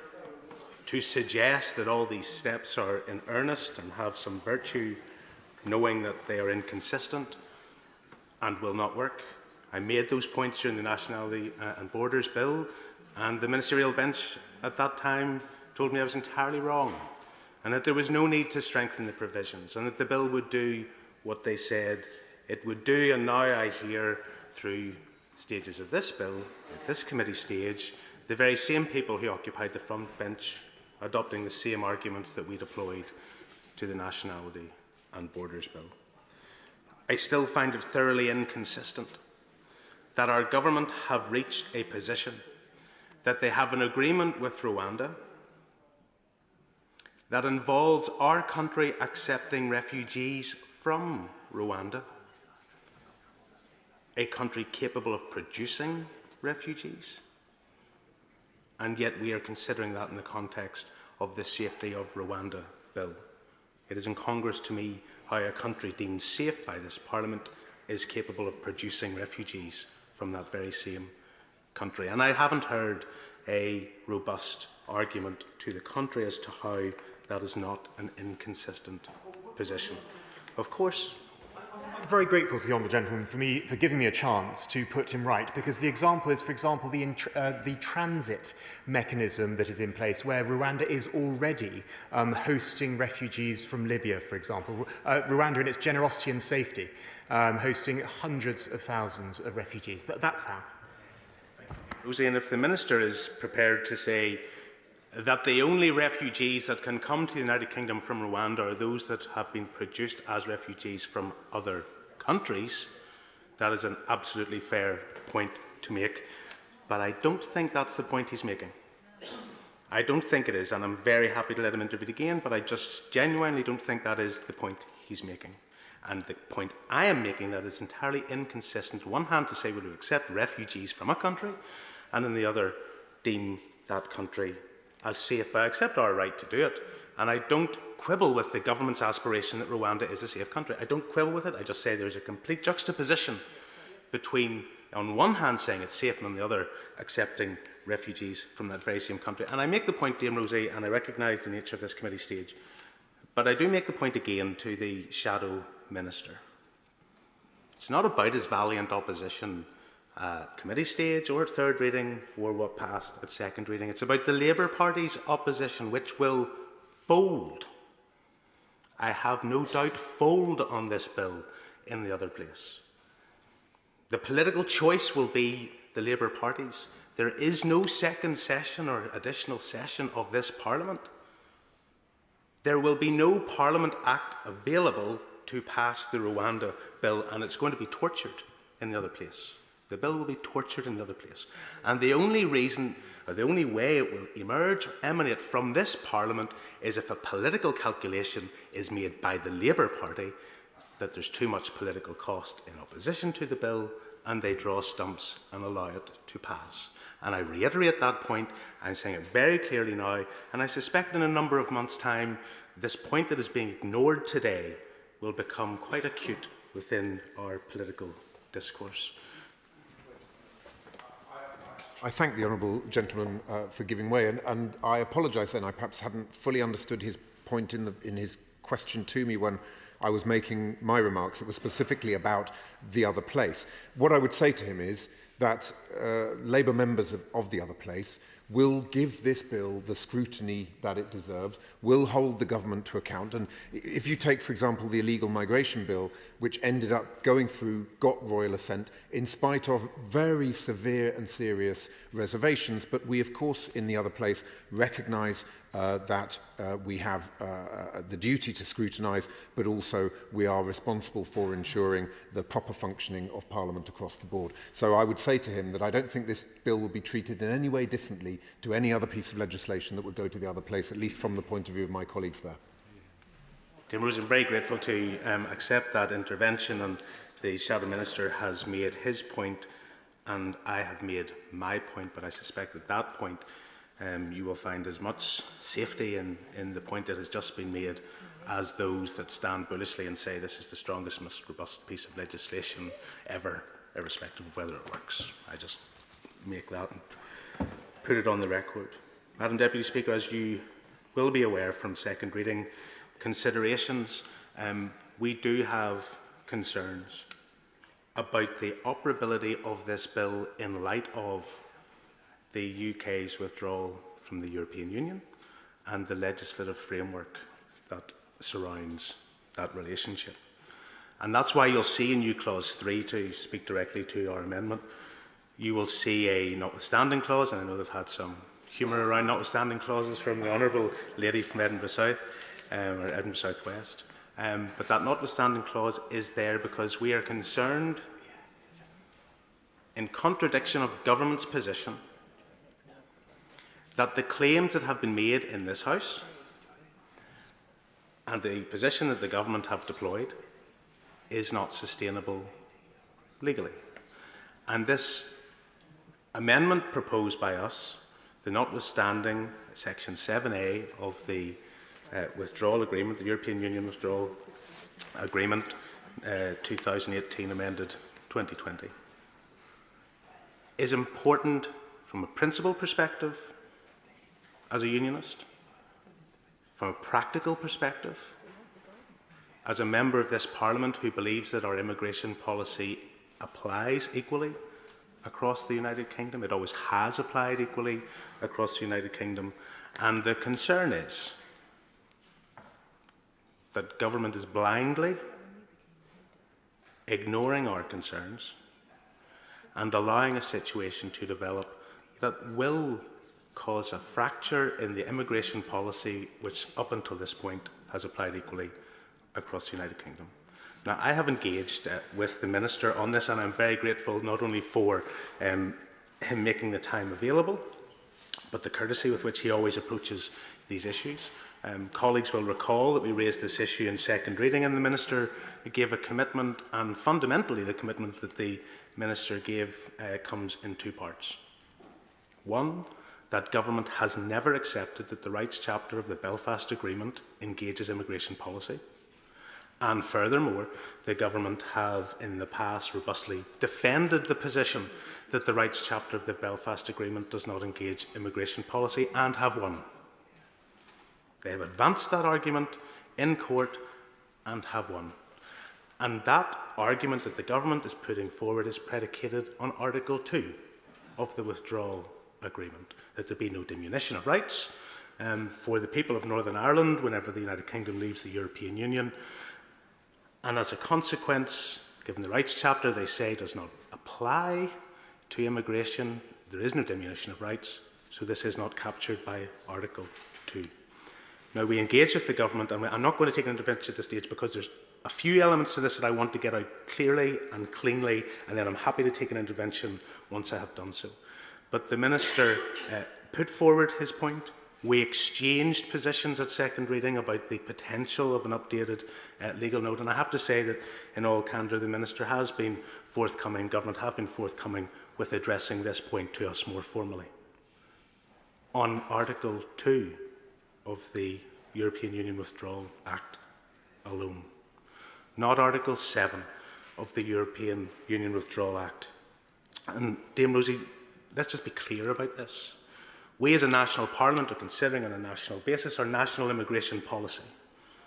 And our amendment is intended to elicit the government, eyes wide open, choose to ignore us at this point, choose to dismiss the concerns that have been raised, and ultimately leave it to the courts to decide and for the judiciary to determine if there's a cause for concern or not, or take the very simple step on immigration grounds alone to disapply Article 7A, Section 7A of the withdrawal agreement. That's the choice. I shared with the Minister yesterday, and I share with the House today, that there was a High Court case in Belfast. It was a judicial review in the matter of an application for Amman and Jasson. And it's interesting reading, and I share it with the House at committee stage this afternoon. Paragraph 94 of that judgment says very clearly the combined effect of Section 7A of the EU Withdrawal Act 2018 and Article 2 of the Protocol limits the effects of Section 5(4) and 5 of the European Union Withdrawal Act, Schedule 1 and Paragraph 3 of the same Act, which restrict the use to which the Charter of Fundamental Rights and the EU general principles may be relied upon after the EU's exit. This means that the Charter of the Fundamental Rights remains enforceable in Northern Ireland and falls within the ambit of Article 2(1) of the Protocol. And contained within the Charter of Fundamental Rights is Article 18, the right to asylum. So everything we've seen from government has engaged the discussion around the rights chapter of the Belfast Agreement. It has not engaged the consideration that was resolved and shared in paragraph 94 of this Belfast High Court judgment, which has a completely separate legal construction as to how the government's ambition around this Rwanda Bill will not apply to Northern Ireland. Now, the Minister said clearly on the floor of the House the bill will apply in full in Northern Ireland in the same way as it does in the rest of the United Kingdom. New Clause 3 is our attempt on the first stage for the government to accept it and rule out the concerns that have been raised, and if they should not do so, then articulate at least their intention, their position, what they believe to be the case, why they believe this interpretation and the judgment from Belfast is wrong. And I raise these issues on a number of levels, Madam Deputy Speaker. As a parliamentary spokesperson on Home Affairs and somebody who's engaged on these immigration issues for a while, as somebody who's voted against previous attempts because I don't believe that they are the right approach, somebody who has voted against this bill at second reading because I still don't believe it is the right approach, but a representative for Belfast, which, believe it or not, and I say this with no alarm or no theatrics, but as a matter of record, that the House of Commons library figures in September pointed that Belfast has the second highest number of asylum seekers housed within our city across the entire United Kingdom. 78 per every 10,000 within the city's population. And so I'm not being alarmist about that. I'm not going to over-egg it. I'm just making the point that these are important issues, that the unity of our immigration system is an important issue. The protection of our borders is an important issue on immigration terms, and heavens knows we've had enough difficulty around the creation of a trade border in the Irish Sea that we are having to deal with, that we cannot casually or mistakenly or through misplaced hope walk ourselves into the creation of an immigration sea border in the Irish Sea because government fails to accept the strength of feeling on this issue, the cause for concern surrounding it, the legal and judicial opinion that has been given that leans into it.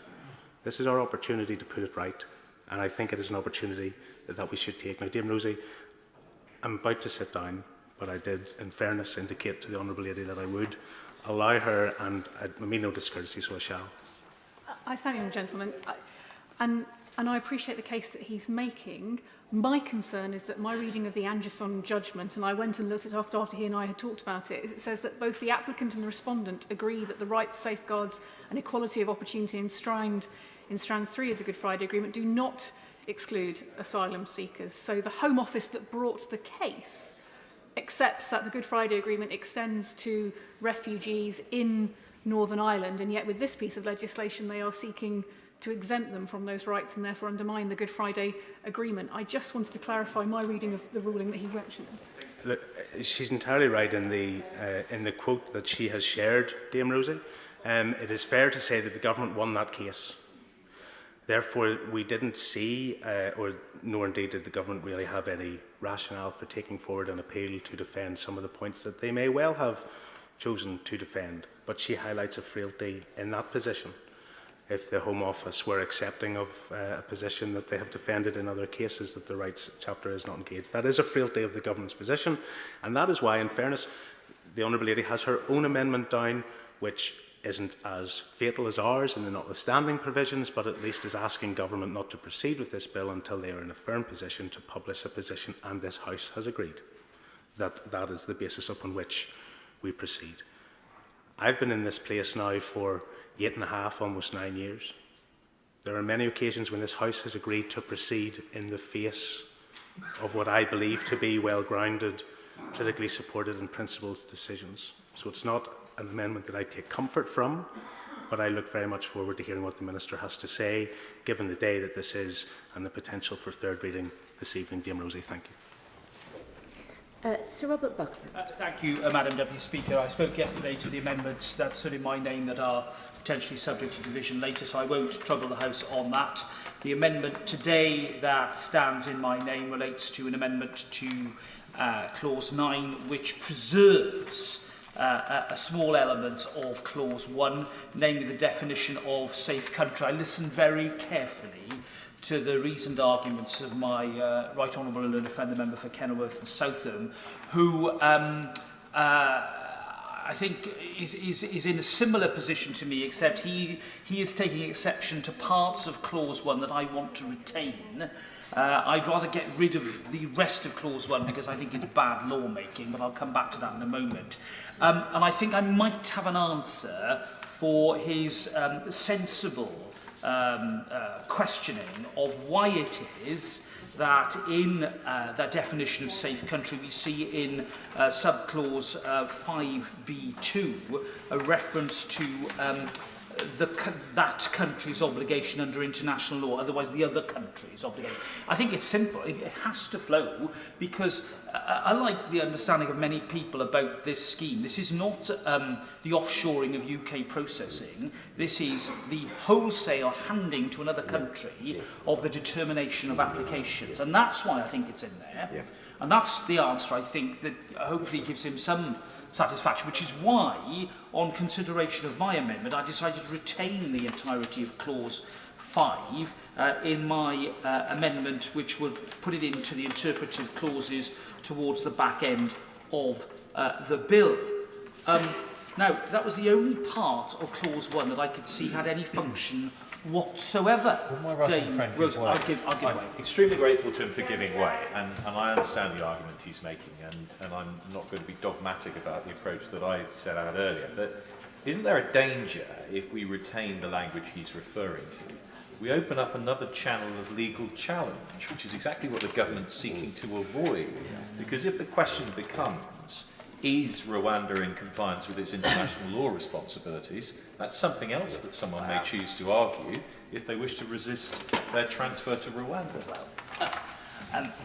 My right honourable friend is absolutely right. I think I've said outside this chamber that the principle less is more when it comes to the passage of statute is not something that is fundamentally conservative, but it's also fundamental to good lawmaking. And although this bill doesn't weigh in at a very heavy number of clauses, I think it's a mere 10, I do think that as parliamentarians we have a continuing duty, Dame Rosie, to demonstrate economy. And I think any clause, in this case Clause 1, that is subtitled Introduction, should give us all pause for thought, if not breaking out into a cold sweat.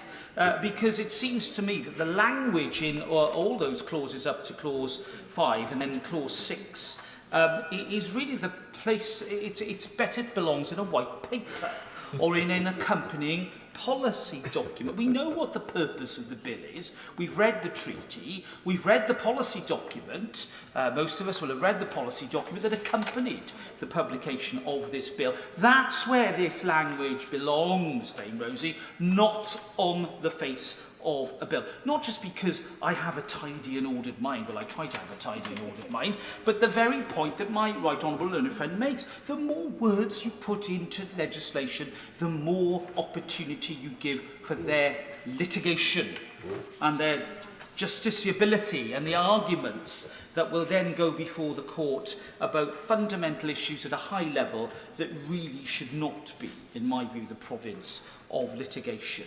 You know, it's for the contracting parties of a treaty to sign the document, to agree its terms, and then for the treaty to take place, to come into force either directly, as in the case of Rwanda, or in our dualist system via the constitutional reform and governments at the CRAG procedure that is ongoing, which will bring the treaty into force. So I've got to say to my right honourable and known friend, who I have great esteem for, why is our journey really necessary, to use one of my favourite wartime adages? In my view, Clause 1, I think, needs to go, save for the retention of Clause 5, which is why, although it will be a stand-part vote anyway, I tabled a particular amendment just to emphasise my extreme distaste for Clause 1. And also a distaste based upon the fear that this somehow becomes the norm, that we start to see legislation of this nature proliferate. Start with Clause 2. That's what the bill's all about, the safety of the Republic of Rwanda. That's where it should begin. Dame Rosie, it's very clear what Clause 2 says, and I spoke to it yesterday. Now, Clause 3. Now, that throws up a series of interesting questions. I'm not a particular fan, may I say, Dame Rosie, of Section 3 of the Human Rights Act. Never liked the read-down provisions. I think it draws the justices and the Supreme Court and the Court of Appeal, the Supreme Court in particular, into a province where they are almost acting as a constitutional court. We've seen it happen. The read-down provisions where judges, in effect, pass and reinterpret the will of Parliament is a very sticky and dangerous place for the court to go down. I don't like it. And had I had the opportunity, had we done what we said we were going to do in the manifesto, which I helped write, we would have updated the Human Rights Act by now, and who knows, we could have got rid of Section 3, and we wouldn't need to be referring to it in this ad hoc way in this bill. It was a horrible echo of that Bill of Rights, Dame Rosie, which happily never saw the light. We didn't have a second reading of that, thank goodness. And perhaps some of what I'm saying now in the context of these amendments and the stand-part debates are an echo of my deep distaste for aspects of that failed legislation. So why have we got Clause 3 in the bill? Well, I can see what the government wants to do. They want to avoid arguments relating to the Human Rights Act. But I'm afraid they can't get out of it, go to jail. Because what will happen is that as people have an individual right to petition to Strasbourg anyway, we're in effect sending the arguments to that so-called foreign court. I entirely agree with my honourable friend, the member for Bromley and Chislehurst, court which we helped set up and have a direct ownership of.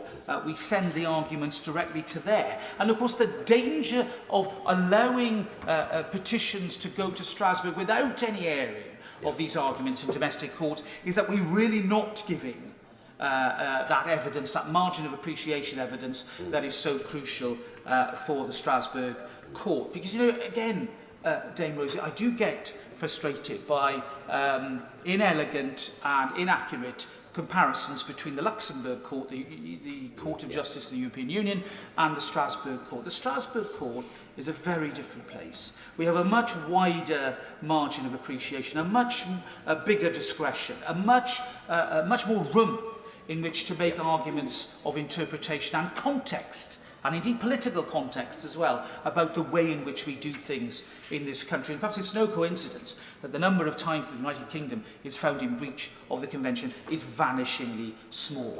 And we've heard about prisoner rights. You know, more cases, anybody? Abu Qatada. You might remember that. This is Abu Qatada case is the one that's on all fours with what we're dealing with here. We solved the problem by making sure that Jordan actually had a fair trial system. And I think, if I'm right, I think Abu Qatada was tried. He was acquitted in Jordan. But, you know, the point was made, and I think this is the point on all fours with this bill, that if you're going to rely on the processes of another country, then getting them right in order to be compliant seems to be the best way forward, which is why the government treaty approach, I think, is to be commended. So look, Clause 3 No, I don't see the need for it. Get rid of it. You're going to end up with these arguments whether you like it or not. Now, clause 5. Well, again, another clause that in the words of my honourable friends, is just unnecessary. I do not see how interim measures, first of all, equate in any way to the binding nature of final judgments, which Article 46 of the Convention, of course, draws us to, and indeed anything different from the approach that we take to domestic injunctions, interim injunctions in domestic cases that High Court judges, County Court judges, judges of all shapes and sizes will be enjoined to create or refuse on ex parte or inter partes applications. And it is important, I think, in this context about the debate of interim measures to pray and aid the work that has been done in the plenary sessions of the European Court of Human Rights last year, where already the rules will be changed, and these rules are going to come into effect in 2024. May I ask my right honourable learned friend to work with colleagues in the Law Officers Department, his former department, and indeed the Lord Chancellor, to make sure that the Council of Europe, and indeed rather the plenary sessions of the court, actually get on with implementing these changes, because it seems to me that the changes to interim measures are really important. First of all, the limiting of the granting of interim measures to exceptional circumstances. Those are not the words at the moment that exist in the definition of Rule 39. That, at a stroke, changes the ballgame, in my view. And secondly, the end to anonymity for judges, which is a proposal that will be enacted. And finally, importantly, the opportunity for parties to the proceedings to request the court to reconsider its decision. So we will, the United Kingdom, will have an opportunity to say, no, there's no imminent risk of irreparable damage here. We can fly people back from Rwanda if there's a problem. And in any event, because of the measures we're taking in this Act, we're not going to be sending people who are vulnerable or at risk because they might be terminally ill or pregnant or whatever it might be, or some serious condition, to Rwanda in the first place. We've got the arguments, Dame Rosie, to deal with Rule 39, in my view, and we should have the confidence, the self-confidence and the ability to make our case. And these reforms to Rule 39, I think, will be significant. I'm delighted to have followed the Honourable Gentleman Member for East Belfast, who I think made a very thoughtful contribution. He and I have had some differences of opinion about things in recent days, but he always couches his arguments in a respectful way, and for that I thank him. And today, I'll give way before I develop the yes, I will give way. I was grateful to my right honourable friend. Two things. First of all, just quickly, does he understand that there are those who argue that these Rule 39 indications are actually, or the way in which they're being used by the Strasbourg court, are not binding? Has he heard that argument, and does he agree with it or not? And then the second thing is with regard to the question of how people react to the manner in which it's being done. Does he think that the way in which it is being done, given the reforms that are being proposed, does he speak with authority? Not that he hasn't got his own authority, but can he quote to us any specific document or demonstration which shows that actually the whole thing is now more or less sewn up? Well, I'm very grateful to my honourable friend. I do have sources which I was looking at in terms of research for the speech today. I will send him the links that I have to the web pages in the European Court, which deal with several meetings that were held, I think, in the summer and in November of last year, where these proposals were agreed, and that now the question is implementation in 2024. I think they have not been specific as to precisely when these reforms are going to be brought in. I think, therefore, now is our opportunity, not just as a parliament, but as a government, together with other member states, to say, look, this is welcome, can you please bring them in, and hopefully bring them in a way that dovetails with the eventual coming into force of these provisions. Yep. So that's an important point that I think he makes well, and I will certainly send that information to him. With regard to the question of binding nature, I think that it's tempting. First of all, I've made the point that these are not final judgments, so they're not binding in the sense that Article 46 bites, and therefore we have a prisoner voting scenario. Yeah. However, procedurally, I do think they have to be abided by, bearing in mind the fact that, as a matter of procedure in our own domestic courts, if an injunction is passed, then it would be potentially a contempt of that court for any party to those proceedings, to do something that would in effect defeat the injunction. And he'll know exactly, for example, an injunction perhaps freezing an asset, or the injunction preventing the removal of a particular asset from the jurisdiction. Clearly, doing that would frustrate the whole purpose of litigation and would really contempt of court. So I think he gets the point. And that's why I think that it is not necessary to add Clause 5. I think we all know the arguments. And if we do add Clause 5, we start getting ourselves into the unfortunate consequences of then having to consider the Ministerial Code, the Civil Service Code. I agree with my honourable friend from Stowe, by the way. I took the view at the time of the United Kingdom Internal Markets Act that the drafting of legislation, Part 3, which never, of course, became law, was not a breach of the Ministerial Code, wasn't a breach of the Civil Service Code. It was entirely in order, and we were able to do that. And that's where I parted company with my good friend Sir Jonathan Jones, the former Treasury Solicitor. I didn't agree with him about that. Having said that, and I know he would approve of that, but having said that, I will say this about Part 3 of UKIM, and there are other parts of Part 3 that we need to bring forward, by the way, in terms of legislation to help colleagues like my honourable friend for Belfast East, who nods sagely from a sedentary position. We need to do that. We brought forward that legislation, and indeed the Protocol Act, as a way of leveraging the negotiations, and we were successful. We managed to sort out through the joint committee between, it was then Michael Gove, who, my honourable friend, right on from the member for Surrey Heath, and indeed Maris Sefcovic, who came to a conclusion in the joint committee before on the protocol. And then, of course, in the Protocol Act itself, we have the Windsor Framework. Now, people with different views about that, but the point is that that legislation was not necessary. And that's why I say, in all candour, to my right honourable and friend, now we are using this legislation not as a way to leverage negotiation, but as a direct enactment of policy. And that's why we have to be very careful about this. And to come to the points made by the honourable gentleman for Belfast East, and then in the intervention by the honourable lady for Walthamstow, we can't ignore the Northern Ireland dimension on this. We just can't. And I think we've seen, two very good and nuanced arguments. First of all, about the interaction between the Charter of Fundamental Rights of the EU and the law of Northern Ireland, and then the position of the European Convention itself, and the centrality of that convention to the Good Friday Belfast Agreement, which I think we all agree is a fact. However, whatever our views might be about that. To come back to the point about the EU dimension, the Supreme Court was very clear in its judgment about the Rwandan applications relating to cases before it, that there was no role for retained EU law. That was very clear.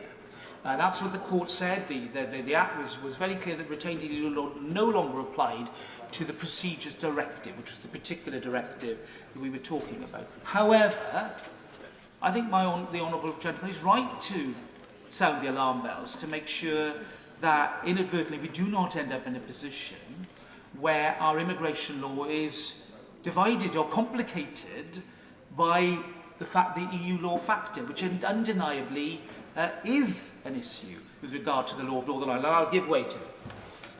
For the contribution that he's making, Dame Rosie. He would accept, of course, that the arguments around the particularities of Northern Ireland, or should an application come from Northern Ireland, they weren't considered by the Supreme Court in detail, and that is precisely why I'm not saying I'm right, but for as long as we have an undetermined position, and we have a juxtaposed position between the government on one hand and some advocates in Northern Ireland on the other, we need to get it settled, and we need to be sure about the position. That's my point. And I think he makes a very powerful point. I hope in the other place that is taken up as well. And I would certainly, in my role as chair of the committee, want to discuss that further with him and indeed with ministers, either in the Home Office or indeed via the Northern Ireland, or probably directly to the Home Office, I think, would be the best way forward. And actually that opens up the point made by the Honourable and Learned Lady Member for Edinburgh South West about the interaction of Scots law with all of this. Now, she's not wrong when she says and reminds us of the fact that Scots law does look at parliamentary sovereignty in a different way from the law of England and Wales. That, I'm afraid, is something we cannot get around. However, I would qualify her remarks in this way by saying that I think that is overcome by the fact that we have a United Kingdom Supreme Court, which, of course, within its body will have, and does at the moment, in the form of the President and Vice President, two very, very distinguished Scots lawyers who understand these principles deeply, and at any time in the composition of that court will have senior Scots lawyers present. And it is the very existence of that court, indeed a senior judge from Northern Ireland as well, Lord Stevens. That is the whole function of the Supreme Court, where it can bring together the slightly differing concepts of constitutional law that undoubtedly exist in our jurisdictions and strike the right balance, a balance that is based upon restraint. We come back to that word again. I'm not going to labour the point that I made yesterday, Dame Rosie, but my honourable friend knows that he is walking a tightrope here when it comes to getting this legislation right, and that anything that smacks of a lack of restraint, and I'm afraid the amendments, tabled by my honourable friends, and I've said, I think, obliging things yesterday, and I will repeat them today, do not follow that sense of restraint, do not follow that sense of balance. And it's not just the risk of an imbalance between the courts of England and Wales and this Parliament, but an imbalance between the differing jurisdictions of the United Kingdom. And that should cause us all pause for thought, particularly those of us who are deeply committed to our union and who believe in this United Kingdom. And I'm not saying my honourable friends are trying to do something to deliberately undermine that, of course I'm not, but I'm just sounding a word of warning here, that in treading too heavily down this path of exceptionalism, in going too far in normalising what were the exceptional circumstances of withdrawal from the EU. And I should know that because I sat on that front bench making the case for many of the provisions within the EU Withdrawal Act that are cited by my honourable friend, the member for Stone and others. Those are exceptional times. This, I know, is an exceptional global challenge. But before I conclude my remarks, I'll simply say this. We need to tread carefully. If we don't, then what we do is, in trying to deal with an external problem, we create internal constitutional and legal problems of our own that I don't think any self-respecting Conservative government would want to do, and any self-respecting Parliament would want to follow. And for those reasons, I would urge honourable and right honourable members to reject many of the amendments that I think complicate this bill, and to follow the maxim that less is more. Stella Creasy. Thank you, Madam Chair. It's a pleasure to follow the honourable gentleman from Swindon, and indeed many of the colleagues that have sat next to him, who have brought an immense level of legal expertise to their concerns about this legislation. let me try to offer something different than as somebody who is not legally qualified, a lay person's view or perspective about what this legislation is doing, and in particular why I have tabled and speak to Amendment 9, but obviously I support the amendments in the name of my front bench colleagues. This is actually not for me about the R of refugees or even the R of Rwanda. It's about the R of rights, and the rights that we enjoy that protect those freedoms and liberties to which so many of us fight for, are passionate about, and believe are intrinsic to a good life. This piece of legislation that the government has stated itself is a clear statement of the Parliament's view that Rwanda is safe, notwithstanding all specified domestic legislation and the common law and any alternative interpretation of international law, including customary international law. Now, for those of us who are not qualified, the word notwithstanding there is doing an awful lot of work to justify the diminution of rights for people in our country, and the concept that somehow international law does not protect us. And so much of the anger that we have heard, the concept, the idea of a foreign court, has come from it being about the European Court of Human Rights, that it is an affront to our democracy that this organisation is part of protecting those rights, those liberties, those freedoms on which we depend. How dare Winston Churchill sign us up to such a thing? How dare he believe that working with other countries was the way in which we protected those rights? As he said, in the centre of our movement stands the idea of a Charter of Human Rights, guarded by freedom and sustained by law. The scoundrel. What sort of rights was he trying to protect? What sort of abuses by the state did he dare to think we might need a court to uphold for us? The right to family life? A travesty, surely. The right to privacy? I mean, goodness me, what a terrible thing to be concerned about. The right to freedom from torture, or the right to liberty, or even the right to freedom of thought? Well, no wonder we need to look at all of this again. How terrible those things must sound to those of us who are not legally qualified, who cannot see the rub there. Let me try and think through a real-world example, perhaps, Madam Chair, of why those rights might be upheld by a third party. One could think of somebody, say a member of this House, who didn't have the respect and courtesy for other people speaking in this debate to even stay and listen to them shortly after he had spoken. Somebody who thought the rules did not apply to him, that the treatment of other people was not something that mattered, who perhaps was far too busy worrying about his social media account. Rightly so, Madam Chair would want to hold him to account. Goodness, many of us would think he might need legal representation for what could happen next. He would want his day in court.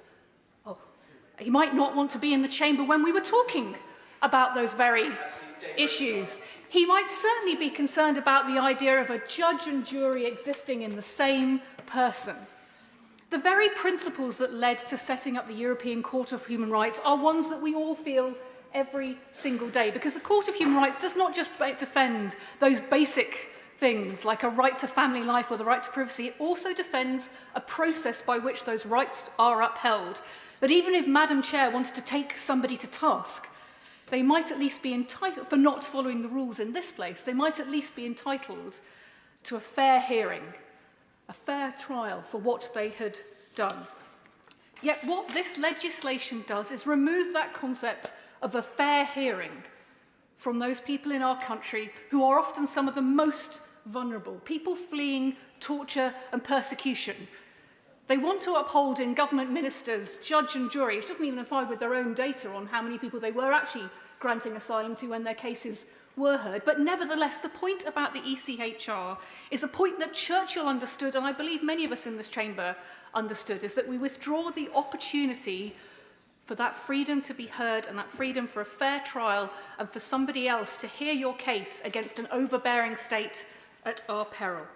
Article 13 of the European Court of Human Rights Convention sets out the right to an effective remedy, and it dares to impose on state parties, on countries that are signed up to this court that everyone whose rights and freedoms as set forth in this convention are violated shall have an effective remedy before a national authority, notwithstanding, that word again, that the violation has been committed by persons acting in an official capacity. In lay person's term, when you think the government has done you wrong, who do you turn to protect you? Now, rightly, you might want to turn to our courts, but if the government is setting the laws, it makes sense to many of us who value freedom and liberty that there is a third party that you can adhere to. And frankly, it's a sign I'm getting old that I look at the Conservative Party now and I wonder where those libertarians are, those people who recognise rightly the concern that a government might be overbearing and repressive. Freedom-loving indeed, but not enough for their own freedoms, it seems, from the way in which this piece of legislation starts that inevitable process of removing that right to a remedy. Because we all know right-wing governments might start with refugees, but they never end with their rights when it comes to removing them. Now, removing the right to an Article 13 remedy, which is what this legislation does, doesn't just have consequences for refugees, and many of us have debated that issue, that concept that each person should be able to have their day in court, a concept that laypersons across the world understand, for it is not just written into the European Court of Human Rights, into our Human Rights Act, it's written into the United States Convention. I don't think it really is some terrible communist, socialist, Marxist idea that people might have a remedy. That idea of due process, it's part of being a state that plays by the rules, that treats people fairly. And if we start to unpick that in this legislation, it does not just have a consequence for our immigration system, it has a consequences far beyond the remit I think that anybody has really thought about, because for so long it has been a byword for British liberty and freedom that we've been prepared to stand up for the rule of law and play by the rules, and yes, be part of making them through being part of the Council of Europe. And I declare an interest as somebody who did take part in one of those elections to vote for one of those terrible pyjama-wearing judges who then has to uphold the legislation that we have helped create. Where does it have an impact? Well, the member on my side, whose constituency I've just forgotten because I am getting old, I'm sorry, I do apologise, talks about the Good Friday Agreement, and the member from Swindon recognised that too. Let us sound the alarm here, if the government will not deal with it now, that it must be dealt with in the other place, because peace is precious. And the peace in Northern Ireland was built on the bedrock of the Good Friday Agreement, and the Good Friday Agreement is built on the bedrock of the European Court of Human Rights. It's baked into the Northern Ireland peace process. The Good Friday Agreement placed a direct duty on the UK government and all of us in this place to incorporate the European Court of Human Rights and its work into Northern Irish law so that people in Northern Ireland could challenge an injustice in the courts if their rights were breached. That's not my interpretation. The Good Friday Agreement explicitly says full incorporation into Northern Ireland law of the ECHR and states explicitly that the parties, i.e. us and the Irish government, affirm their commitment to the mutual respect, the civil rights and the religious liberties of everyone in the community. When we start removing those rights, which what this bill does by denying the right of a refugee to go to court under Article 13, then we start undermining the Good Friday Agreement because it does affect people in Northern Ireland. It's a principle established in law through Section 7A of the Withdrawal Agreement.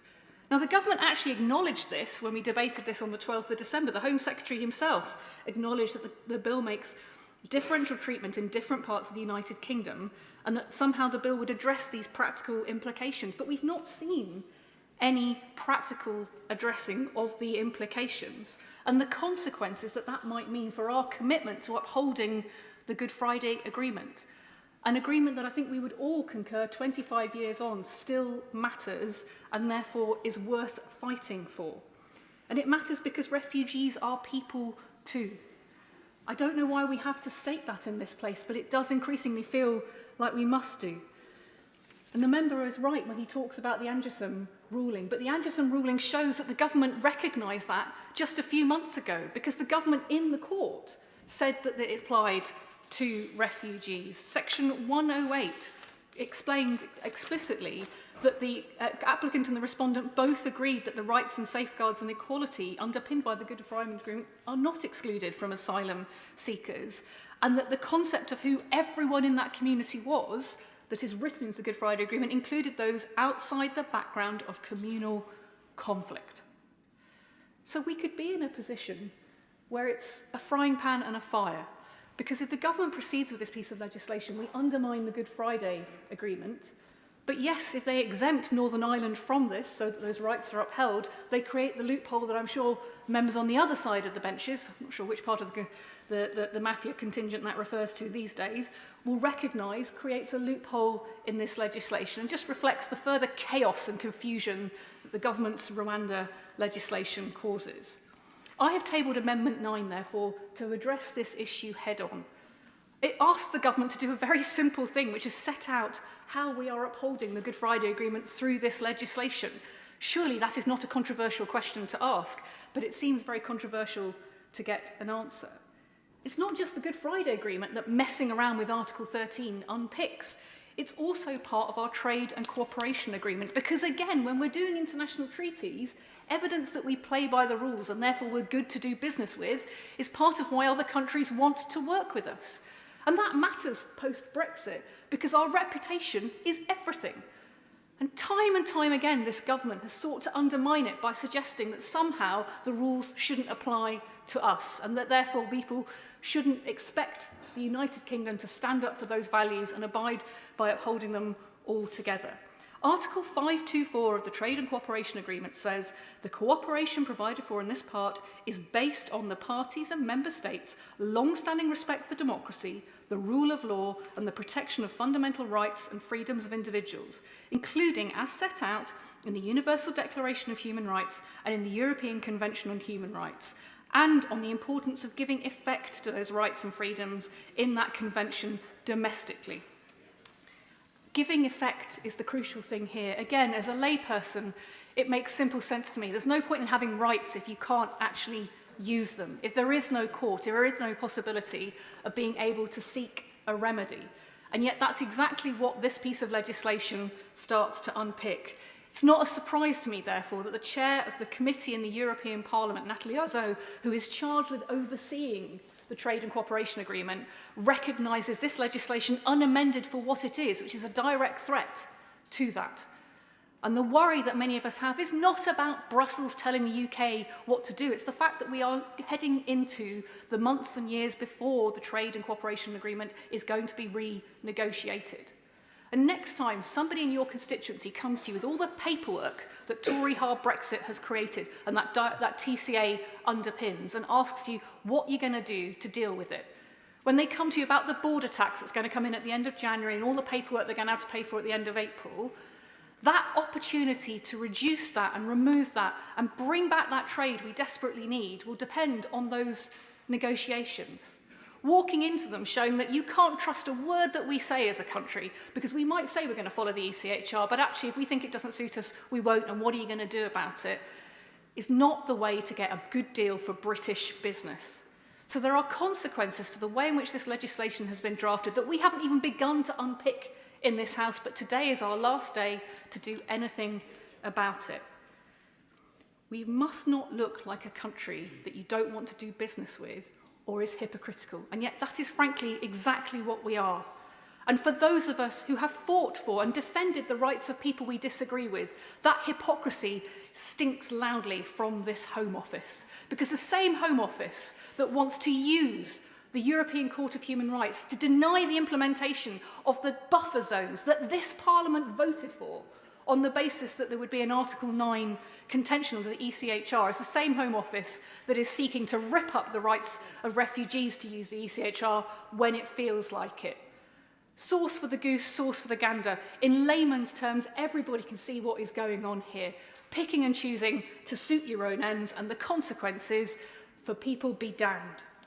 This bill is contrary to the rule of law because it amounts to a legislative usurpation of the judicial function. It's an assault on our constitution. It is not standing up for liberty and freedom. It's denying it by removing those basic rights. And the government is doing that in its own legal assessment. Now, I earlier raised this with the the member opposite. I mean, again, I'm not legally qualified, so I read this, and I think it reads like something out of Alice in Wonderland. It says that Article 13 in the ECHR is engaged but will not be infringed. I mean, that feels a bit like present but not involved as a way of thinking about legislation.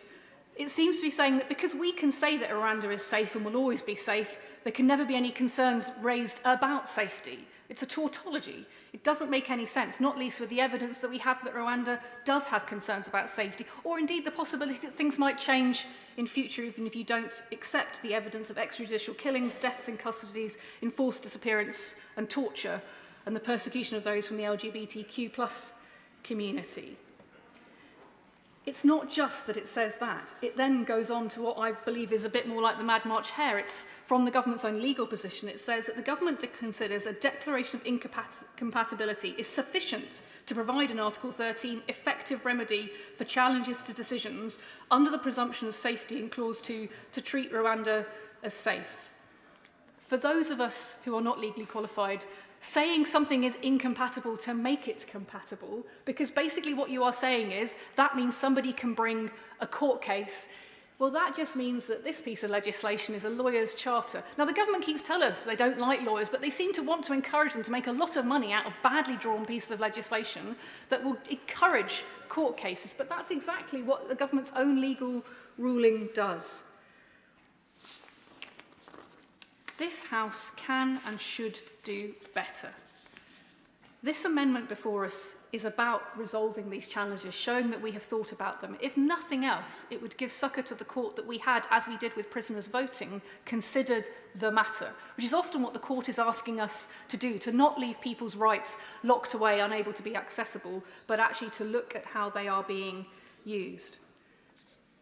Churchill said that they would welcome any country where the people own the governments and not the government the people to the courts. I think a very noble provision.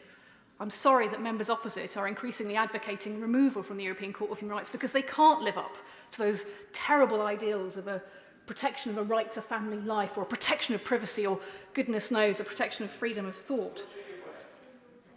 Oh, go on then. By constantly and sarcastically evoking Winston Churchill, and obviously he did sign up to the ECHR and he sent lawyers to the drafting process of that, but does she acknowledge that, firstly, he didn't initially think that the United Kingdom would join it in the first place?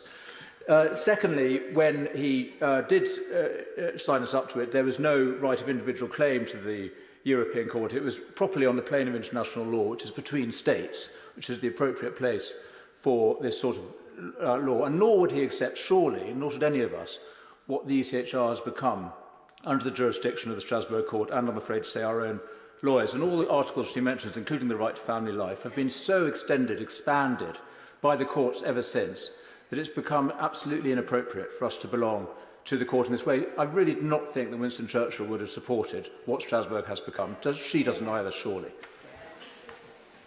I'm sorry that the Honourable Gentleman wasn't here earlier to be part of the conversation again. I'm sure he would want his own right of remedy to explain why he couldn't be bothered to be here at the start. He would have heard the debate that we had about what the original intention of the court was. Let me quote back to him the original document that says, high undertaking parties agreed to abide by the decisions of the court in any case to which they are parties. From the start, and Churchill himself advocated from the start for the court as a backstop against overbearing governments that felt that it could speak for its people and prosecute people in ways that were being talked about post the Second World War without any challenge. I don't quote Churchill sarcastically. I recognise what he saw at the time, the danger of authoritarianism, and the member opposite would do well to go back and reflect and perhaps reread some of those challenges, as well as the rules about taking part in a parliamentary debate. When Churchill talked about welcoming any country where people own the governments, it was about democracy. And our courts are an integral part of our democracy because they do keep governments honest, even if they're straining with this current administration. Just 2 countries have left the European Court of Human Rights.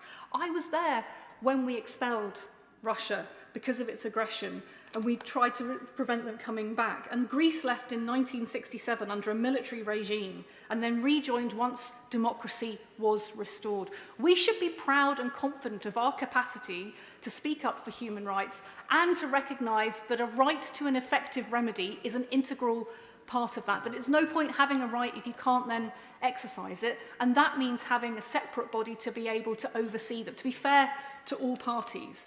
More pragmatically, we should be worried about messing up our trade deals and undermining peace in Northern Ireland, as this piece of legislation does. Let me say honestly to the member opposite, it's not woke to be libertarian, to not trust governments and think that we need to protect us. It's whack to think that because your government is in charge, it's okay because it won't abuse that power. All governments try to do that at some point, and it's right that all governments face a process of challenge. This legislation won't stop the votes. What you really want to do is stop the vote, and you can't do that as a government. There will be an election, but not before we have done potentially irreparable damage. Now, the Irish government has yet to say what it thinks about this legislation, but the UK government in that ruling in October was clear that it felt that refugees were covered by the Good Friday Agreement. So in tabling this piece of legislation, this government is undermining its own logic about its obligations under the Good Friday Agreement. So even if members opposite do not care about the Trade and Cooperation Agreement, let us at least care about the peace process. Let us ensure that these issues about compatibility are not something out of Alice in Wonderland, but speak to the best of this place and those obligations, because I promise we shall all regret it if we do not speak up for freedom and liberty in this way. Suella Braverman.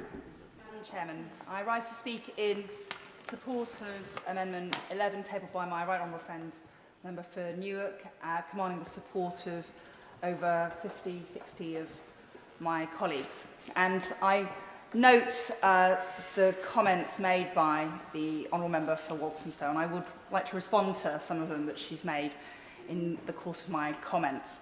Now, we are here to fix the problem that we're all seized by, that is stopping the boats. And this is our third attempt to fix this problem. We passed the Nationality and Borders Act in 2021.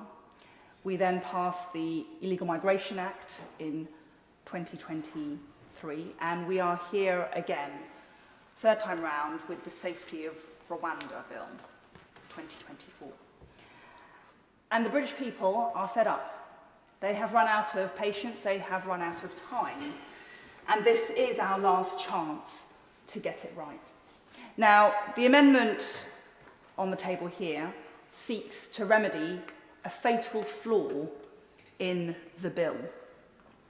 That being that this bill, as currently drafted, will lead us directly to a rerun of the scenario that we all saw on the 14th of June 2022, when the then Home Office and administration had identified a cohort of illegal migrants, filled a plane ready to take off to Rwanda, but at the 11th hour, pursuant to an opaque process, a decision was made by an unidentified, still unidentified judge in a foreign court that had the effect of blocking the flight.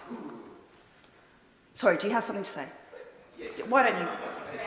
I'm not sure why we have to be frightened of foreign courts. What exactly is wrong with a foreign court?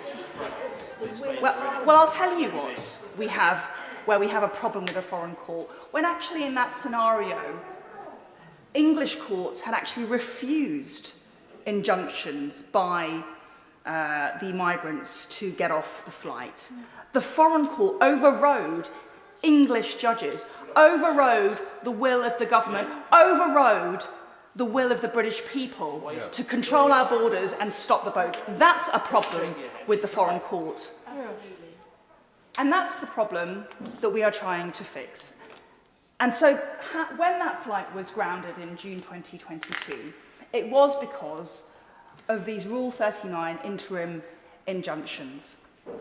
Now, these orders are not contained in the European Convention on Human Rights. They are not a product or content of the original documents of the Convention itself. They are a creation of the Strasbourg Court and the Strasbourg judges.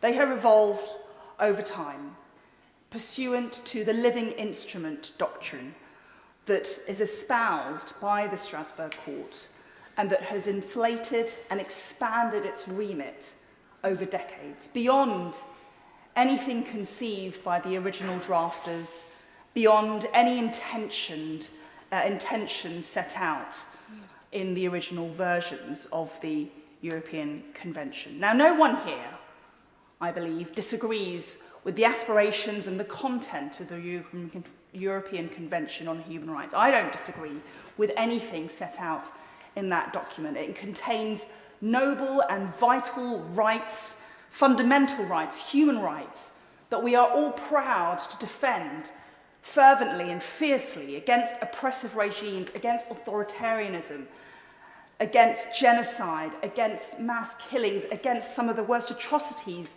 that history has seen. That's what was the creation, that's what the context was for the genesis of the European Convention. The problem that we're dealing with here, and this is where I want to respond to the Honourable Lady's comments about the issue, is the court. It's the court that has become politicised. It's the court that has become interventionist. It's the court which doesn't follow the traditional rules of precedence that our common law system here in the English courts subscribes to. It's the court and the judges in the Strasbourg Court, in the European Court of Human Rights, that has distorted the original European Convention on Human Rights into something that bears no reflection, as I said, to what it was originally intended. And it's been exacerbated by Labour's Human Rights Act. And over previous recent decades, we have seen the rights culture, the litigiousness around immigration and asylum, and many, many other areas of public sector decision-making become stymied and thwarted and undermined by a heavily resourced and activist legal industry. Undermining government decision-making, stymieing policy-making, undermining law enforcement and public safety. To take but a few examples, take the case of a Nigerian national, cases 00, sentenced in 2016 to 4 years in prison for offences including possessing crack cocaine and heroin with the intention to supply, pleaded guilty in 2017 to battery and assault. Serious offences. In 2020, the first-tier tribunal allowed his appeal against deportation on grounds that he had very significant obstacles to integration in Nigeria, and they outweighed the public interest in his deportation, despite the serious nature of his offending, despite the risk that he posed to the public. No, his Article 8 rights, interpreted in a vastly elastic way, a distorted, illogical way, operated to stop that man being deported. Or the case of D versus the UK, where Article 3, we can all agree with, it prohibits torture and inhumane treatment, degrading treatment. But in this case, in D versus the UK, a case of a non-national who was convicted for dealing drugs, the Strasbourg Court held that the effect of discontinuing his medical treatment available in the UK, but not available in his destination country, amounted to inhumane or degrading treatment under Article 3. Why should a convicted drug dealer be entitled to public services here and not be deported? I'm grateful to my friend. And surely on that basis, almost any deportation could be blocked, for there are few countries in the world that can match the standard of our NHS. And once that precedent's been set, Every person will claim they require treatment for the most minor of ailment. I'm afraid my right honourable friend is absolutely right to highlight that point. And it's Article 3, it's stretched interpretation originating in the jurisprudence from the Strasbourg court by politicised judges who have a political agenda that they are pursuing, which has led to a perception that here in the UK we have an international health service, not a national health service. Or lastly, AM Zimbabwe, a case from 2022, where it has now become law, thanks to that case, that states who want to remove someone have to prove that medical facilities available to the deportee in their home country would remove any real risk that their lifespan would be shortened by the removal from NHS facilities. Exactly the point that my right honourable friend has made. It is now a duty on the UK government to establish that foreign health services are sufficient before we deport people who may well pose a risk to public safety and national security in some cases in this country.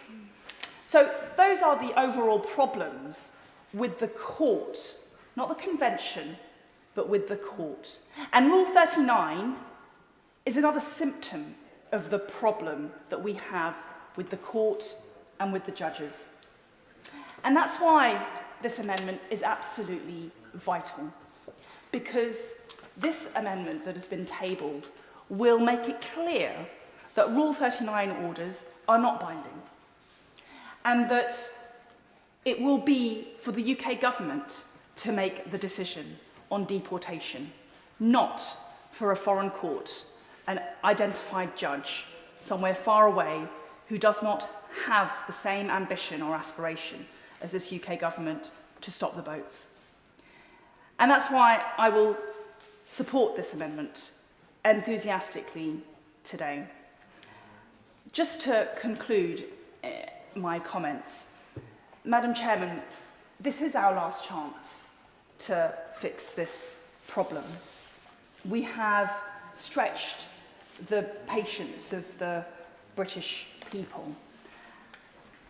But this comes down to a very simple but profound question, ultimately, of who governs Britain. Is it us, the democratically elected representatives who have been directly sent here on behalf of the British people on a clear mandate and a clear instruction on what to do, and whose laws are passed by a clear and transparent majority to which we can all be held to account at the ballot box?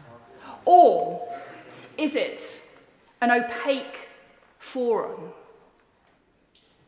many miles away in a different country, distant, outsourced, foreign, which does not share our values, which does not, no, I won't, because which does not share our values, which has made decisions time and time again which are at odds with what the British people have indicated that they want, and which has operated to undermine our public safety, our national security, and our good governance. The operation of the Strasbourg court, call it Strasbourg court, call it foreign court, you can argue about semantics. It's the European Court of Human Rights that we are concerned with here. And it is that court that is currently controlling this country's ability to stop the boats. It is that court and its jurisprudence that is stopping this government from delivering for the British people. We made a vow to the British people that we would stop the boats.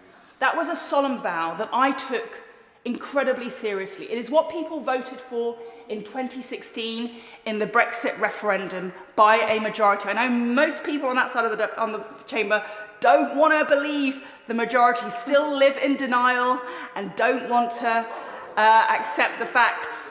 It's what people voted for by a huge majority in 2019 to control our borders and to stop the boats. We made a promise. We made... Lady for giving way, and I know she feels this passionately. I just wonder if she could clarify, because she's got a concern there about a foreign court. What does she think NATO is? NATO is not a court. I'm slightly embarrassed that I have to make that clear to the Honourable Lady. That's really elementary politics. We are being governed by a foreign court and judges who do not have our interests at heart. The decisions coming from that court are stopping us from controlling our borders. The amendment tabled here will prevent that foreign court from stopping us. And that's why we need to support this amendment. It will fix this bill. This bill needs to work. It is our last chance. If we get it wrong, the British people will not forgive us, and they would be right to do so. Order, order. I have now to announce the results of today's deferred divisions. On the Draft Immigration Act 2014, Residential Accommodation Maximum Penalty Order 2023, the ayes were 331, the noes were 51, so the ayes have it. On the Draft Immigration Employment of Adults Subject to Immigration Control Maximum Penalty Amendment Order 2023, the ayes were 331, the noes were 51, so the ayes have it. Patrick Grady.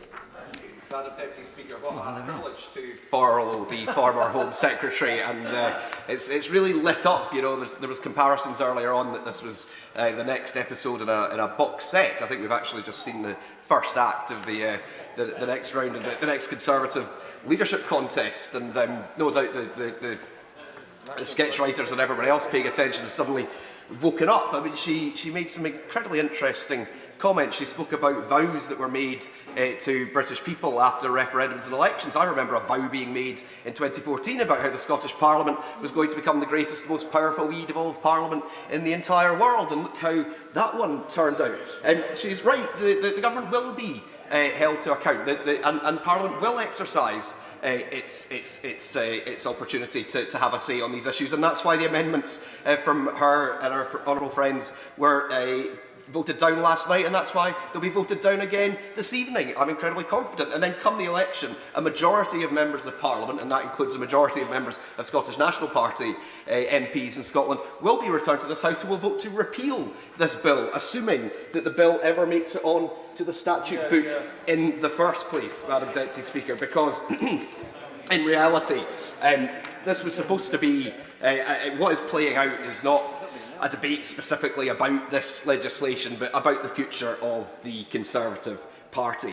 And not just the future of the Conservative Party, in fact, some of the past of the Conservative Party as well. It's been a real privilege in some ways to debate against the Maastricht rebels of old, and having the opportunity during my time in this House to debate against people who were on the television when I was studying for my Modern Studies standard grade 30 years ago, and they still can't get that determination to rebel against the government out of their system. It doesn't really matter what the government's proposing. You know that the member for Stone and the member for Gainsborough and the member for Woking and all the rest of it are just going to be against it because they love that sweet taste of rebellion. But the rest of us have better things to do with our time. We need to get on and demonstrate what our constituents actually think about this bill. We heard at great length from the member for Stone yesterday about the wonderful concept of parliamentary sovereignty, even though the clause that explicitly recognises parliamentary sovereignty is actually in today's grouping of debate, and that's the clause that my Amendment 31 would remove. And the reason for that is because the assertion of parliamentary sovereignty in a bill like this is actually a bit of an innovation, and I'd be quite interested if the Minister was able to respond to this point a little bit later on. This idea of including in a bill the language that Parliament is sovereign is, in fact, as I say, a little bit of an innovation. With the help of the House of Commons Library, the only other instance that I've been able to find is in the EU Withdrawal Act 2020. Now, There are other examples of legislation which imply parliamentary sovereignty, imply the ability of this House ultimately to override courts and make its own decisions. Some of that is in some of the founding legislation that took us into the European Union in the first place. Some of it's in the acts that established the devolution settlement. But this line asserting that Parliament is sovereign is something of a legislative innovation. And given how lyrical the member for Stone waxed yesterday about the wonder of an unwritten constitution, it slightly strikes me that this is a form of codifying the concept of parliamentary sovereignty. It strikes me as this is perhaps actually writing down aspects of the UK constitution. And this seems to me a random piece of migration legislation, which, as we say, may or may not ever actually make it onto the statute book. It seems a very interesting way to go about codifying the UK constitution. The other reason for my amendment, though, is the one quoted both by the member for Kirkcaldy and Cowdenbeath yesterday during his 10-minute rule bill, and my honourable learned friend for Edinburgh South West earlier on, when she quoted the constitutional expression, when she quoted the constitutional tradition expressed by Lord Cooper in the case of McCormick versus the Lord Advocate in 1953, that the principle of unlimited sovereignty of Parliament is a distinctly English principle which has no counterpart in Scottish constitutional law. And my honourable and learned friend spoke with far greater experience than I can about what the significance of that ruling means, and indeed the wider significance of Scotland's historically independent legal system to this debate and to this legislation.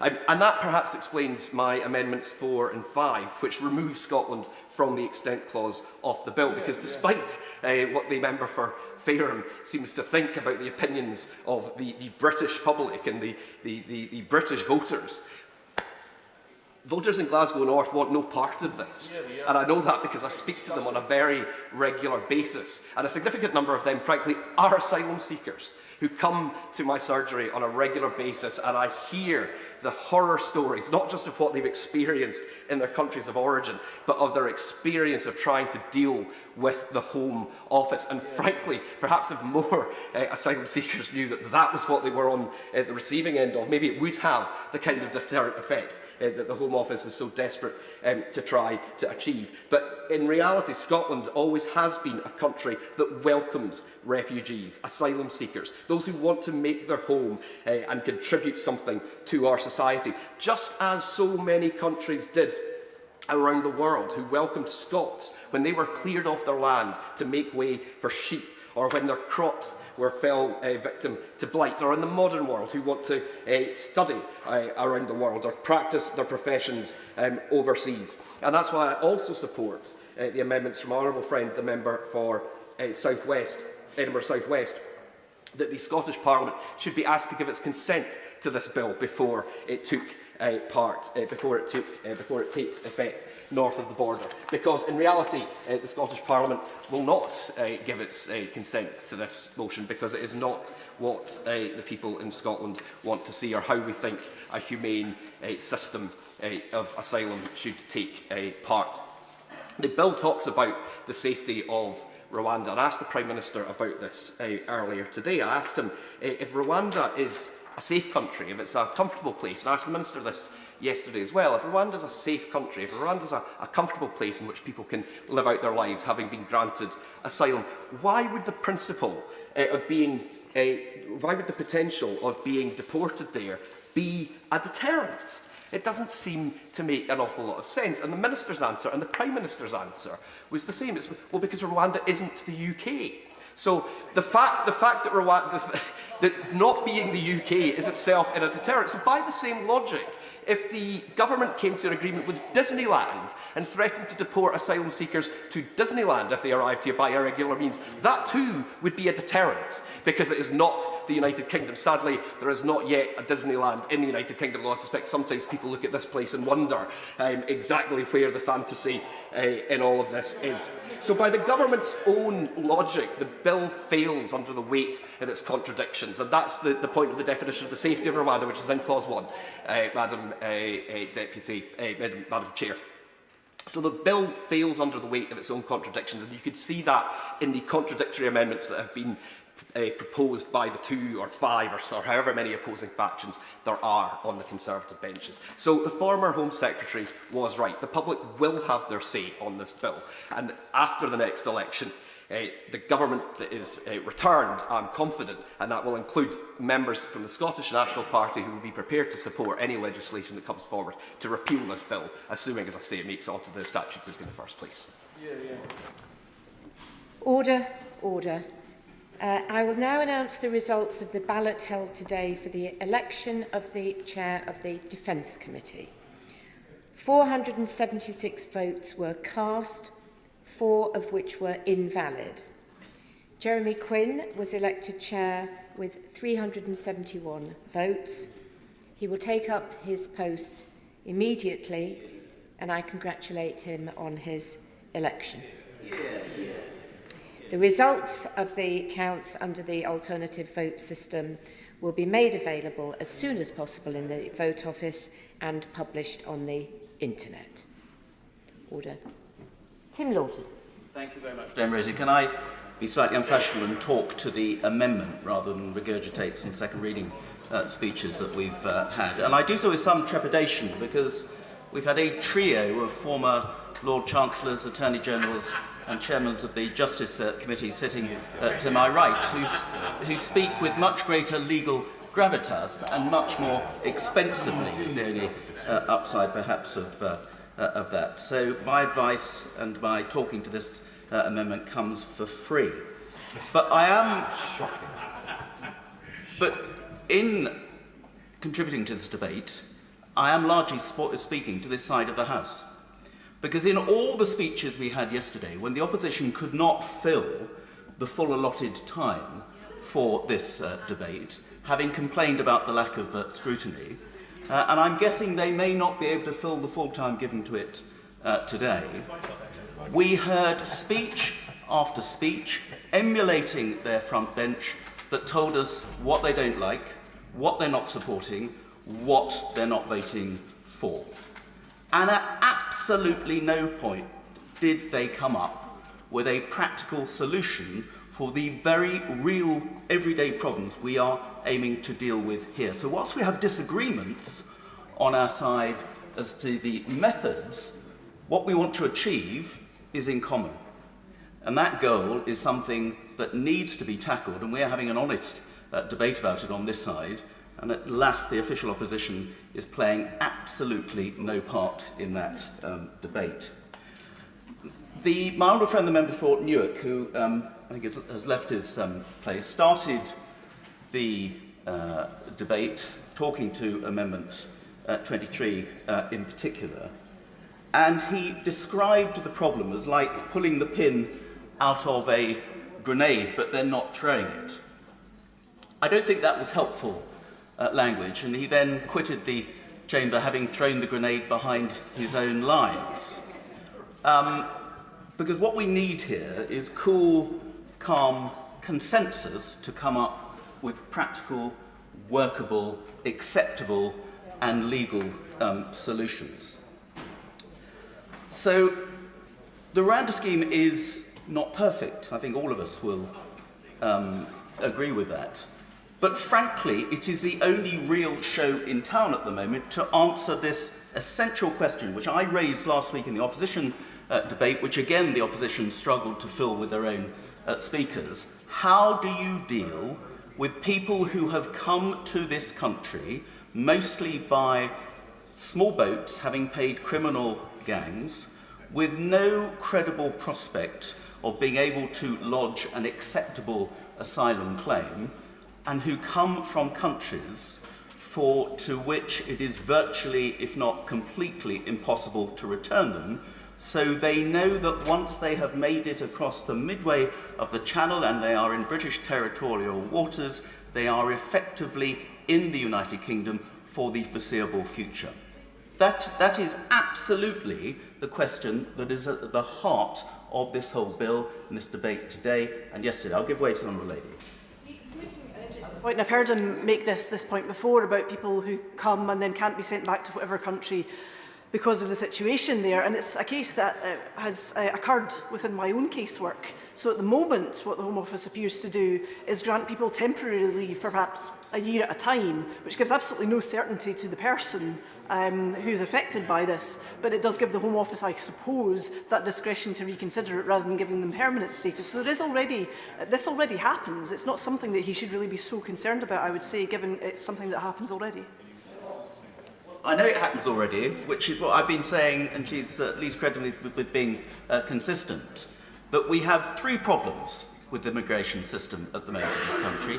One, how we can prevent people from leaving those mostly French beaches in the first place to make that most inappropriate and most dangerous journey. And we can have a different argument about the safe and legal routes, which he knows I support, as to whether that would reduce the numbers trying to do it, or whether we can come to some accord with the French that they would actually intercept those boats and return the passengers back to French shores. That is the first question. The second question is we absolutely need to speed up the whole processing. The government has, to give it its credit, of those people who are in limbo, and those who came before the Illegal Immigration Act, who are able to have their asylum applications still heard in this in the country. We need to get through that backlog as swiftly as possible. We then have a problem with those in limbo post the Illegal Migration Act who have effectively committed a crime under the terms of those that Act. But then the third point to solve the migration crisis is then removing those people who have not been able to make a credible claim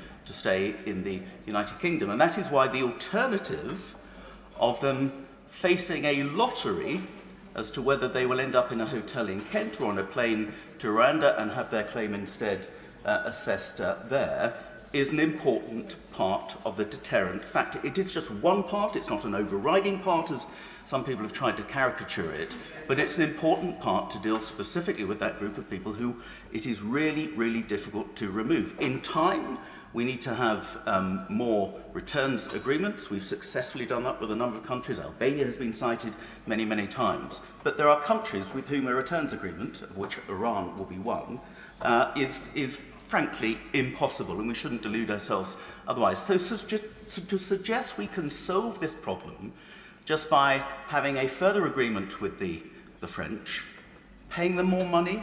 We've paid the French gendarmerie and police force £480 million already, and yet the proportion of successful intercepts has actually fallen in the last 12 months. We already have joint operations with them. We already have a unit within the NCA dealing with this. So the opposition's claims that this can be solved by getting better at cracking down on the people smugglers cooperating with the French, all of that is already happening. We need to speed up the applications, as I've just said, but that still does not deal with the problem of what you do with people that you can't then return. So that's why I absolutely agree with the spirit of what the Honourable Member for Newark and other honourable friends are trying to do with Amendment 23, but I don't agree with the method, which is why I will oppose this amendment. Let's just remind ourselves, the reason this bill has become necessary is in response to that Supreme Court judgment which found the Rwanda scheme to have various specific shortcomings. The refoulement threat, the fact that it was a one-way street, which has now been resolved, and so that's why a number of measures have been brought in with the Rwanda Treaty and within this bill as well. This bill is about allaying fears about not fulfilling the obligations under international law and the implications that may have for the Northern Ireland Agreement, as that has already been mentioned, and for negotiating trade treaties and other international agreements in the future. But the Rwanda Agreement, as it currently stands, before the reforms to it, fell foul of our own courts. Not just the ECHR or the Refugee Convention or whatever, it was our own courts that ruled against the government.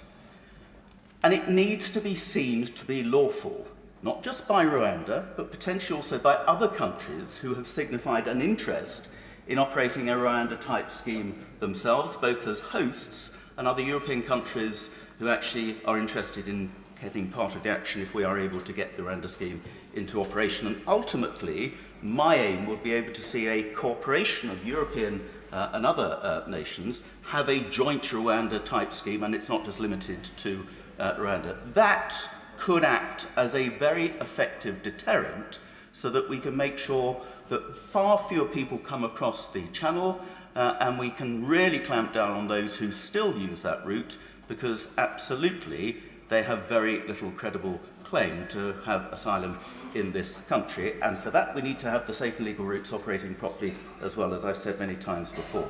So there is a problem specifically with Article 39 pyjama injunctions or indications. Now, I'm not a lawyer, but on the basis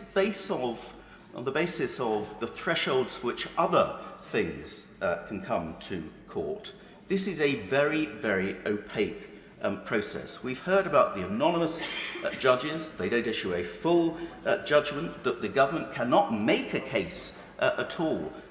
Where else is there a legal system whereby the person who is effectively being prosecuted cannot make their own case in front of a judge? And there is no appeal facility in this whole operation as well.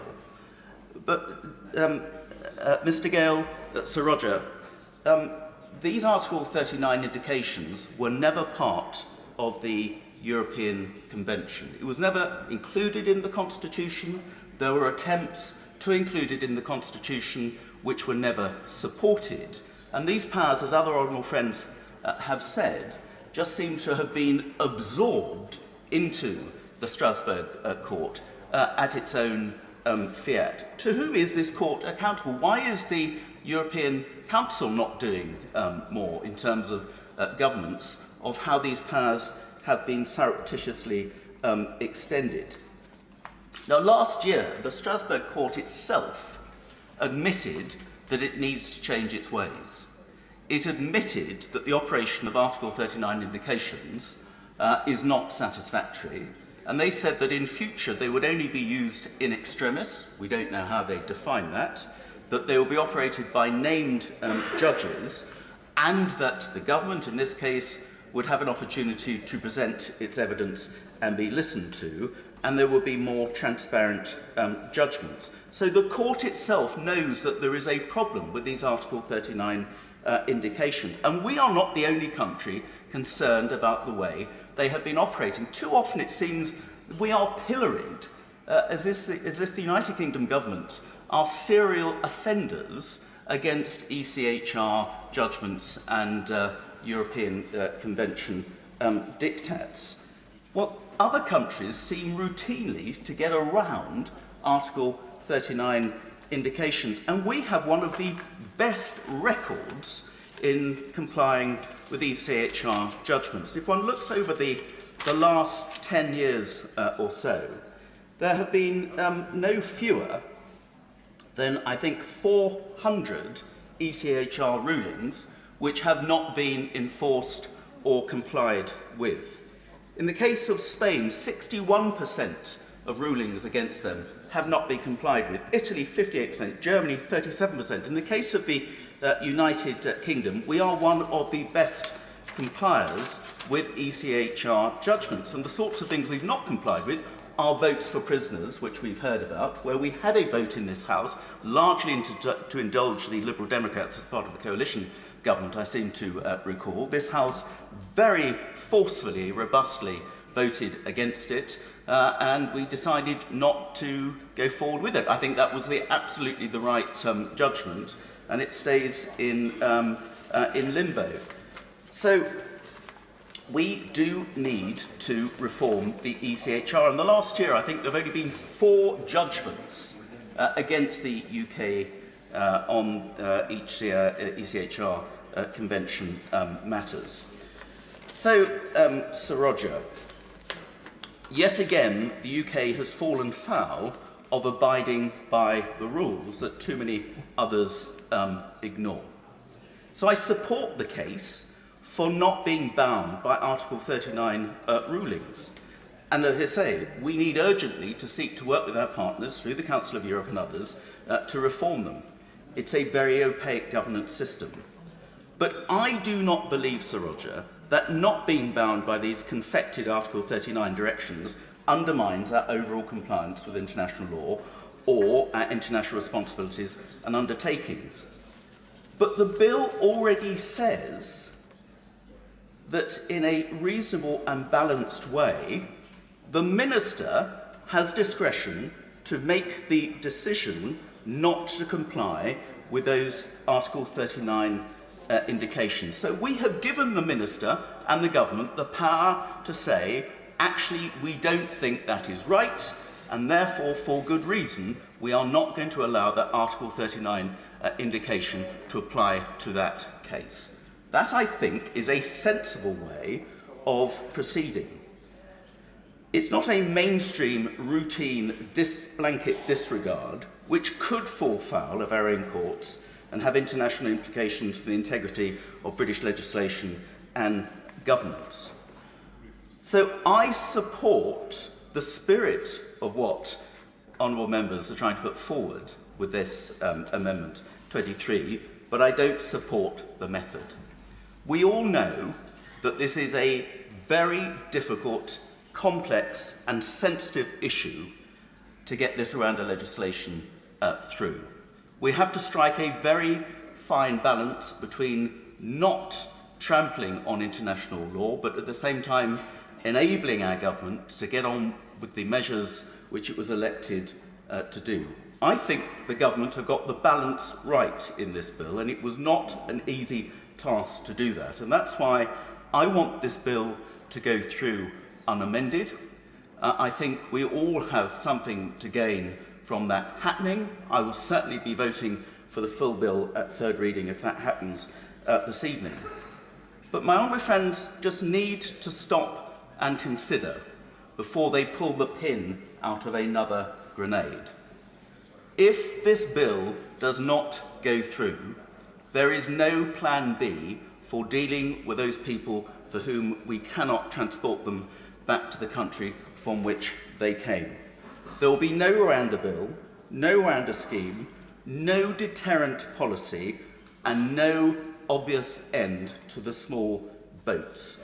So I hope the Honourable Member for Newark, having made a very strong case, but I think with the wrong ultimate conclusion of the method, will consider the implications of pursuing this and pursuing it all the way to voting in the wrong lobby when it comes to the third reading as well, to withdraw his amendment and let the government get on with the job with seeing whether we can get the Rwanda scheme to work, get the planes off the ground, offer a real deterrent and get this problem sorted out once and for all. Gemma Farron. Roger, pleasure to serve under your guidance this afternoon, and indeed to take part in a debate which has been broadly thoughtful, despite very clear differences of opinion. A pleasure to have sat through and enjoyed the speech of the Right Honourable Member for Fareham, who is the very definition of an activist lawyer. And so we're grateful to have her with us. And I speak in solidarity with the other minority of people here today who are not legally trained, who are not lawyers. And it's right that our voices are heard too. I would say this.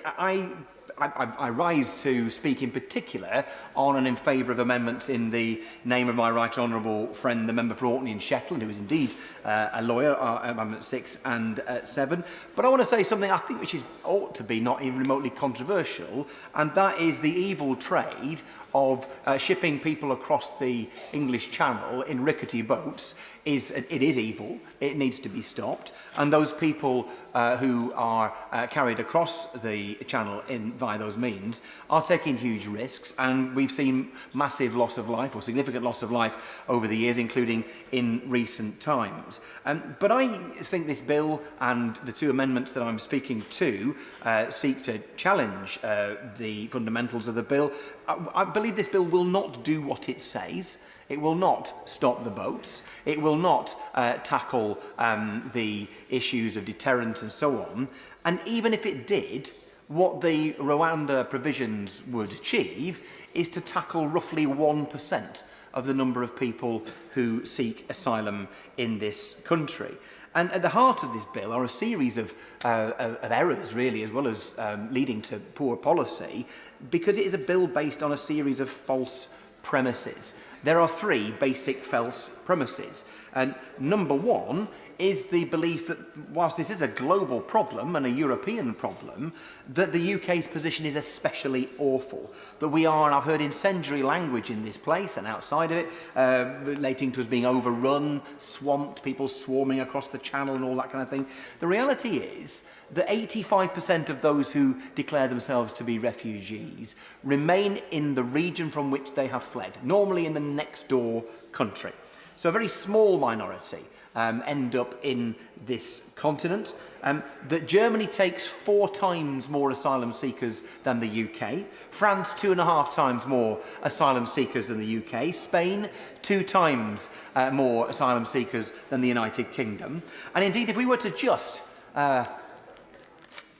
perish the thought, place Britain back into the European Union just for a second, just for a league table snapshot, then we would see that the UK is 20th in the league table of countries amongst the other 27 that in terms of numbers of asylum seekers we take per capita. So the idea that the UK is overwhelmed with this particular problem is not true, and it isn't taking account of the realities across the continent and across the world. It's also worth bearing in mind that the issue the government is really dealing with, or it thinks it's dealing with in terms of its voter base, is the issue of excessive immigration in general, and yet only 7% of the migrants to this country are asylum seekers. The real issue, and where there is an issue of us being overwhelmed, is that the last time I checked, 165,411 asylum seekers are waiting in a backlog. 75% of those people will be, on past experience, counted as refugees and given approval by this government. So we know that the people broadly who are coming here are genuine refugees. And then a maybe different 75%, not an entirely coterminous 75% of them, are waiting more than 6 months. So when people get letters in their postbag, emails, and people are outraged about this issue, more often than not, it's not about the boats crossing the channel so much as the fact that a local hotel is full of asylum seekers and not being used for its primary purpose. There is a reason for that. Those asylum seekers do not want to be in that hotel, Sir Roger. They want instead to have their cases treated quickly. I was in Barrow, in the constituency of my honourable neighbour, the member for Barrow, just a few months ago, talking to asylum seekers there who would actually rather be told to leave the country and be given a decision that was negative to them than to be waiting the year or more that they had so far. One guy who told me that was a person who was an Afghan interpreter for the British Army in Afghanistan, but we'd left him behind, and the only way he could find to get to this country was to come via that irregular route. These are the people we're talking about, and the reason that we're in the situation that we're in is because of the government's failure to tackle the backlog. So the first false premise this bill is based upon is that the UK's problem is somehow different and greater than any of our neighbours, or indeed somehow separate from the problem that affects indeed the whole of planet Earth. The second false premise is that the only way to control migration, brackets 7% of it, because asylum makes only 7% of UK migration, the only way to control migration is to duck international law and become a pariah. The Right Honourable Member for Kenilworth and Southworth said more eloquently and in more detail than I'm going to, he pointed out the issue of the United Kingdom being credible internationally. You know, we listened to the Prime Minister earlier this week. We're aware of what the UK is doing, government is doing, the UK military is doing alongside the US in the Red Sea. And the justification for that, which I hear and understand and accept, is that this is about upholding the rule of law. And if we want to work around the world stage and to be a leader, to be people with influence, then we need not to be those who habitually break the rule of law and think these things do not apply to it. I am content to give way, yes. I just perhaps would like to mention to the Right Honourable Gentleman that actually this question of global leadership is a matter which I did mention in my speech yesterday for a very good reason. It's to do with reputation, but it's also to do with change. And all over the whole of the European Union, faced with compulsory quotas and compulsory fines, they're in a real mess. They've also got the Charter of Fundamental Rights. They can't do it without changes in constitutional law and their constitutions, and they may well have to have referenda. In this country, we're in a different position, and we can do it because we, in a dualist system, are entitled to require our courts to obey the decisions of Parliament about its sovereignty where it is clear and unambiguous wording that is used. There is the difference. That's why we can lead the world. And in the case of the negotiations, which are bound to be happening, because my friends on this side of the chamber have been indicating that they believe that there are going to be changes in the European Convention, and indeed, for that matter, also in the Refugee Convention. For his intervention, and I would simply say, of course, it's a given that the law changes, and laws change via a variety of different means, including how this place votes. Nevertheless, the United Kingdom would be seen to, in order to tackle a problem in an ineffective way, by the way, to be choosing to disapply the Human Rights Act and to choose, at least to an extent, not to comply with international law. Now, I heard all the kind of disparaging remarks about, lefty lawyers, activists, judges, foreign judges, and so on. And I think all of that, it just kind of demeans this place, and it's not the kind of thing that people who are supposed to uphold the Constitution really ought to be saying, particularly given the majority of lawyers that I've heard speak in this debate are on that side of the House. And if members opposite want to describe themselves as lefty lawyers, that is their business. But I don't think it is helpful. But when you've got the Law Society saying, and I quote, that this legislation may be incompatible with our international obligation and sets a dangerous legal and constitutional precedent by legislating to overturn an evidence-based finding of fact by the court, that is something we should take seriously. There's no doubt whatsoever that for us to decide that to pass a law to say that Rwanda is a safe country, that's not only an overreach of Parliament, because if we have got evidence to say that Rwanda is safe, present it to the court. Do it in the proper way. It is dangerously authoritarian for us to decide that we can decide on a matter of fact of law rather than presenting it before the courts. It's not only an overreach, though, Sir Roger, it's also ridiculous. I mean, if we're going to declare Rwanda safe just because we want it to be, I declare Blackburn Rovers back in the Premier League and Alan Shearer to be 30 years younger and back in a number 9 shirt playing up front for us. There we are, make it so. But that's clearly not the case, sadly. So if there is evidence, you present it to the court. It is ridiculous for this place to say that somehow it can declare a place safe just because it is convenient for it to do so. You don't control migration by this kind of sophistry, but deterrence is still appropriate. And people have asked about, well, what deterrence are you going to have? Well, the deterrence is if we had a functioning asylum system where you actually returned people who failed in that system. I can see him with his hand up. Off you go. Yes, I'm happy to give way. I'm very grateful.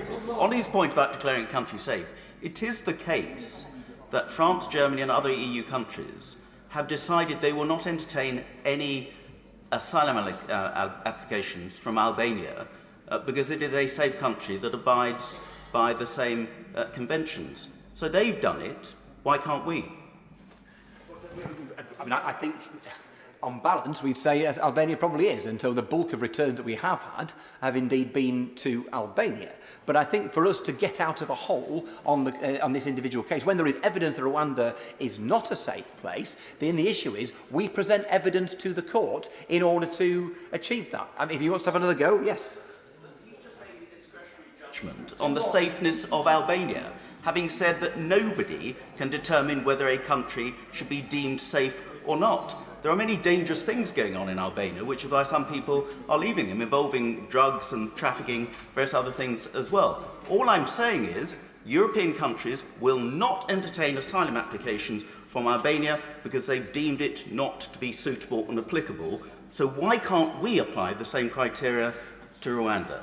I've never been an apologist for the European countries. They make their own decisions, but the clear issue is this House has been asked to decide on a matter of law when that is a matter for the court. So if there is evidence that Rwanda is safe, you present that evidence to the court. That's the proper way to go about it, and he knows that. And my opinion is neither here nor there whether a place is safe or not. The issue is about have the courts considered the evidence in front of them. The evidence in front of the courts was that Rwanda is not safe. We don't deal with that by just declaring it to be safe, which is unconstitutional and also ridiculous. We present the evidence. If the government has evidence, present it to the court. But I want to go back to what I was just leading into, which was the issue of deterrence. The fact is, if you want to deter people to come to the United Kingdom who do not have a legitimate claim, then be some use at removing those people who do not have a legitimate claim. The fact is that only a quarter of those people who are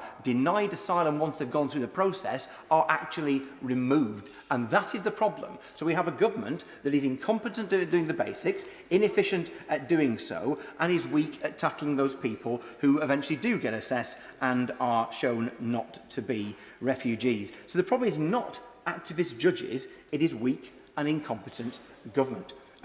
It's also worth saying that I'm not accusing everybody on the other side of the House of being populists, but one of the hallmarks of a populist is that they look at a huge and difficult problem and they come up with a simplistic solution. And the reality is, we need to be honest that this is a very difficult problem and it isn't easy to solve. That it is a global problem, and that what we have to do is work with other countries in order to try to address it. So, for example, some of the issues around Yemen will no doubt have been exacerbated by this country choosing to reduce its aid to Yemen. So if we want to influence and stop the flow of people away from troubled parts of the world, then we get alongside those places and we seek to try to deal with these things at source. But I would not even make any pretense that that will solve the problem. But let's not pretend that by trying to attack one part of the symptom is an answer. It is dishonest to claim that this is an overall answer to the problem. The third false premise is that the provisions of this bill will even remotely work. At best, on the government's own figures, a maximum of 1% of the asylum seekers coming to this country will end up being removed to Rwanda, at the cost, by the way, of £240 million and counting. I mean, we could just say, why not put that money into a better border force? Why not put that money into clearing the backlog? Why not put that money into doing things that actually would deter people from coming? It won't work, though, and it won't deter people. And let's just think through why it will not deter people. Let's think of one of the places from which many refugees who end up in this country and indeed come over the Channel come from in the first place. Eritrea. Eritrea, many people would refer to it as being the North Korea of Africa. Isaias Afwerki, an awful, appalling dictator. Amongst the things that he does, and that is a cause of people seeking refuge from that country, is that he conscripts all young men at 18, and then many of them, particularly from Christian communities, are then sent to murder their own people. And so, understandably, people ask, why are so many people coming young men? That's one of the reasons why so many people are coming are young men. And so they seek asylum. Where do they go next? Well, many of them will stay in the region. But just in this issue of deterrence, it's so important to understand it. So that young men, maybe a couple of brothers who've escaped, it's been hard to escape in the first place from Afwerki and his evil henchmen. So he leaves the country. They leave the country. They end up at some point going through the lawless horror that is Libya today. Utterly appalling, a country barely without rules. If you think the experience of what happened post-Gaddafi is a reminder, there is nothing so awful in this world that you cannot make it worse. And Libya is even worse than it was in that time. So you pass through that with its human trafficking, with the massive murder rate, with the appalling experiences of human rights in that country, and you make it eventually to the Med. And you cross the Mediterranean. You've crossed the Mediterranean to mainland Europe. And then, at some point, you're asked to make a decision about whether you will or will not cross the 20 or 30 miles of the English Channel. I'm sorry, Sir Roger, it's a piece of cake compared to the horrors that they've endured so far. On the 1% chance they might get sent to Rwanda, do we genuinely think that this is a deterrent at all? It's a reminder, isn't it, that this is a huge distraction from the issue that we are actually facing. So this is a bill that assumes a state of affairs that isn't true. It assumes that the only way to deal with this situation is to act unconstitutionally, in a very anti-conservative and unconservative way, I might add, and it assumes it will work when it blindingly, obviously, won't. And Amendments 6 and 7, in the name of my right honourable friend, the member for Orkney and Shetland, are there in order to...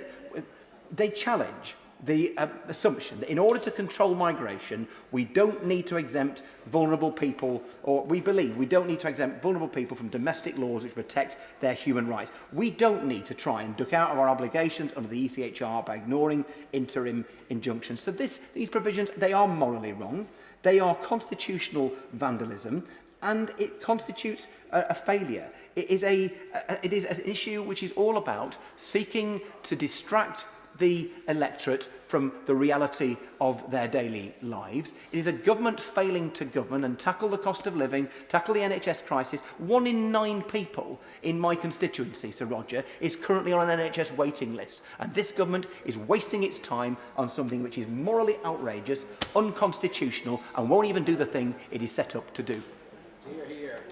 Order. Just before I call Sir John Hayes, could I remind the House that this is not a second reading debate. It is a debate about all of the clauses stand part, certainly, and all of the amendments, but it's not a second reading. There is a distinction. Sir John Hayes. I'm extremely grateful, Mr Chairman. This debate is not on this side of the chamber, as my honourable friend from Worthing and Shoreham and other places said, a difference in ends. In aims is a difference about means to those ends. We want, on this side of the chamber, to travel to the same destination. What we're debating is the journey to get there. So let's not exaggerate the differences between us. They are those differences, and I know the Minister shares that view, and we've engaged with him, and we hope to continue to do so, even at this late stage, to improve the bill, to make the delivery of those intentions, the journey to that end, one that we can realise. We have to do so because mass migration is perhaps the biggest existential crisis facing this country.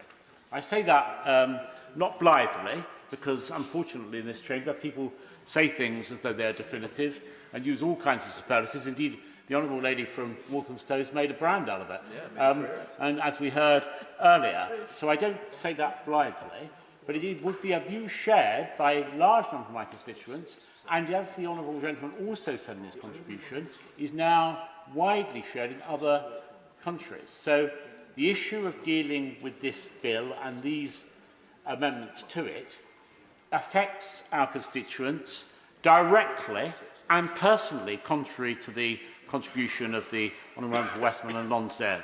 He claims that this is a distraction. Far from it, because you cannot absorb the number of people we are as a consequence of both legal and illegal migration into this country in a short period of time, with a devastating effect on public services, a displacement effect on the investment in the skills of our own people, a displacement effect on the need to reform welfare, and above and beyond all of that, the ability to integrate those incoming people into cohesive societies in which we all share a common sense of belonging. So, in dealing with these amendments, we need to be realistic about the scale of the problem and the nature of the British public's view of that problem. They know that the vast majority of people arriving here on small boats are men under 40, about 75% of them. 9 out of 10 of them male, by the way, far from the picture painted by some of the critics of the government and our policy. So they know too that large numbers of them are not genuine asylum seekers, but they're economic migrants. I will in a moment. I just want to continue to make my point and then I'll happily give way. And that truth is so evident to the electors of this country, they look with bemusement at this place that it's not widely recognised here. And yet we hear speech after speech from the benches opposite in particular, I have to say, that seem to be either ignorant of those facts or unwilling to face them. I don't know if the Honourable Lady is the first or the second, but I happily give way to that. I would just ask him if he perhaps would like to correct the record that most people that come in small boats are in fact refugees because the Home Office grant them status. They are not economic migrants. They do not get economic migrant status, they get refugee status. What we certainly know about them all is they travelled through safe countries, in many cases more than one, before they got here and failed to claim asylum. So we know that about them. She's right that we are probably in this country too lax in the way we process claims. Certainly, we offer asylum to more applicants than they do in Germany, for example, in France, for example, and indeed across the European average. We grant a higher proportion of applicants for asylum a successful claim than most other European countries. Now, we know, too, do we not, Mr Chairman, that the failure to remove these people is costing the British taxpayer an immense amount of money. When I looked at the figures, I was staggered by them.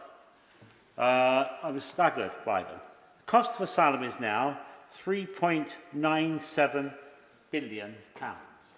It is extraordinary that a single matter should be costing so much, and the need for this bill is justified alone on the basis that we can no longer afford to deal with the level of illegal migration at the scale we are. We simply can't afford for this to continue. We know too that the British sense of fair play is being tested to its limits.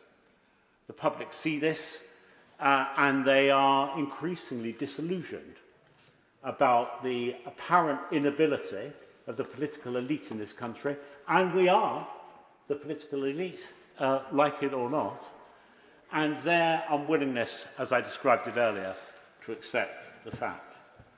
Now, progress has been made in clearing the backlog, and that was largely the result of the efforts of my right honourable friend for Newark and my right honourable friend for Fareham.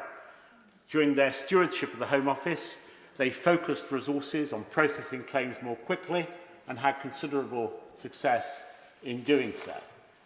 But the problem is that as fast as we process people, more and more arrive. And so until you deal with the root of the problem, you can never really tackle either the cost that I described nor the disillusion felt by our constituents. And that's why the Prime Minister pledged, he pledged it, after all, to stop the boats. Now, in order to do so, we need an act that is as effective as possible. And the amendments in my name of my right honourable friend, which I strongly support, would do just that. The amendments 11 to 18 deal in particular with the Human Rights Act. Taken together, they would fully disapply the Human Rights Act 1998 for this bill and the Legal Migration Act 2023, in particular relation to removals to Rwanda.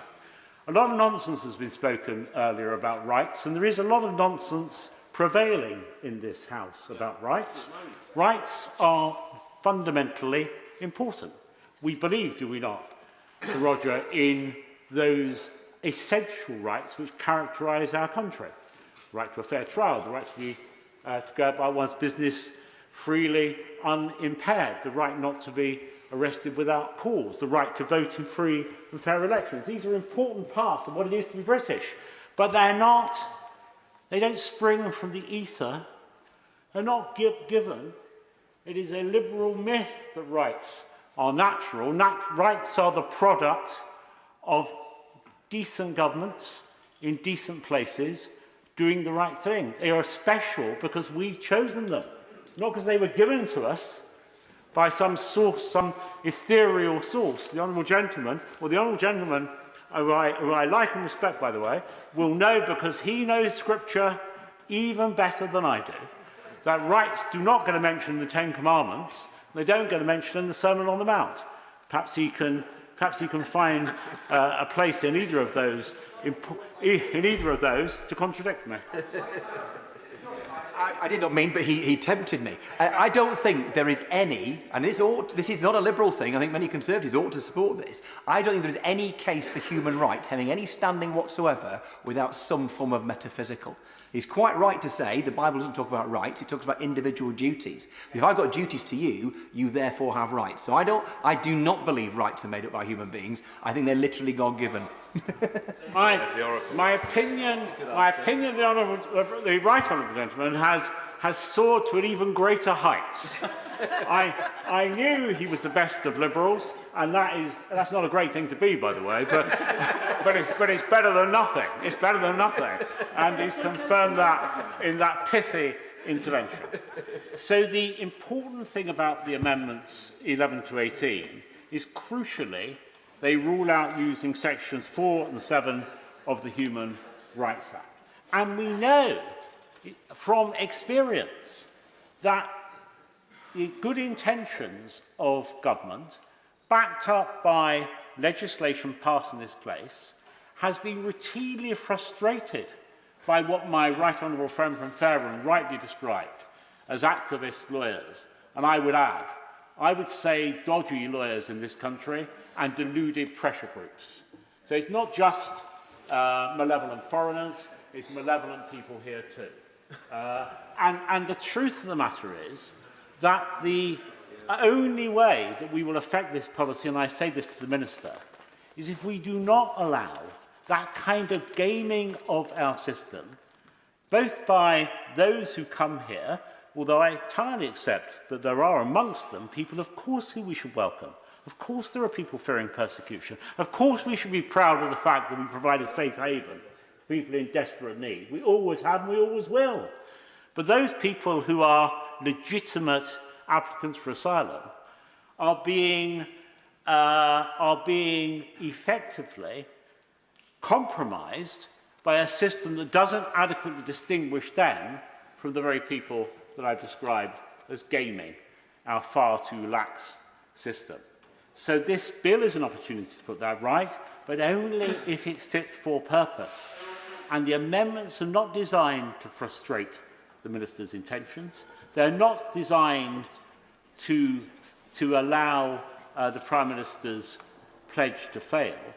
On the contrary, they are designed to make his pledge real, to allow it to be effective.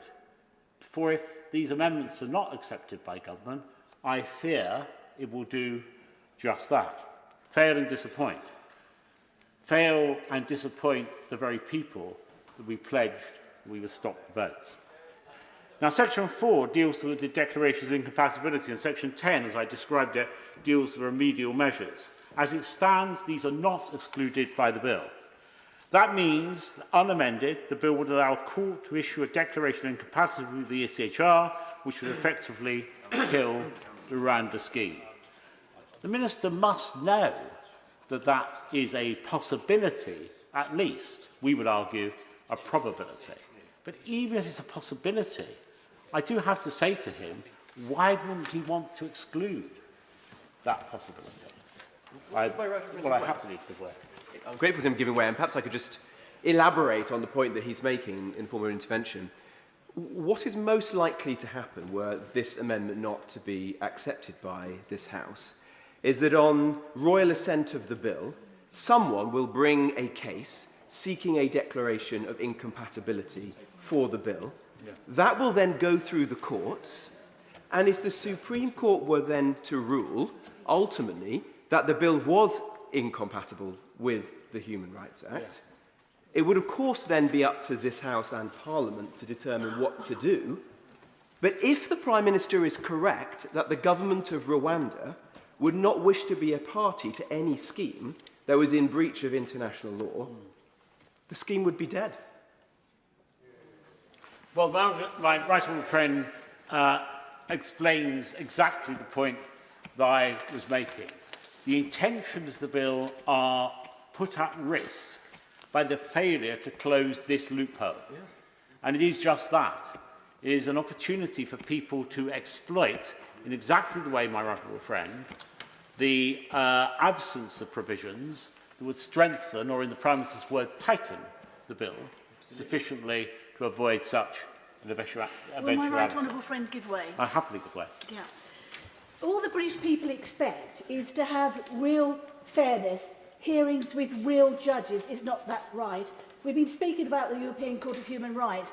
Is it not the case that many appointed to that court, that Strasbourg court, have never even been lawyers? Oh, they're not qualified, let alone be judges. Often they're academics, they're civil servants, even politicians. And more recently, as time has developed on, they're human rights activists.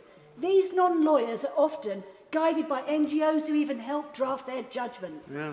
They are what Lord Sumption has described as ideologically committed staff lawyers. Why should we here in this place, we in this wonderful country, be subservient to that quality of some notion of international justice? Make laws here. That's what our people want. Well, the Honourable Lady in that pithy intervention has described so much of the fundamental problem with allowing what my right honourable friend described as a foreign court with foreign judges from determining outcomes which directly affect the interests of this country. On that point, well, I want to just complete, because the Honourable Lady makes, there's so many compelling arguments in their intervention. I want to deal with all of them and then give way to my honourable friend. Because, of course, there are three things about this, Roger. The first is that our judicial system is not common. It is particular and special, rooted in English common law, but also with a system largely due to the separation of powers, which means our courts are independent from the legislature and the executive. So we have a strong tradition of both judicial quality and independence. Frankly, that's not true in many of the countries of Europe, and I'm happy to give way to my friend who will elaborate. Talk about the Court of Human Rights in Strasbourg as if it's rather like our own Supreme Court or that of the United States. Yeah. Now, as I said earlier in this debate, I'm on the Council of Europe, so I know exactly how these people are appointed. We in the Parliamentary Assembly, it's the one power that we have, we appoint these judges, and we're given free names, and frankly, we have very little information on who they are, but what is undoubtedly true, and there's evidence of this, is that more and more of them are not, as in our case, really distinguished lawyers and judges. They are human rights lawyers, academics, and what is worse about the process, unlike our judges, they're not appointed by an independent process. The political grouping in the Parliamentary Assembly, dominated by the Socialists and the Federalist Christian Democrats, grouped together to appoint the most federalist pro-European judge. Well, it is that to which I was alluding. The separation that exists in this country between the judiciary and the legislature, between the political process and the process of justice, simply doesn't apply in a lot of the other countries in Europe, and certainly not further afield. So there is a problem of the politicisation of the court, and there is also a problem, as I also said, of quality, both of which my two right honourable friend referred to. But furthermore, there is an issue of accountability, because the point about law in this country is it's made in this place.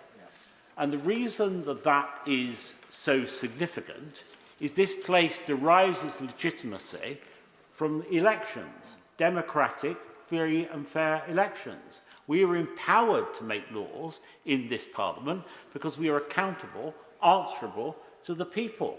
And as soon as we subsume that accountability into some pan-national arrangement, particularly of the kind outlined in the interventions, my honourable friend, we weaken this House. And by weakening this House, we weaken the people who send us to this House. And it's partly why their view of the world is so at odds with what I described earlier as the political elite. But what I really mean is the bourgeois liberal elite that dominate far too much of the establishment in all its elements. This is a bourgeois and I exclude the right honourable member from Westmoreland because he is liberal, but I don't think he's bourgeois. At least not as far as I'm aware. It's definitely not bourgeois. So the amendments that disapply the Human Rights Act are fundamentally important to the success of the bill. By the way, just as an aside, Sir Roger, entirely relevant to the bill, of course, the Human Rights Act should have been, we should in government from 2010 onwards got rid of the Human Rights Act anyway, because it's a Blair construction through which all legislation, it seems to be now, is seen. It's a very damaging statute which has stymied much of the work of subsequent governments. Now, amendments 23 to 25, taken together, would, as my right-honourable friend made clear, prevent the notorious Rule 39 injunctions, the so-called last-minute pyjama injunctions, which emanate from Strasbourg. These amendments will ensure the default position is that Rule 39 indications are not binding and explicitly a matter for ministers. The government's own legal advice made clear that without this amendment, flights may be grounded yet again. Ministers will indeed have the opportunity for exceptions, will not be bound to do so. This bill must be amended so that ministers can disregard Rule 39 orders. We really cannot allow Strasbourg judges to overrule this Parliament and halt flights. Decisions will be taken by those elected in Westminster, not by courts in Europe. It's what the people expect of us. It's what the people demand of us. The bill may block claims about the general state of Rwanda, but will still permit individual claims which will block removal. Unless such individual claims are explicitly excluded, we know that spurious cases will use to frustrate removal, and thus legislation will have no teeth. And the Minister knows that these things go on for days and weeks and months. These cases are never resolved quickly, and the time is short. And so consequently, at very least, surely the government would acknowledge that the flights that they regard and we regard as a necessary part of dealing with the scourge of illegal immigration will be delayed. The amendment in the name of my honourable friend will block individual claims, suspensive claims, limiting such claims to exceptional circumstances. Now, there are circumstances where perhaps a seriously ill person who can't travel should be accepted. And I think most of us would, well, all of us, I hope, would agree with that. But those will be rare cases. The Home Office has already correctly excluded families, children and pregnant women. Such exceptional circumstances are incredibly unlikely, given what I said about the profile of those people arriving in small boats being overwhelmingly fit men under the age of 40. Sir Roger, this is the third migration bill in recent times. It's our third and final chance, as other speakers in this debate have said, to deliver on our promise to the British people to stop the boats and control our borders. If we fail to strengthen the bill in the way the amendments I've outlined do, it will simply not work. And if we fail to make this bill work, if we fail the British people, we will have broken our promise to them. Thousands more people will make risky journeys in perilous conditions. Our hotels will remain full with those awaiting judgments of enormous cost. The British people will regard this as a failure which is rooted here in this House and in this government. Now, the Minister is a good man, a diligent Minister, who I'm sure understands the thrust of the arguments that have been made in this House today. Because he will know that in the end, this is about a fundamental crisis of democratic efficacy, the ability of a nation-state to deliver for its people. The greatest Conservative Prime Minister of all time, Benjamin Disraeli, said justice is truth in action. And this issue is a matter of justice, legal justice and social justice. And it is for that reason that the British people want to see the boat stopped. They simply regard it as unjust that our borders are being breached with impunity. For if the elected government of the United Kingdom cannot remove people who arrive here without permission to be here, then a more troubling and profound question must be asked. Who governs our country? My constituents want the government they elect and the parliament they voted for to determine who governs Britain. Only by improving this bill and by delivering the Prime Minister's mission of stopping the boats can we assure that we answer that question. Well done. Johnson. Thank you, Sir Roger. This has been a very interesting committee stage of this bill. We've ranged from the metaphysical to MPs feeding each other baked beans to a constitutional tour of the history of Scotland to the case of John Hurst, who lived in Hull, who put an axe through his landlady's head, went to prison, and then fought a campaign to get rights for prisoners to be able to vote. And we've had that discussion about that particular way that we've dealt with the prisoners and their right to vote issue in the past. We've also had a lot of criticism of lawyers. And I have to say, some of the best speeches we've had this afternoon have been from lawyers in this chamber, actually. And I don't know whether they'd be counted as lefty lawyers, but they were certainly sitting on those benches over there in the majority of cases. I'm very conscious, Sir Roger, this is a this isn't a second reading speech, but I do just want to refer the House back to the report that the Home Affairs Select Committee produced 18 months ago when we were looking at small boat crossings. And what we said in that was, there is no magical single solution to dealing with irregular migration. Detailed, evidence-driven, fully costed and fully tested policy initiatives are by far most likely to achieve sustainable incremental change that deters journeys such as dangerous channel crossings. We also said to the government that their number one issue they needed to address was the backlog, and I am pleased that there has been some progress in dealing with the backlog. I think they've now got a backlog of about 90,000 still to deal with, but that's an improvement of where we were last year. However, I want to now deal with the amendments that are before us this afternoon. I want to speak to amendments 11 to 18 and 23 to 25 tabled by the Right Honourable Member for Newark. And I am concerned about these amendments because I think if they were to be accepted, they would put the United Kingdom on a collision course with international law. I also want to speak to amendments 36 and new clause 7 in relation to the issue of the costs of the Rwanda policy. So turning first of all to clause 3 of the bill, which disapplies the Human Rights Act, amendments 11 to 18 would extend this disapplication of the Human Rights Act, thereby extending the permission of this bill, that this bill grants, to public authorities to act in ways that are incompatible with human rights. And Amendment 11 and 12 specifically appear to extend the disapplication of the Human Rights Act to anything done under the Illegal Migration Act that relates to the removal of a person to Rwanda.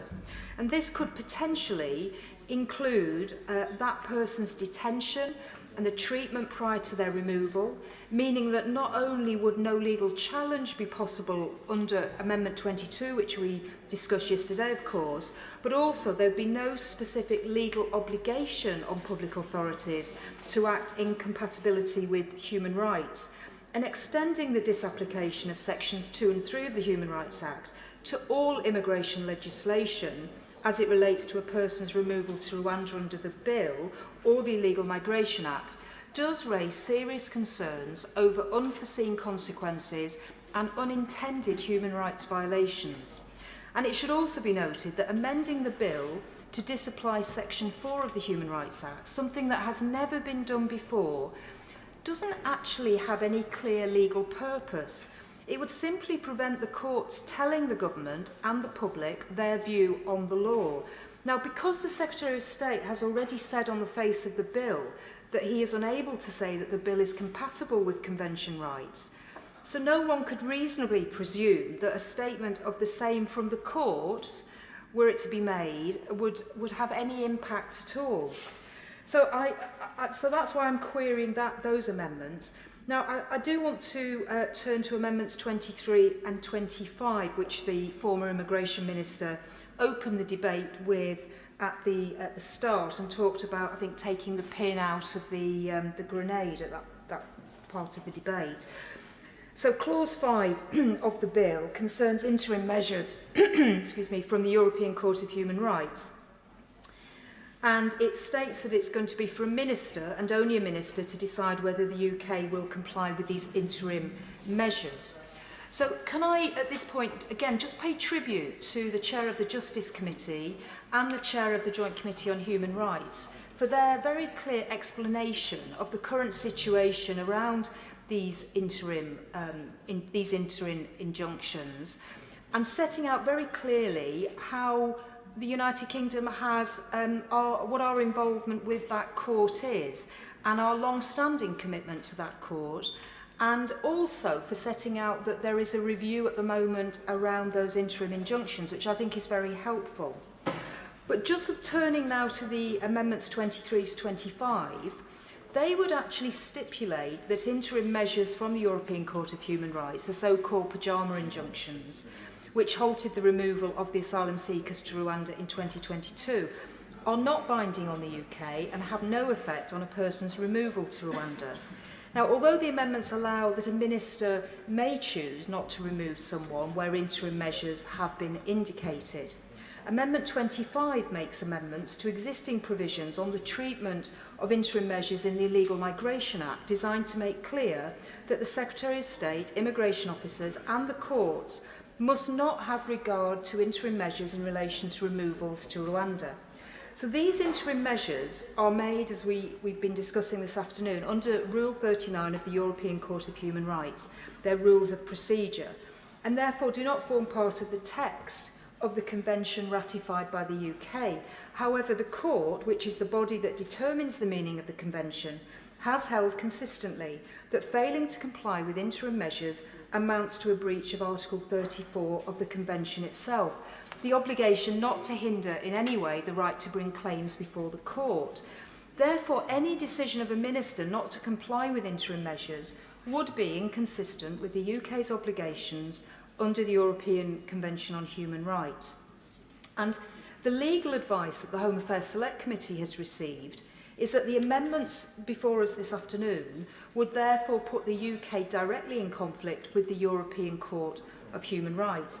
And worryingly, there are also reports today in the media that the government is considering amending the Civil Service Code to require civil servants to ignore interim measures from the European Court of Human Rights, something that the General Secretary of the First Division Association has described as madness.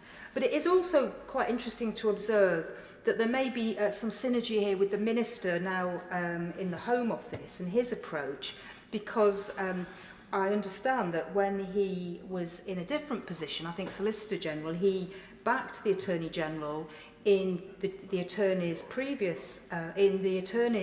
advice stating that ignoring a Rule 39 order would breach international law and that the government should not even indicate that it would refuse to comply. If I can now just turn to Amendments 36, New Clause 5, New Clause 7, these groups are around costs, and I want to look at the aspect that's missing from the bill, and I think deserving of some scrutiny, that is actually how much this policy will cost. I also want to speak to particularly the amendments because of what's happened recently in terms of the Home Affairs Select Committee and the Public Accounts Committee and our attempt to find out about the cost of the Rwanda policy. There's far too much that we don't know about how much this policy will cost and how much taxpayers' money is going to be spent, which is why I believe that New Clause 7, which requires the Secretary of State to promptly notify Parliament of any payments made under the Rwanda Treaty, does have some merit, and I hope the Minister will look carefully at that amendment. It's for this reason that Amendment 36, requiring the publication of a full impact assessment on the costs involved in removals to Rwanda and the publication of the financial memorandum signed with Rwanda, also, I think, carries great merit. So as I was just saying, the Home Affairs Committee and the Public Accounts Committee have found it very difficult to get basic financial information from the government on the Rwanda scheme. And that's why I also believe that new Clause 5 is worthy of the Minister's careful consideration as well.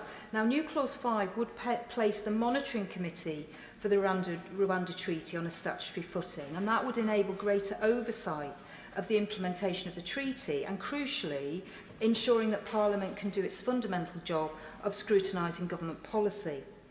As the Home Affairs Select Committee spelt out 18 months ago in our report, which I quoted from earlier, dangerous channel crossings are only going to stop when we've got that evidence-driven and that fully tested policy initiatives that I talked about, and that there is proper costing for that.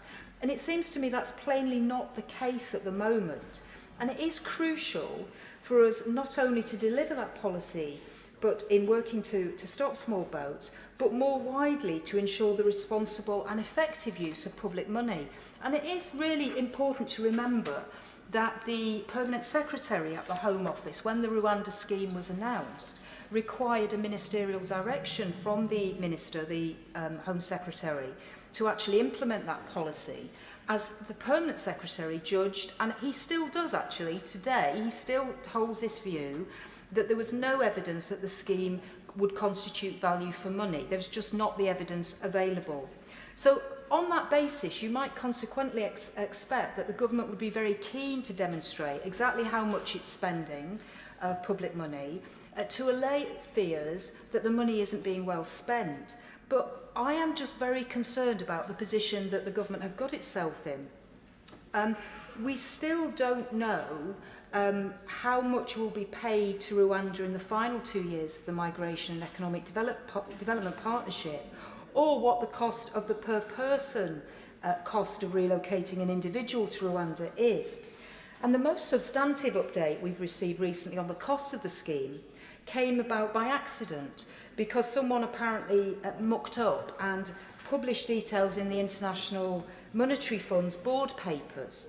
So indeed, we found out about that unwitting disclosure in a similarly haphazard way, with a late-night letter from the Permanent Secretary to myself and the Right Honourable Member for Hackney South and Shoreditch, the Chair of the Public Accounts Committee, which he then posted on the Home Office website. So it appears that in Rwanda, they are able to find out exactly how much money the British government is paying for this scheme, but British MPs are not allowed to have the same information made available to us unless it's disclosed in documents seemingly by mistake. So what we do know, of course, is that following the £140 million paid to Rwanda in the financial year 2022 to 23, there was an additional payment of £100 million in April 23, and a further £50 million will be paid in the 24-25 financial year. But as I've said, the deal with Rwanda is 5 years, and the government is still not willing to tell us exactly how much is pledged in those final 2 years. As for the money paid to Rwanda already, we now do have some information, and I'm grateful from the Minister on the Treasury bench that he was able to provide us with some information in a letter which the Home Affairs Select Committee has published today. So it sets out the 120 million. It says 39% was spent on education, 21% on infrastructure, 19% on job creation, 13% on health, 5% is for agriculture, and 3% is for ICT.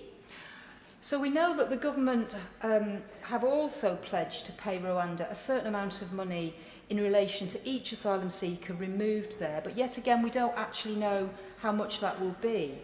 And we've all been able to, all we've been able to glean from the Home Office is from their economic impact assessment to the illegal migration bill when it was going through Parliament. I think it came out right at the tail end actually, in which they estimate the cost of relocating a single individual seeking asylum to a third country, that is Rwanda, would be £169,000 per person, which we are told represents an additional costs incurred relative to processing an individual through the current migration system. And I understand from previous immigration ministers that the cost of processing an individual in the United Kingdom is around £12,000. So there's quite a differential there between £12,000 and £169,000. But it's not just those core costs that we are not clear about. There are multiple layers of other possible, probable and prescribed payments involved in the delivery of this policy that we've not been given any detail on. For instance, the treaty with Rwanda establishes this new appeals body for individuals applying for asylum, which will be staffed by judges from, we are told, a mix of nationalities. The question then is, will the United Kingdom be paying for this new international appeals body and paying for its staffing? And if so, how much will that be? And the treaty also specifies that any person sent to Rwanda will be entitled to a permanent residence permit. This deals with the issue that the Supreme Court were concerned about in terms of refoulement. So this means a person will stay in Rwanda even if their asylum claim is unsuccessful. But what we don't know is what the financial implications of that are for the British taxpayer, what payments will be paid, if any, to the Rwandan government in connection with those unsuccessful asylum applications.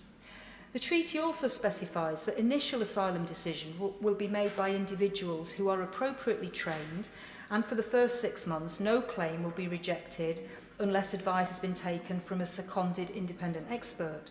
So will the UK be providing any additional money to Rwanda to train these decision makers and employ these independent experts? The treaty also guarantees free legal advice to claimants during the asylum process. So will the UK be making any payments to Rwanda to back up that guarantee? Again, we've not had anything from ministers to tell us this basic information to enable us to effectively scrutinise the policy. And that's also before the announcement in the written ministerial statement yesterday, where the Lord Chancellor set out that there would be 150 lower level judges appointed to the upper tribunal in the United Kingdom to hear appeals quickly to enable, I think, concessions being given to people, members on the opposite benches who were obviously very concerned about the number of appeals that might flow from this bill.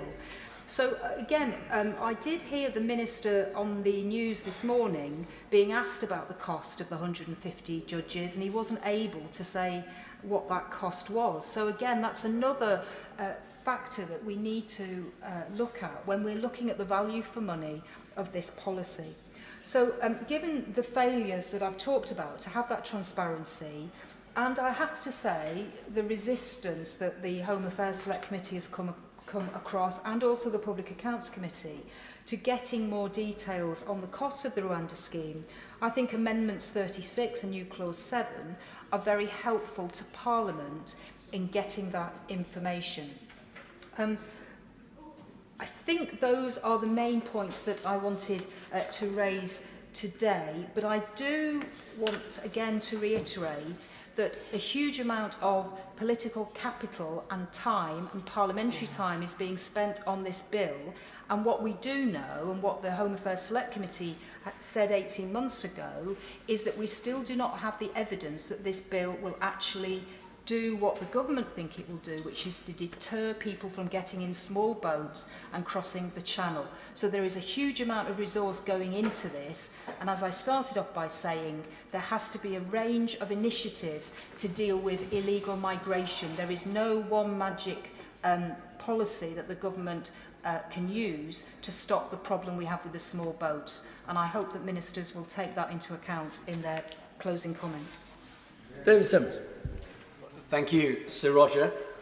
May I start by drawing the House's attention to my entry in the Register of Interests. The Ruislip, Northwood and Pinner constituency is a part of North West London which has been shaped by generations of refugees, starting particularly in the period around the Second World War with large numbers of European Jews fleeing persecution and successive waves of people coming from across the world finding refuge and becoming part of our community, and understandably had a lot of views to share about not just this Safety of Rwanda Bill, but also previous legislation that we've had about the issues of migration. And whilst, Sir Roger, I'm going to focus my contribution on the amendments which are particularly around the role of the European Convention and the European Court of Human Rights, it does seem to me that in a debate which has at times become quite philosophical, there is a wide recognition that shared sovereignty is often, in practice, for our constituents, greater sovereignty. That I'm a big fan of those fine British philosophers, Hobbes and Locke, who talk about the social contract. But it's very clear that it is when we work very closely with our neighbours that we achieve the most effective measures against widespread illegal and irregular migration flows. We've already seen effective work with the French authorities to tackle the activities of some of the gangs in northern France that has contributed to bringing down the numbers coming across the Channel. So, Roger, I'm going to attempt in my contribution to add some further evidence to our deliberations in a way that I hope will help to encourage ministers and to emphasise my support for taking forward this bill in its unamended form, as I know the government seeks to achieve. And when we look at the role of shared sovereignty, there are many, many examples, well beyond that of the European Court and the European Convention of Human Rights, that have a significant bearing on this issue. If we look, for example, at the United Nations Convention on the Laws of the Sea, which sets out the responsibilities that the United Kingdom and others have in the English Channel in respect of refugee boats, that have frustrated the views of past Home Secretaries about how we might specifically tackle that issue. But we've yet to see a great deal of debate in this chamber about why we should repudiate the United Nations Convention on the Laws of the Sea, despite the fact that the International Maritime Organisation is based just across the river. The International Tribunal that deals with it is based in Hamburg. It could similarly be described as a foreign court. And indeed, our own Judicial Committee of the Privy Council acts as the Supreme Court of Appeal for a number of countries and jurisdictions around the world that are not part of the United Kingdom and that are not subject to UK law. And indeed, despite the fact that both the European Convention and our own law prohibits the death penalty, that committee of our own Privy Council, drawn from parliamentarians in the United Kingdom, has heard appeals such as the Chandler case of 2011 regarding the death penalty in Trinidad and Tobago. So it's very clear that there is a long and established history of nations coming together to establish international conventions, processes and tribunals to administer the law in the interests of both our harmonious relationships with each other, but also the longer term and greater benefit of our citizens. And in respect of this particular problem, it's very clear that the work that was done by the late James Brokenshire when he was the minister dealing with illegal migration to secure, in particular, the ports and the railheads in northern France, has contributed to the problem that we face today, in that the people smugglers have nowhere else to go other than the small boats, which this bill aims to stop. Now, a good deal, Sir Roger, has been said about the best way in which we can deal with the role of the European Convention of Human Rights in the operation of this bill and other matters arising from it. Now, we know, Sir Roger, that the ECHR is a very, very broad organisation. It came into being after the Second World War, as we've heard.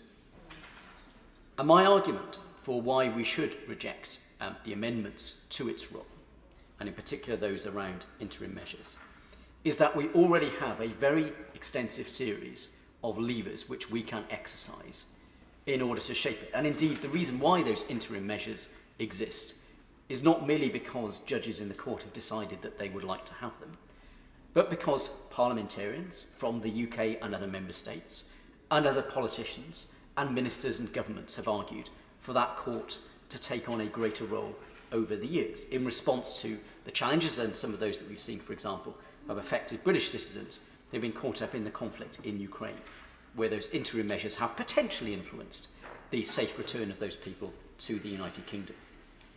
We have the Council of Ministers, the directly appointed members of our government who sit together and determine what the priorities of that convention and that court should be. We have the Parliamentary Assembly, and it's worth remembering at this point, a good deal has been said about the role of the judges.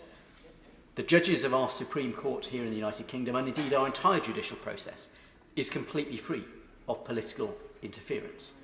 The judges of the European Court of Human Rights are directly elected by parliamentarians from their member states, and indeed the legal committee of the European Convention of Human Rights of the Parliamentary Assembly is chaired by the member of Christchurch, who I'd hardly describe as a bourgeois liberal. So I think, like the member for Bromley and Chislehurst, the characterisation of it as a foreign court is no more accurate than it is to say that the International Tribunal of the Law of the Sea is a foreign court, or indeed that our Judicial Committee of the Privy Council is a foreign court, when it is dealing with matters at the request of other jurisdictions, which it does on a very regular basis. And having served on the Congress of the Council of Europe, which is the local government element, which looks at how those laws are handed down and implemented in practice, it's very clear that we have a significant number of diplomatic and other levers which we can exercise if we feel that the court needs to move its practice in a different direction. And it is also clear that the court has already begun that process in the light of comments from the United Kingdom and others. So my argument, Sir Roger, is that it is in our interests, because it benefits our citizens in our country, to maintain our membership of the European Convention of Human Rights. It underpins so much of our positive influence in the world, and it gives us the moral authority to ask others to do things, that we maintain our active support and membership for that organisation, but that we seek to address these issues using our elected members of this House who sit in those assemblies, our elected politicians who sit in other assemblies like the Congress, our academics and appointees who sit in bodies like the Venice Commission, which advises on the gold standards for the conduct of elections, that we use all of these levers that are at our disposal to convey our views to the court and to the convention organisations about how we should proceed. And in respect of the judges themselves, it was very positive to hear from other members who've been part of that process, because we know, and I'd say contrary to sometimes what has been said, that there is a two-stage process, that for someone to be a candidate to be a judge, they have to meet the requirements for international judicial appointment in terms of both legal qualifications and relevant experience. They are then put forward for election by the politicians who place them on the court. And their decisions, certainly in respect of the so-called pyjama injunction, seem to be very little different from those which magistrates like myself and others across this country will be asked to take on matters of judicial warrants. That you are asked to make a decision to enable an intervention to happen at a moment of urgency, and then in due course there is a longer period of opportunity for that to be considered by the courts and all the other authorities that may have a stake in it. Of course. I'm very grateful to the honourable gentleman. I'm so pleased that we are having this very clear explanation about the court and the judges. After what's been said this afternoon, it's just very refreshing to have this. And can I just thank the honourable gentleman, who I also think is a lawyer. And I don't know if he's a lefty lawyer, but he's a lawyer, I think. Well, I'm grateful to the member of Kingston upon Hull North. I'm not a lawyer. I served as a magistrate in this country, but it's always my pleasure to say I belong to that even more despised race of human beings than Tory MPs, and that I was formerly a banker. But so just turning, Sir Roger, to a conclusion. I do think that in respect of what is said in the bill and in the amendments around the Human Rights Act, we are right to have some degree of concern about that. And this House needs to strike the correct balance. It is a fundamental principle of British justice, which dates back at least as far as the Saxons, that people may not be subject to a penalty unless they've had the opportunity to be brought before a court, a properly composed judicial authority. And therefore we should be concerned at the idea that in the United Kingdom we would exempt a group of people from access to our law on the basis of the method of their arrival in the United Kingdom. However, we do need to balance that against the fact that people are dying in the English Channel, they are drowning in cold water, gangs are profiting from that hugely, which is fueling all kinds of other types of crime. And to an extent, we are a victim of that previous success in that the improved security in northern France has created and massively exacerbated the problem that we face today. And that, for me, is the thing that balances up the risk to a loss of human rights, that we need to ensure that we have that really effective deterrent in place to address the problem that has arisen out of that earlier success. So Roger, it is and remains my view, and I've expressed it in the debates about the previous migration bill, that the point at which we will establish full control of our borders is the point at which we add an asylum visa to all the other types of visas that we have, so that there is a single safe and legal route controlled by the British government and the rules set by this House. And if you arrive on our shores to claim asylum without having gained that permission first, then you are automatically ineligible regardless of your method of arrival. And that would mirror the process that we already have in place for people who want to come and work, to come and study, to come and marry, to come and invest here in the United Kingdom. And it seems to me that we still have not yet put in place that effective process and system that would enable us to do that. But it is clearly crucial, as the weather will begin to improve soon, the smugglers will be looking to invest in their stock of boats, and more people's lives will soon be put at risk, that whilst we keep our eyes on the objective, that is to return to something more like the Syrian Vulnerable Persons Relocation Scheme that's required or described by the UNHCR as the gold standard for international refugee resettlement, that's the model on which we've based our Afghan resettlement scheme, whatever logistical problems that experienced, that this House has recognised as the way in which the United Kingdom wishes to play a part in refugee resettlement around the world. But we need to ensure that we deal with the specific problem that arises of small boats in the Channel. And it seems to me, for all the debates that we've had, for all the well-intentioned arguments, that the bill in its unamended form strikes the best balance that we have available to us to address that particular problem and ensure that no one else dies on a route to seeking asylum here in the United Kingdom. And for that reason, I will be supporting it unamended tonight. Alison Foulis.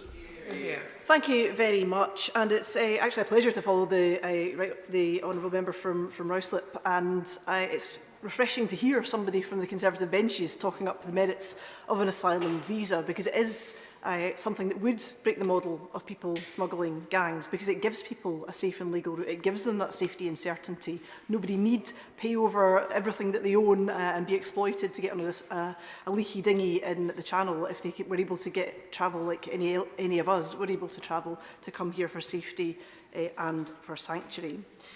And I understand from other people in this House that the Conservative benches are quite keen to wind this up early tonight, because apparently they are going to a burn supper. I'm not sure if this is true or not, but it's certainly a rumour that I heard earlier.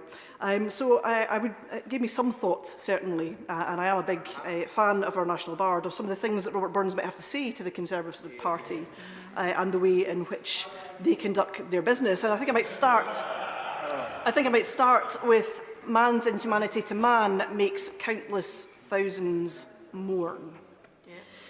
I move the amendments standing in my name of those and those of my honourable colleagues, and commend to the House those standing in the name of my colleagues from Glasgow North and Edinburgh South West. And I wish to start with clause 3 on the disapplication of the Human Rights Act. Now, the Human Rights Act 1998 was landmark legislation. It is woven into the fabric of our devolved institutions. It underpins the Good Friday Agreement, and it should concern us all when a government without any kind of mandate starts to pick away at the stitching. The Law Society has said that the exclusion of the Human Rights Act to this extent is unprecedented.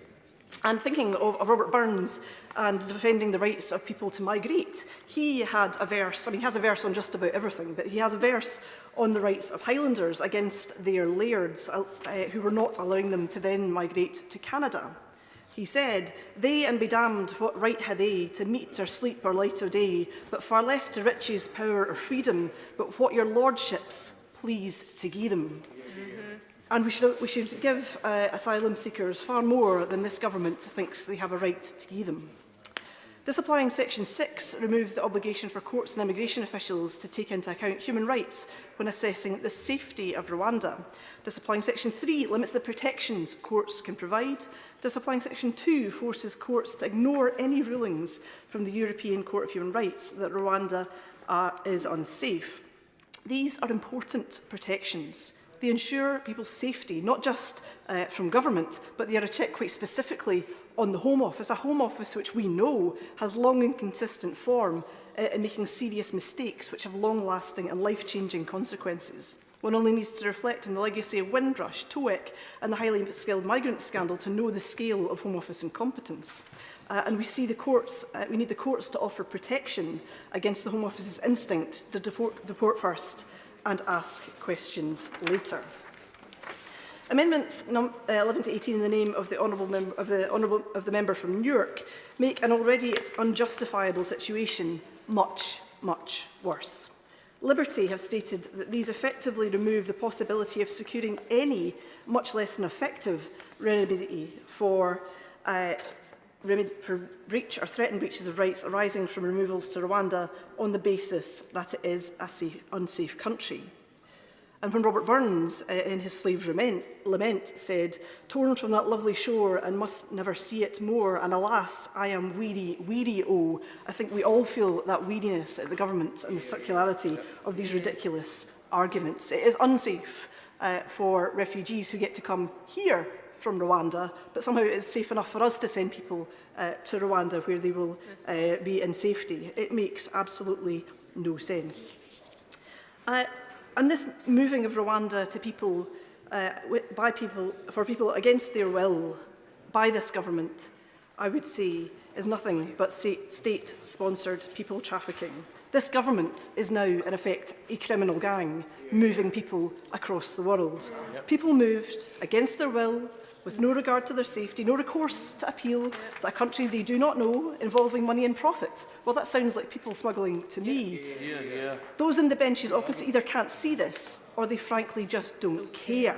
Because to them, these aren't really people that we're talking about here. They never have to see them, they never have to engage with them, they never have them crying across the desk in front of them at a community hall on a Friday. It is utterly despicable. Moving to Clause 5 on interim measures of the European Court of Human Rights. Now, interim measures are important and, according to the Court's well-established practice, apply only where there is an imminent risk of irreparable harm. Clause 5 expands on the previous provisions of the Illegal Migration Act to ignore interim measures. Now, these things that we've passed under the Illegal Migration Act are not even yet in force.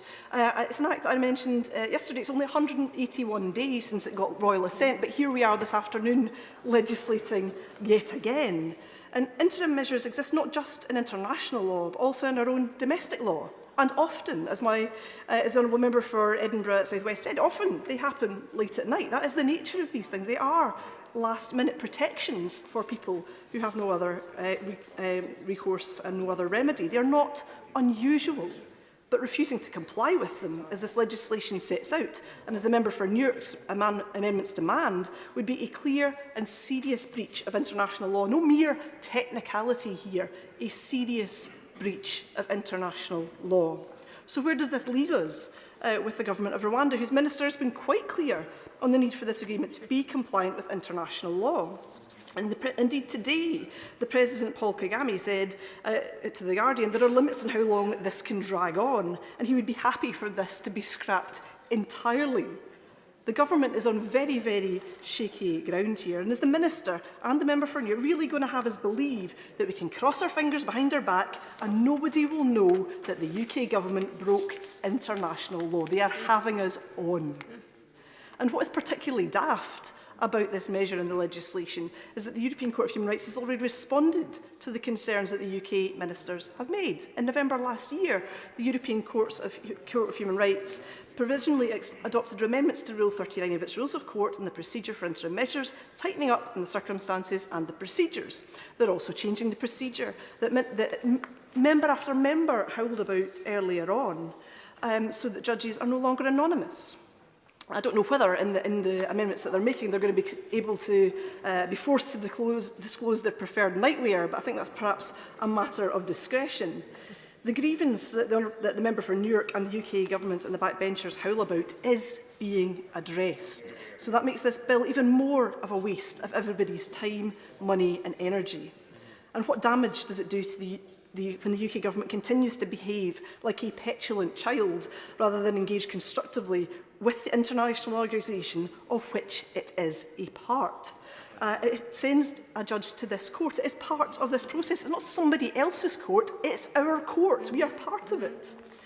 Furthermore, placing all decisions on compliance with an interim measure in the hands of a minister is a deeply worrying suggestion, far less appropriate than a court. And maybe the minister will also be in their pyjamas as they sign off a batch of human cargo in the dead of night, but as presumably it's a British minister in Union Jack pyjamas rather than a European judge in a blue onesie with yellow stars, members opposite will probably think this is perfectly acceptable. They care more about flags than about rights, and they have the cheek to call us nationalists. Deliberately breaching international law is no longer a situation we need to assume that a minister of this particular government would in any way hesitate to do. The Law Society of Scotland have added to the criticism of this power, saying it contradicts the doctrine of separation of powers between the executive and the judiciary. And as the honourable member from Kenilworth and Southam pointed out earlier, there are foreign policy and serious implications of this move. I support the amendment in the name of the member for Orkney and Shetland, and while I appreciate the intention, it's hard not to feel that the amendment in the name of the official opposition is merely an attempt to water this down by having a minister consult with their Attorney-General. And given that the member for Fareham was the Attorney-General before being Home Secretary and signing the amendments today that undermine human rights, I'm not sure that's the protection that perhaps they think it might be. And I note the various amendments and the efforts of the member from South Swindon and his colleagues to amend this bill, but I think we all know that they are in a hiding to nothing with this. Moving to Clause 8 and the extent clause, the SNP have been very clear indeed, that we do not believe that in this cruel and unnecessary bill, we do not support it. So our attempt to decisively declare that this is not in Scotland's name comes in the form of amendments 4, 5, 32, 33, 34 in the name of my colleagues from Edinburgh South West and Glasgow North, which attempt to remove Scotland from the territorial extent of the bill and require the legislative consent of the Scottish Parliament. As my colleague from Edinburgh South West pointed out earlier on, this has a significant impact on the ability of Scottish courts and the ability of our legal system to work effectively. And we have asked for legislative consent for the Scottish Parliament before this legislation comes into force. It's Guy Chilly in Scotland today, but I can say to the Minister that hell would freeze over before he would obtain our legislative consent on this bill. Absolutely. Moving to Clause 9 on commencement, Amendment 41 seeks to separate the treaty from this bill and ensure that the treaty itself receives the scrutiny it deserves, given the significance of the provisions made within that treaty. And I don't know how many colleagues will have examined the treaty, but I think it is quite right and quite appropriate that this House does so, as the Home Affairs Select Committee has asked in terms of a debate. Moving, because this is the way that this strange process is laid out, I move last to Clause 1. It comes last because, of course, it does in this topsy-turvy world of Westminster. The principle of the bill remains abhorrent to us. International law is not something that states should disregard when it inconveniences them. And again, Burns has an important principle on this. In his letter to Mrs Frances Anna Dunlop, he says, "Whatever mitigates the woes or increases the happiness of others, this is my criterion for goodness. And whatever injures society at large or any individual in it, this is my measure of iniquity." This bill is riddled with iniquity and harm. We rightly call out states who abuse human rights, who ignore their courts, who treat people in a dehumanising manner. There is absolutely no justification for the UK in doing so. It is a bogeyman to distract the public from the chaos that the Conservatives have presided over all these years.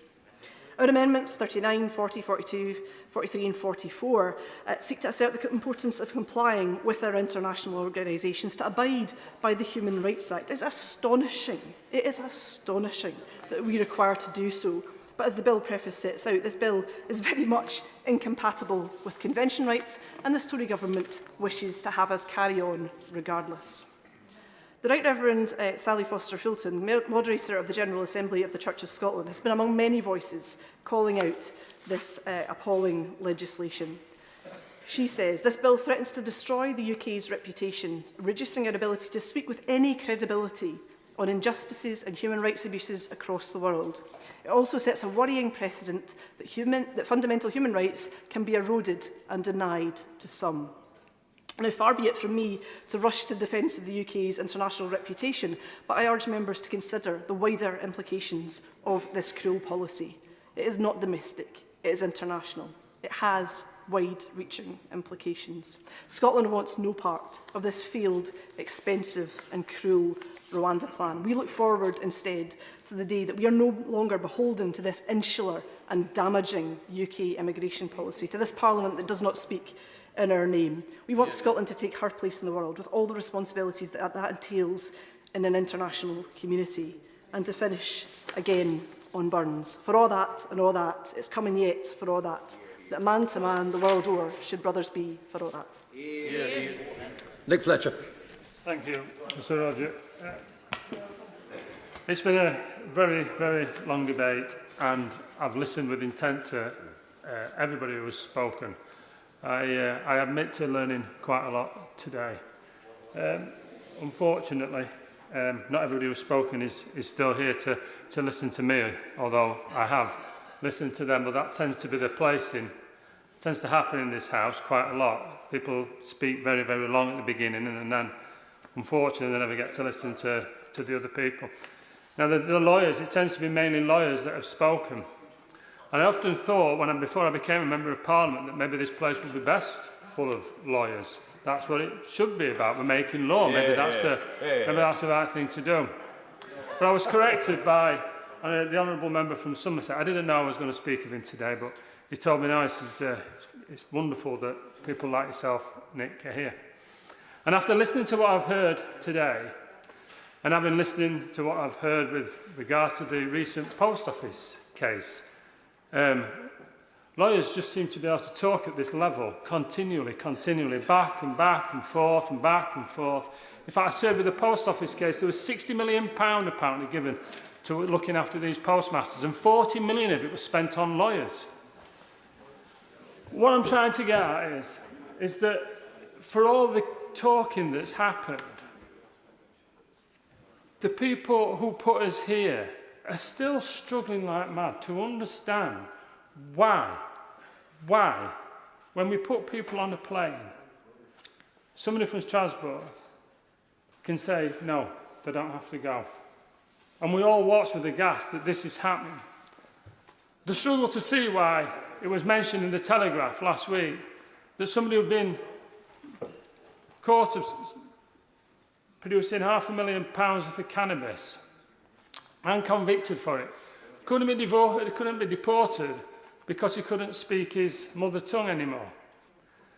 They can't understand why an immigrant who's taken £8 million from organised crime and tried to smuggle it out of this country, and we can't deport him because of his human rights. Now, human rights obviously are extremely important, and anyone who mentions coming out of the ECHR automatically gets lambasted by many people on that side.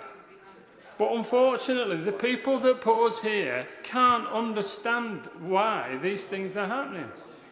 And we've just got to, whatever happens, these judges that we're talking about, that we've supposedly elected, they need to come to Doncaster and they need to come and see what's happening there, like I said in my speech before Christmas.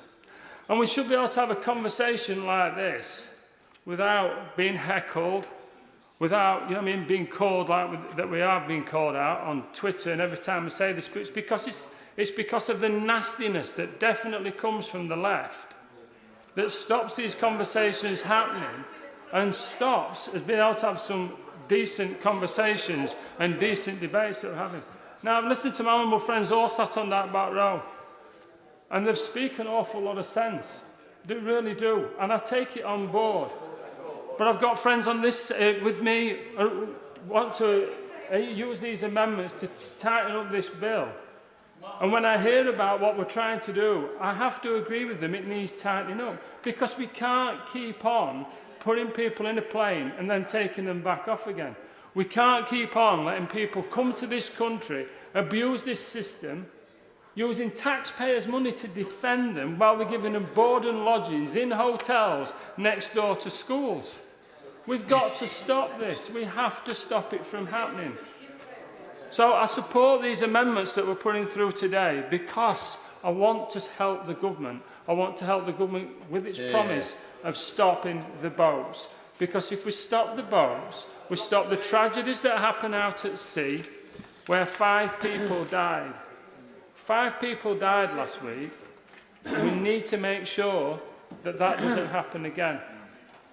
We need to stop the boats, because we are put here by the taxpayers of this country, by my constituents, and we need to make sure that they're getting value for money with every pound that they get taken in their tax. And when we speak about human rights, we have to remember the rights of the British people who put us here. So I will support these amendments, because I've got to do whatever I can to make sure that the people that put me here are treated fairly and their rights are considered above anybody else's. Thank you. Nick Fletcher. I beg your pardon. Sorry, Tom. Thank you. It's a pleasure to contribute towards this incredibly important debate, and it's a pleasure to speak under your chairmanship as usual. I was very happy to sign the amendments tabled by my right honourable friend, the member for Newark, amendments 11 to 18 and also 23 to 25. I was also happy to support his amendments and also the amendments of my honourable friend, member for Stone, yesterday. I do have concerns about the bill as it currently stands. Of course, I want exactly the same thing as the Minister wants, which is the boats to be stopped, and the boats will only stop if we have a deterrent. I haven't seen an example across the world of this situation being properly dealt with without a deterrent. And it's critically important that we have one.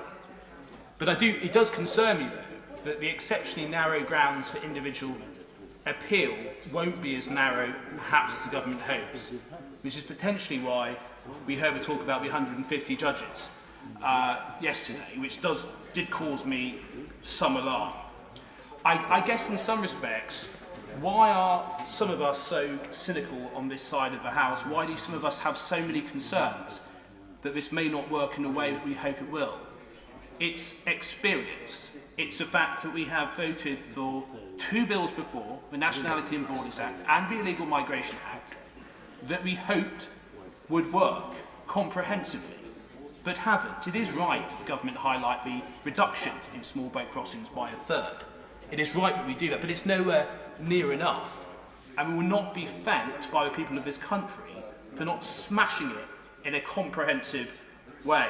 So I will be supporting Amendment 11 in relation to the I won't be giving away, in relation to the Human Rights Act. And I will also be supporting my right honourable friend, member of the Newark's amendment on the ECHR as well. I remember vividly the situation in June 2022, where, and I also remember the referendum we had in 2016, where the majority of people in this country voted to leave the European Union. They did so because they wanted the Parliament of this country to be fully sovereign. They did not want it to be frustrated by a foreign organisation, whether that's the EU or the ECHR. So the way in which that happened on June 22nd, a policy that has majority support for most of the people in this country, I thought was devastating. So more generally, I think it is important that we respect the discussions that happened at second reading, where the Prime Minister said that he wanted sound international legal arguments for amendments. That bar has been matched, and my right honourable friend, the member for Newark, has explained how that's been the case. But fundamentally, I have regretfully come to the conclusion that, as a member of Parliament, I think we should leave the ECHR. And I think in time, my prediction is that we will. That is my prediction.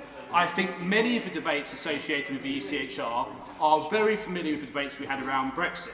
Those who originally wanted to leave the EU were branded as extremists and a minority. And I think, and the same arguments are made, let's reform it from the inside. We will try that again with the ECHR, and I think we'll be unsuccessful in doing so. There's a supranational nature to the ECHR that I'm deeply uncomfortable with. We've already seen how it operates. And it's interesting, and some members have said, they've made a point that it's not a foreign court because we've got ownership of it. Well, people made the same arguments about the European Union, about the MEPs going to Brussels. Ultimately, when it came to that decisive referendum, most people who voted on that question disagreed with that view, and we rightly, in my view, left the European Union. But it is not right, and it does open up a serious democratic deficit when we leave the European Union, and the principles for why we did are live in this debate today, and we must listen. But I say, on the issue of illegal migration, like on the issue of net legal migration, we're playing with fire here. The level of frustration felt by millions of people in the country is extreme. And the warnings are there across the world about what happens if mainstream parties do not deal with people's legitimate concerns about mass migration. So if the Conservative Party does not, in a responsible way, robustly deal with this and finally stop the boats, the warning signs are there for what might happen. And that is something that I'm very happy to give way. And just to make that point even firmer, with which I completely agree, does my honourable friend think that the fact that we are, which often isn't mentioned, that we're quite a small island with a huge population and an entire infrastructure which was created in the 19th century, so that for all these reasons we have that much more pressure on our social services, our infrastructure, our planning and so forth? I think my honourable friend for giving way, he's absolutely right. There are intolerable pressures being placed on this country through mass legal migration and also illegal migration. And I think it is right that more and more of my constituents are seeing the link between that issue, pressure on public services, strains on social cohesion, and other things as well. I think immigration at sustainable levels with integration is a force for good. Immigration at unsustainable levels without integration prevents intolerable troubles for the people of this country. And that is something that I want to guard against. I have to give way to it. Well, I'm very grateful to Ryan for giving way. And that is a view not just held by him or many in this House or many in this country, but across many countries in Europe. Mass migration is now seen as an issue of salience by countries right across Europe and the wider world. So he is far from being alone. He is speaking for the people. I thank my honourable friend for giving way. We've had lots of arguments about the ECHR today and Winston Churchill forming it. I do not for a moment think that if Winston Churchill was alive today, he would be comfortable with the way in which today's ECHR is operating and the supranational nature to it. I do not think he'd be comfortable with that. That's an argument that has been defeated time and time again, but continues to be wheeled out by members opposite, that I don't agree with. But ultimately, I applaud the Prime Minister's desire to stop the boats. Of course I do. But it's not enough just to try. And it's not enough just to be 80 or 90% of the way there. We need to be 100% of the way there. And we've seen previously, any chinks in the armour of any bill designed to tackle this issue will be ruthlessly exploited. We share the desire of the Prime Minister. We want to work with him to get a bill that we can all unite behind that stops the boat. Immigration isn't just an important issue. I honestly believe it's become existential, an existential issue. And ultimately, it is important that we unite behind the bill, but the bill needs to work. And the question is, do we think the bill works, or do we think it doesn't work, and do we think it can be strengthened? For all of those reasons, though, I conclude my speech today, but I will be supporting the amendments laid by my right honourable friend, a member for Newark, and I will be voting for them with a certain degree of pride, because I believe in the sovereignty of this country, I believe in listening to the people of this country, and I believe in narrowing the unhealthy disconnect there is between the views of the majority of the people in immigration and where we are at the moment. Thank you very much, Mr Chair. Mark Alongi. Bob Seeley. Thank you very much. I'm sorry to be a bit late to this august report stage. I want to talk in general about some of these amendments, because I'm very sympathetic to a lot of them. I listen always to what our right honourable friend from Newark is saying, and I think he is incredibly eloquent on this, and also probably very right in some of the things that he says. But I'm also going to explain why I'm not going to support but I'm going to explain why, despite my concerns about the ECHR, I'm not going to support his amendments and those other amendments, because we are dealing with the art of the possible as well as the art of what is right and wrong. And I listened to the honourable member, my honourable friend from Ipswich, to talk about this in very apocalyptic terms. And I think he is right to say there is a great deal of angst and concern about this. In my patch, like in his, over 50% of people, according to that recent poll, wanted people sent back without a right of appeal. So I'm sympathetic towards that argument. I'm sympathetic to what the honourable member from Newark says about his concerns about the way the system will not work. But we are dealing with the art of the possible. And for me, when the honourable member for Ipswich says we need a 100% system, or we need 100% certainty, not an 80 or 90% certainty, I get a bit concerned about that statement. Happy to give way. Would my honourable friend give way? I'm grateful to my honourable friend for giving way. Does he recognise that we should be focusing on the practicalities of what are achievable, recognising the tensions on a very broad debate of what we can legislate for and what in reality will work within the limitations of the context, be that from the courts, be that from our colleagues in this place, but what will also work for Rwanda themselves? Absolutely, and if the Rwandans turn around and say we've changed our minds, we are in a world of pain on this issue. And again, it's a question about, I trust the government, but I think the government has been naive in the past on this. But to work on the basis that we, on this side of the House, are not going to trust our own government on this and give them zero credit, I think is going way too far the other direction. Now, when it... Yeah. Sir Roger, my old friend's making a series of very important points. Does he agree with me that one of the reasons why our constituents are concerned to see this bill pass has been the enormous impact that very high levels of migration have had on local government finance? And representing a local authority, which is an island, one of the 31 in the southeast of England that volunteered to be asylum dispersal areas, does he agree that other parts of the country might do well to step up to the plate too? I think he makes a very good point, and I think other countries should do well to step up to the plate. Thank you for that comment. Back to what my honourable friend from Ipswich was saying about an 80 or 90 versus 100% solution. As far as I see, there are 4 options, there are 4 outcomes for today, and I want to discuss them, if I may, in brief detail. Firstly, that this bill works in a wonderful way and everything is perfect. Do I think that's likely? Well, I hope it is. I live in hope. I share... I'm so sorry, thank you. I share his concern that maybe it won't. The option two is that some of the legal appeals work, some of the legal appeals don't work, but we begin to get the planes moving sort of this summer. It's a reasonable success. We are heading in the right direction with other measures. Option 3, it doesn't work. I will give way in 1 second. Option 3 is that it doesn't work. We get some brownie points for trying, but it's a bad outcome. Option 4, we vote down the bill today. There are no flights at all. The left are in clover.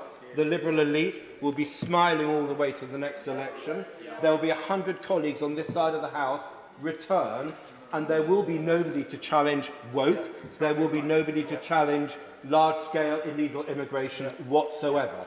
I give way to the honourable friend. I thank my honourable friend for giving way. I mean, I think that what would make the Liberal elite the happiest would be to see this bill strangled in the courts because of its weaknesses. That would make them the happiest. And also, does my honourable friend, does he vote, what does he think about the amendments put forward by my honourable friend, a member for Newark, who perhaps knows his issue better than anybody else? Makes 2 points. Firstly, about the happiness of the Liberal elite. I think my answer to that is, he is giving a subjective opinion about what he thinks they would love. Actually, what they would love most of all is this bill to die tonight. We have to get this bill through to give us any form of chance. Now, 4 options, as I say, that it works perfectly. It may not. Option 2, that it is likely to work in part. We can live with that. Option 3, it fails. That's bad. We are trying. Option 4, we kill the bill tonight. We could all go and look for new jobs. Exactly. Right? So that is what we are. That is what we are facing. I want to see the honourable gentleman and many other people returned. But what we need to be doing is to make sure that we give the people the best chance of delivering on this. And the best chance of us delivering on this is to try to push the government in a Conservative direction. I give the honourable gentleman that. But once we think the government's gone as far as it can, and I'm on the same side of the argument on this, but I'm different. My differentiation is that I will give them the benefit of doubt to get this through third reading. We have to get this bill through, even if he doesn't vote against, but he's willing to abstain. At least it will be an improvement. I'd love to give it. Thank you. I'm very grateful to my honourable friend for giving way. Is it also important that we all note that if this bill is killed off at third reading, there is no other opportunity to bring another bill back to address this issue within this Parliament? So we will be stuck in the current situation going into the elections. I thank my right honourable friend for that very important point. I would just note that on the WhatsApp group where we were chatting about this earlier, one of our colleagues from the North East posted the idea that we could have a new bill, that a new bill would be written. I'm finding that to be truly living in la-la land, because the idea that everybody on this house, on this side of the house, would agree to a new bill once we've killed this bill is for the birds. It's this bill or no bill. It's this bill or no chance. So I think we have to face the reality. I would also, because my honourable member, my honourable friend from Ipswich, spoke very eloquently about the ECHR, I just want to touch on the ECHR as well, because it's important.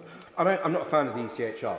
Our freedoms, our liberties, they're not because of the ECHR. They're not because a Bulgarian judge gets out of bed at 2 a.m. in the morning to strike down democratically elected law. There is nobody in this House who is as willing for me to rewrite our relationship with the ECHR. Now, this bill is not the time to do it. This is an argument for our manifesto. But if he was to suggest to me that what we need to do is to make the ECHR advisory, so we fundamentally change our relationship, that a vote in Parliament can overrule the ECHR, he will find no bigger champion of that than myself. And for the same, in the same way that if we were looking to review the Human Rights Act, I'm as bored as him of hearing ministers saying, and they don't really do it in private, we can't do this because of the Human Rights Act. I pull my hair out. We're in government. We should be changing the Human Rights Act if we don't like it. We shouldn't be using it as an excuse for inaction. Yeah. Thank the honourable member for giving way and listening with interest to his points. As one of the people who actually would be seen as the architects of the Rwanda scheme, along with the member for Corby and the right honourable member for Witham, I would have preferred to see this bill with the member from the member for Stone. And I hear many of the points made by my honourable friend from Newark. But whilst I would prefer to see it go further, it was a bill that could still work. I agree. Thank you, sir. If there was, I thank my honourable friend for his comments. If there was a chance for moving further, yes. But I don't think there is, and I think the issue is it's this bill or no bill, and it's this bill or no chance. So to come back to what my honourable friend from Ipswich was saying about the ECHR, yes, I accept what he's saying, and I agree with it. So let's reorientate our relationship with the ECHR. Let's reorientate our relationship with these European laws. Let's look again. I don't like judicial activism any more than anyone else on this side of the House.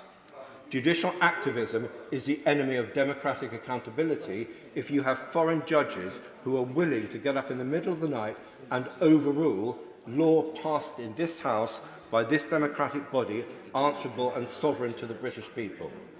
So let's talk about changing the ECHR, but we should not be doing it now. Will you give way?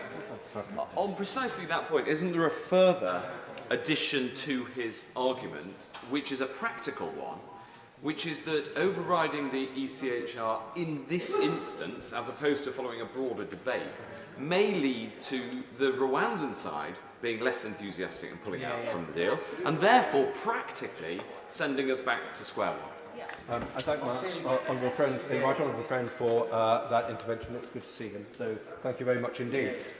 Personally, when it comes to, I think they're called Amendment 39, if I understand correctly, the pyjama amendment, where judges get out of bed in the middle of the night to strike down democratically. I don't even know why our government is still agreeing to abide by these amendments, because as far as I can see, it should be a matter of principle that Amendment 39 amendments are advisory until such time as we wish to adopt them. So I don't even know why the government, maybe the government has some movement or something that it wishes to tell us about on Amendment 39. It would be wonderful if they did. But as part of this conversation, and I think we are in a period of flux, as our electorates rightly become more concerned about issues related to crime, about issues related to sovereignty, about issues related to legal and illegal immigration, we start to talk about our relationship with the European Human Rights Conventions. I'm up for that, but now is not necessarily the time to do that. One final point, if I may, so I'm grateful to my honourable friend. He's making an extremely important point. And before he moves on to the last part of his speech, I want to press him a little bit further on the ECHR and the elements that he's commented, as well as the comments made by my honourable friend from Ipswich. Does he recognise that some of the fundamental changes that have been asked for in some of the amendments this evening are so great that they in themselves warrant a separate piece of legislation, even if they were to come forward, so that this House could consider them in full and in detail, rather than being attached onto an extremely important bill in itself, and where they could undermine the objectives as well as detract from the wider debate that they're trying to make in terms of the ECHR. I thank my right honourable, thank you, sir. I thank my right honourable friend very much for that point. I quite agree. I think we're in danger, sir, of reverse engineering a whole load of opinions on the ECHR into a single bill, which is influenced by the ECHR, but is fundamentally about something else. I would like to see greater debate about the ECHR. I would like to see greater debate about the relationship between our laws and what we do about international conventions, being mindful and being respectful of them, whilst at the same time understanding that our freedoms, our privileges, our rights as Britons, for me, do not come from post-war European documents. We should remember where the ECHR came from. It was effectively written in part by ourselves to help Europe recover from the appalling destruction caused by fascism, but also the threat of totalitarian socialism and totalitarian communism. Since then, we've seen what was a good document. In part, it was a good document, sir, because it was written by ourselves to help Europe recover, to help get its legal and political dignity back. What we've seen is that it's been a target of politicised judicial activism. And I believe something which is the target of politicised judicial activism should not necessarily be overruling our own traditions. And there, I do find a tendency. Sir Roger, the honourable member for the Isle of Wight is once again making some very powerful points. Does he recognise that the number of interim measures that are handed down in respect of the UK is extremely small? In fact, in some years there are no interim measures that are granted in respect of the UK. But that nonetheless, we do need to review the way in which measures which are not specifically described in the original documents that underpin the ECHR have evolved. And therefore it is right that, although it remains absolutely something which is non-binding and a decision for a government minister how to respond to those, that we need to ensure that our courts and our system understands the role that Parliament expects them to play. Thank you, Sir Roger, and I again thank my right honourable friend. I think he makes a very valuable point, and one that I was just about to come on to. Why is it that some people in this country, some political groups, generally on the left, idealise international courts as if they are great fonts of wisdom, when for me, a lot of their judgments are highly political, highly tendentious. They seem to be studied disrespect. They are a sort of an exercise in studied disrespect of the English common law, which for me is one of the great wonders of human civilization and human achievement, Sir Roger, along with monotheism and one or two other things. That these things are extraordinary achievements, and we seem to allow these international courts to overrule them as if these international courts are great fonts of sort of Olympian wisdom, when all these sort of great judges from on high, who frankly do not come from traditional judicial systems and judicial traditions anything like as strong or as noble of ourselves.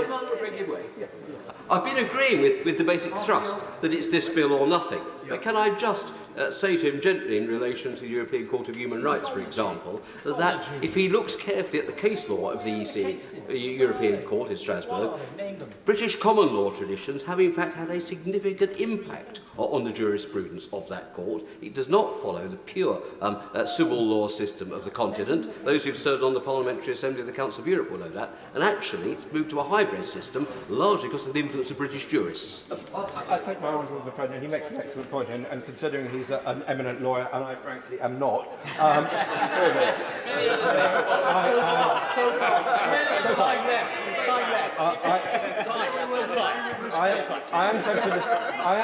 am, Sir Roger, tempted to say I will stop digging, but I would just say one point in my answer to my honourable friend, Sir Roger. Yes, I accept that point, and I think he's absolutely right that we have had an influence. But it is also, for me, that I have, from what I've seen and read, there has been an influence also of a far more rationalist system on our own common law. And I do not find the impact on EU law and EU casework on our system to have been entirely beneficial and entirely helpful. I'm glad he's making this point because, and I don't blame him because it's easy to align the two.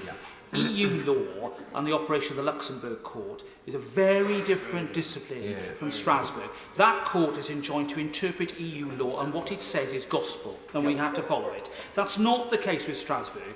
When he talks about the case law, you know, and I'm not going to put him on the spot too much, but name the cases that actually are the problem.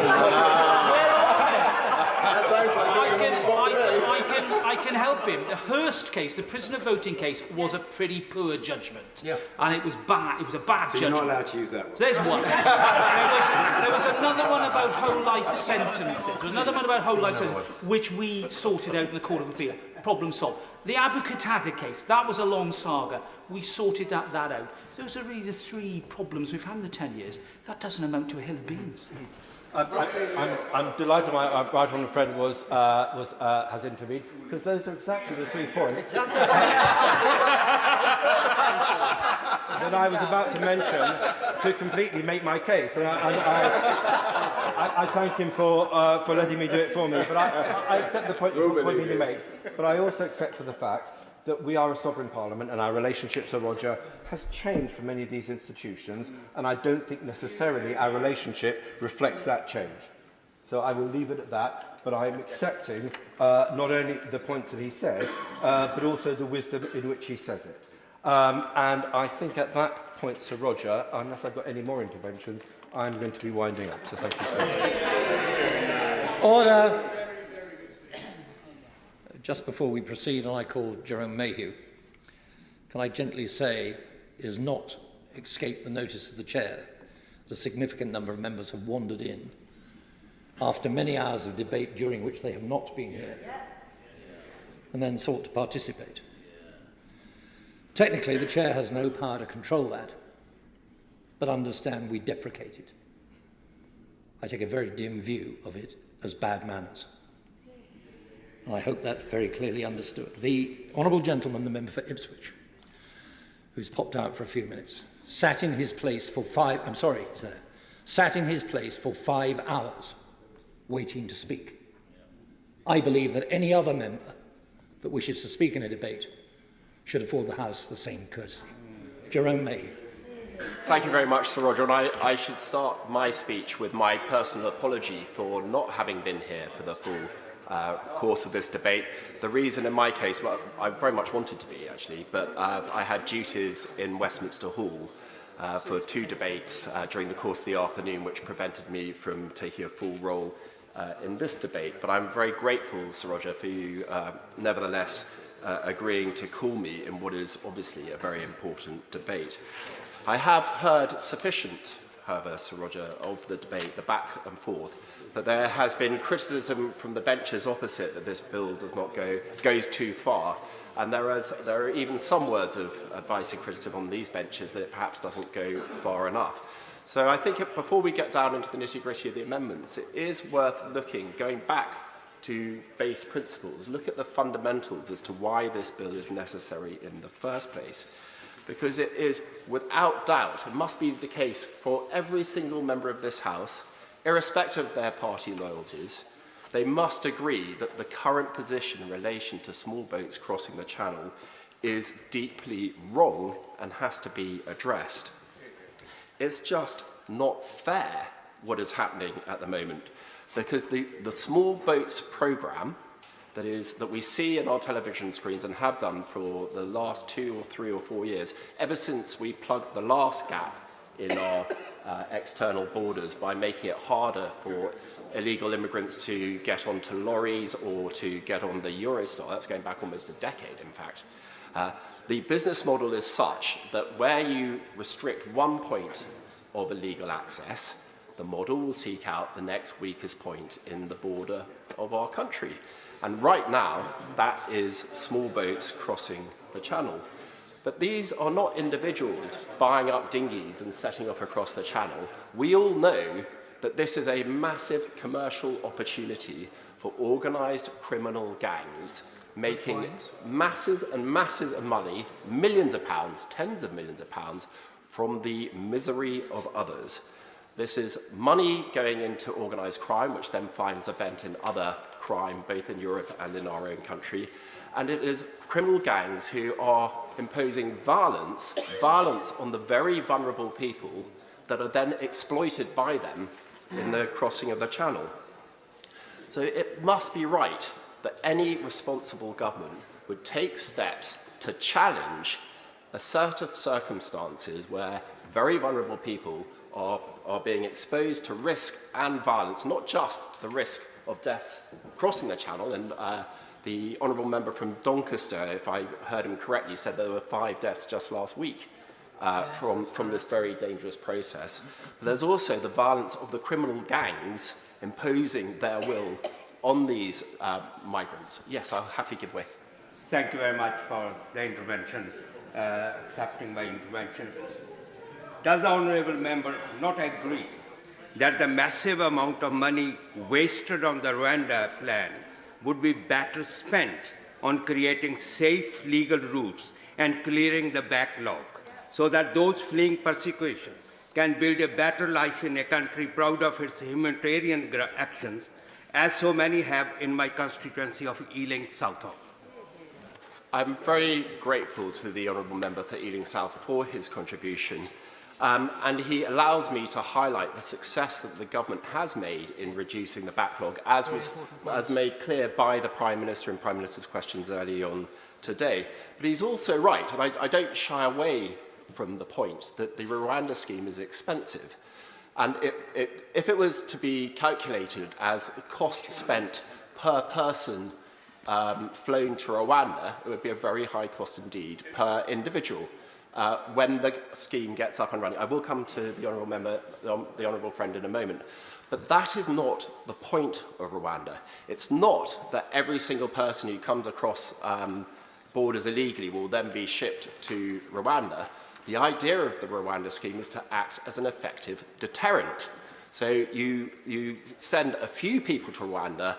The scheme, the criminal gangs, and more importantly, the people who are paying large sums of money to the criminal gangs, get the message that this course of action, paying money to the criminal gangs, being ferried across the channel, is no longer an effective way of getting here. And they will go, I will in a moment, but I will give way there and then to you after that. That it is not an effective means of gaining access to the United Kingdom. If that is successful, and I believe it will be when this bill is passed, then that is a very sound use of money, because it's not just preventing the additional cost to social society in this country and to the services, physical services, but it is protecting the lives of some of the most vulnerable people in the world, whilst righting a gross unfairness in the approach to our asylum system. So I'm really grateful for that intervention. I will give way again. I'm grateful to my honourable friend for giving way, and I think he's making an extremely important point, particularly in response to the intervention received in relation to the money and the costs involved. Clearly, he's made a powerful point in response, but is he also aware that the President of Rwanda has reported in the media today that the UK could well be refunded if all of that resource is not used because of challenges along the way? Well, I'm very grateful again for that intervention from my own friend. I wasn't aware of that, but it adds grist to the mill and strength to the arguments of the government to proceed with the Rwanda policy, and I will give way again.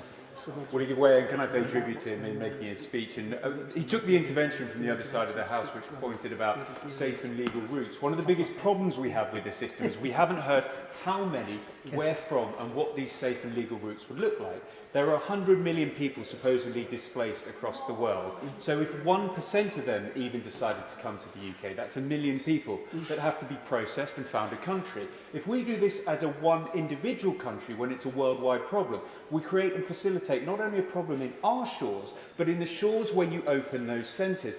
And does he believe that there is a plan from the opposition over where these would be, how would we plan these centres, how much they would cost, and what all those safe and legal routes look like, especially when people are leaving from France, when France is a safe country? I'm very grateful for that intervention as well.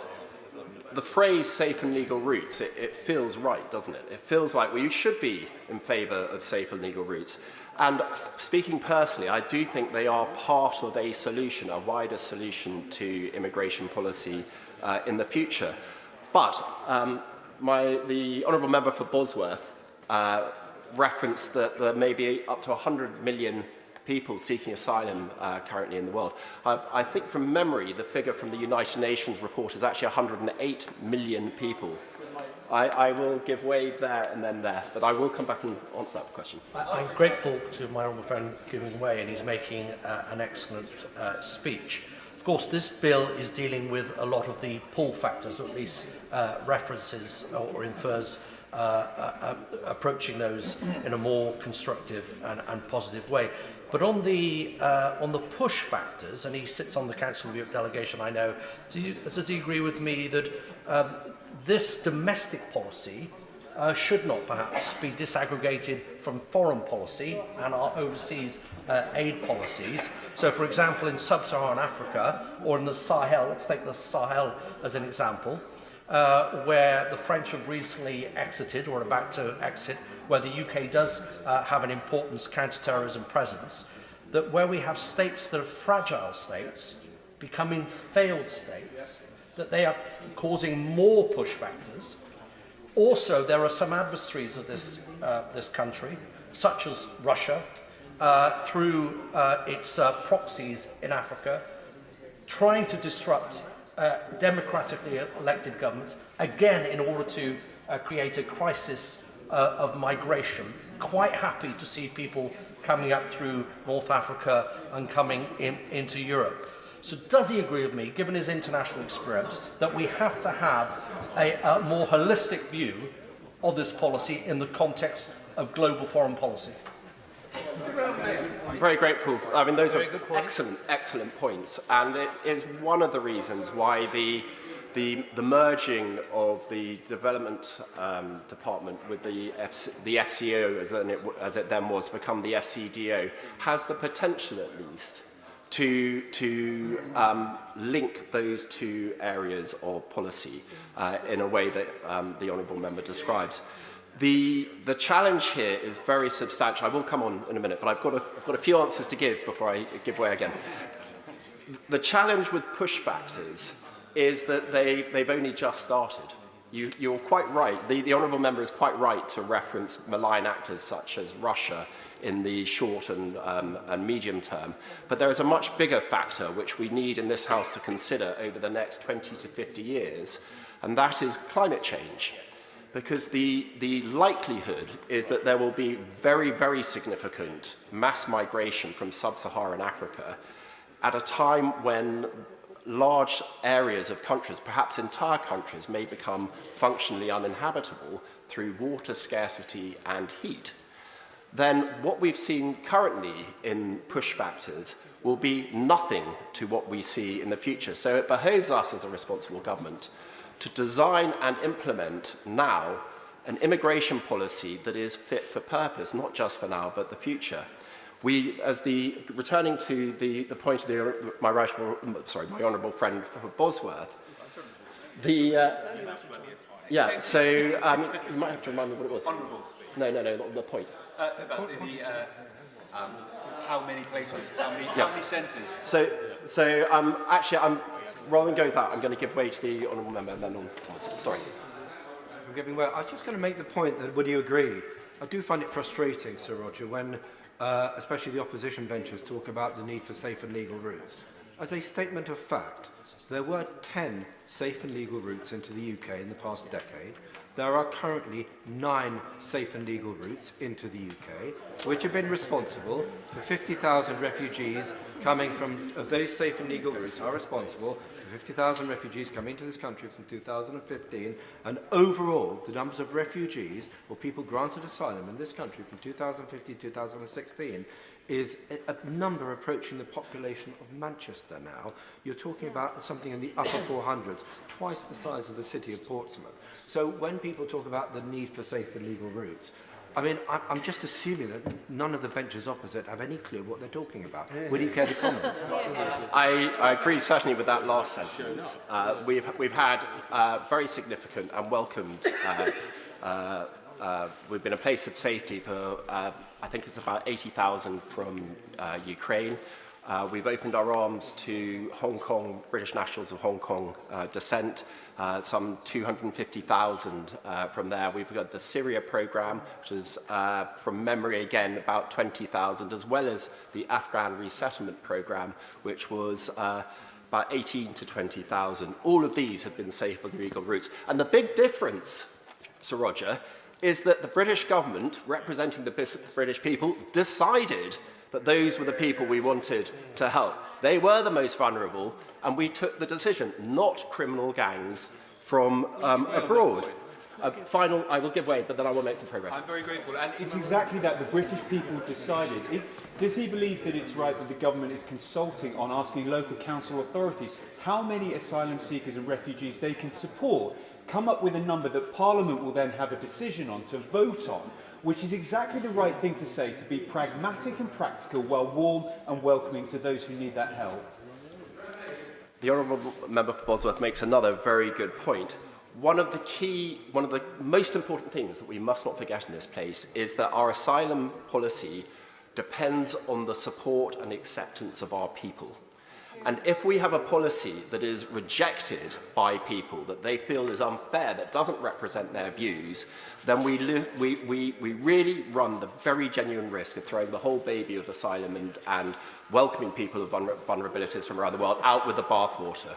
And this bill helps to maintain a welcoming stance to asylum seekers which are decided on by the government, whilst maintaining public support for the policy as a whole. And I'm going to give way over there, and then I will conclude.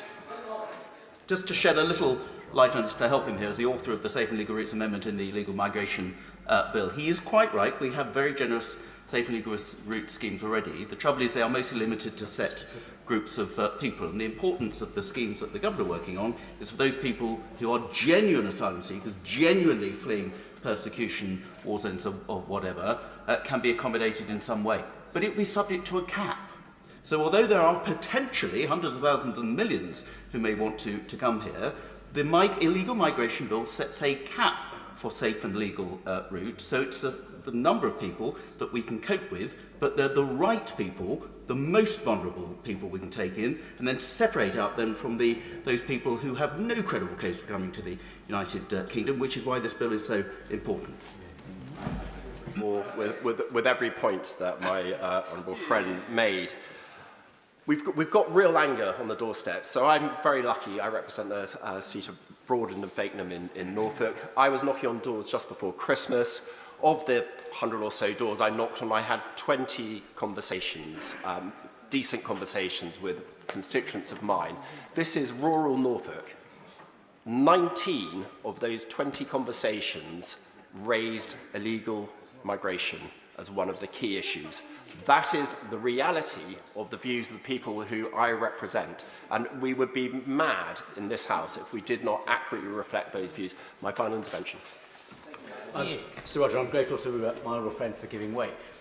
Would you join me in paying tribute to the work of the East of England Local Government Association and the East of England Strategic Migration Partnership, who've done such amazing work supporting the resettlement of British passport holders from Hong Kong, Syrians coming through the Syrian resettlement scheme, through Homes for Ukraine? And does he agree with me that it'd be much more acceptable to those constituencies referred to hear that those individuals that come to the UK through arrangements agreed with local authorities who have the capacity to support them, rather than as I witnessed when I visited the jungle camp in Calais, done by a rate sheet of smugglers. The more you can pay, the more likely you are to be able to break into the UK through a back door. My honourable friend is exactly right. That my constituents are generous-minded, they are welcoming, but they don't like the unfairness. They feel that this is inherently unfair. So we've got young men aged 18 to 40 typically. Where are the women? Where are the children? We've got young men 18 to 40 who are relatively rich because they've been able to pay £3,000 to £5,000 to the smugglers, or worse still, will be indented and end up in slave labour trying to pay back a debt that will never be repaid. You've got, this is a terrible situation which needs to be addressed. Now, the government has taken really effective action, and we can see that, not because I just say it, but because in the hard data that we've seen this in the last year. In a time when migration into the European Union is going up by about a third, and in Mediterranean companies by fully 80% last year, the effect of the suite of interventions that the government has already made has been so effective that it has reduced migration down in this country by 36%, over a third. That's not because of Rwanda, it's in addition to Rwanda. It's because we've increased French patrols on the coast by 40%. It's because we've been tracking down boat supply in places like Romania and removing that production from the ability of these gangs to physically get people across the channel. We've increased the raids on illegal workplaces, which were part of the pull factor for the illegal migrants. And perhaps more importantly than anything else, we have cut a deal with Albania, demonstrating that where the year before, I think about 20,000 people came from Albania, claimed asylum, with the returns policy, recognising that Albania is a safe country, just as Rwanda is, by the way, that the number of potential migrants coming across the channel has decreased by in excess of 90%. So if we need an example of why the Rwanda policy should work, look at Albania. Look at the results that we have already achieved, and this government, for whom I commend them for the hard work, the hard yards, the incremental gains, which have shown, we're not all the way there, but 36% reductions already and counting. And if we add on what we propose in this bill for the Rwanda relocation deterrence, I think this is going to really make an enormous difference.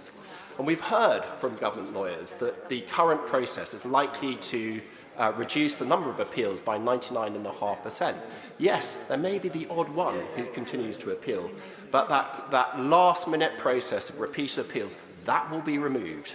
And that's why I don't feel the necessity to support the proposed amendments in this bill, and I will be supporting the government. Michael Thomas. Sir Roger, thank you very much indeed. With your permission, may I, on behalf of His Majesty's Government, pass on my sincere condolences to the family and friends of Sir Tony Lloyd, the former Member of Parliament for... Order. I'm sorry to have to interrupt on such a sensitive issue, but Mr Speaker intends to make a statement about that later. I'm very grateful indeed for that guidance, and thank you for that. May I start, therefore, by turning to those who have contributed during the course of this debate. May I start with my honourable friend, the member for East Worthing and Shoreham, thanking him for his powerful points, his challenging, forensic, learned even points that he made. He once again questioned what solutions are being offered by the party opposite. He's right to do so. Answer came there none. May I thank my right honourable friend, the member for South Holland and the Deepings. As so often, he debates in poetry, and I'm going to come back to some of the remarks he made in due course. May I also thank the Chairman of the Select Committee, the right honourable member for Kingston upon Hull North. She was right, and she ensured she didn't make a second reading speech, but she did mention one or two other matters and amendments, and I'll turn to those in due course. I thank my honourable friend, the member for Ruislip, Norwood and Pinner. Always thoughtful, measured and so often right, and I'm grateful to him for his contributions and also for his interventions during the course of the latter stages of this debate. The honourable member for Glasgow Central cited Robert Burns and asked what he would have to say to the benches opposite. And my honourable friend and neighbour, the member for North Dorset, rather cheekily from a sedentary position suggested that Robert Burns might say to the benches opposite, "How can I join you?" That wasn't the gist or the thrust of her speech, but it was a cheeky intervention that I enjoyed nonetheless. I'll turn to her amendments in due course. My honourable friend, the member for Don Valley, I listened carefully, as I always do, and I hope to be able to turn to some of the points that he made and hopefully allay some of the fears that he has. He said that it sometimes happens that the chamber empties or isn't as full when he speaks. It sometimes happens to ministers as well, but not everyone is back when the minister is responding to their contributions. But he is here, and he is in his seat, and I'm grateful to him for sitting through so much of this debate and also for his characteristic courtesy. My honourable friend, the member for Ipswich, spoke with passion, as he always does, and I'm grateful to him for his contribution. My honourable friend, the member for the Isle of Wight, again spoke at some length. I'm grateful to him for that. He delved into the principles of the ECHR, and he was enticed by my right honourable and learned friend to make some pronouncements on some of those judgments. And I thought that was a little bit mean of my right honourable and learned friend, the member for the South Swindon. But he did at least proffer one suggestion, namely the case of Hurst, and I'm grateful to him for that. My honourable friend, the member for Broadland, again, I'm grateful to him for his intervention and for being on duty not only in Westminster Hall, but also here in this chamber. Sir Roger, the course of this debate has been constructive. On the whole, I agree. It has been broadly thoughtful, instructive. We've had references to scripture. We've had an exchange on that. And as a lawyer, it was a joy indeed to hear the word otiose. And we didn't hear it once. We didn't hear it twice. We heard it several times. We once even heard otiose with bells on from my honourable friend, the member for Bromley and Chislehurst, and I'm grateful to him for that. I've not heard that expression before, but I feel sure that it is a legal reference that I must have brushed past in my youth. We've also heard about box sets. We heard that from my right honourable friend, the member for Newark. We heard about that from the honourable gentleman, the member for Glasgow North, and I'll need to do a bit more research on that, I think. And we also touched on ECHR membership, although rightly, my right honourable friend, the member for Newark, said this was not the place to have that full debate. But he set out some of the parameters for the future debates that I'm sure we will have. Sir Roger, may I turn firstly, please, to Clause 1.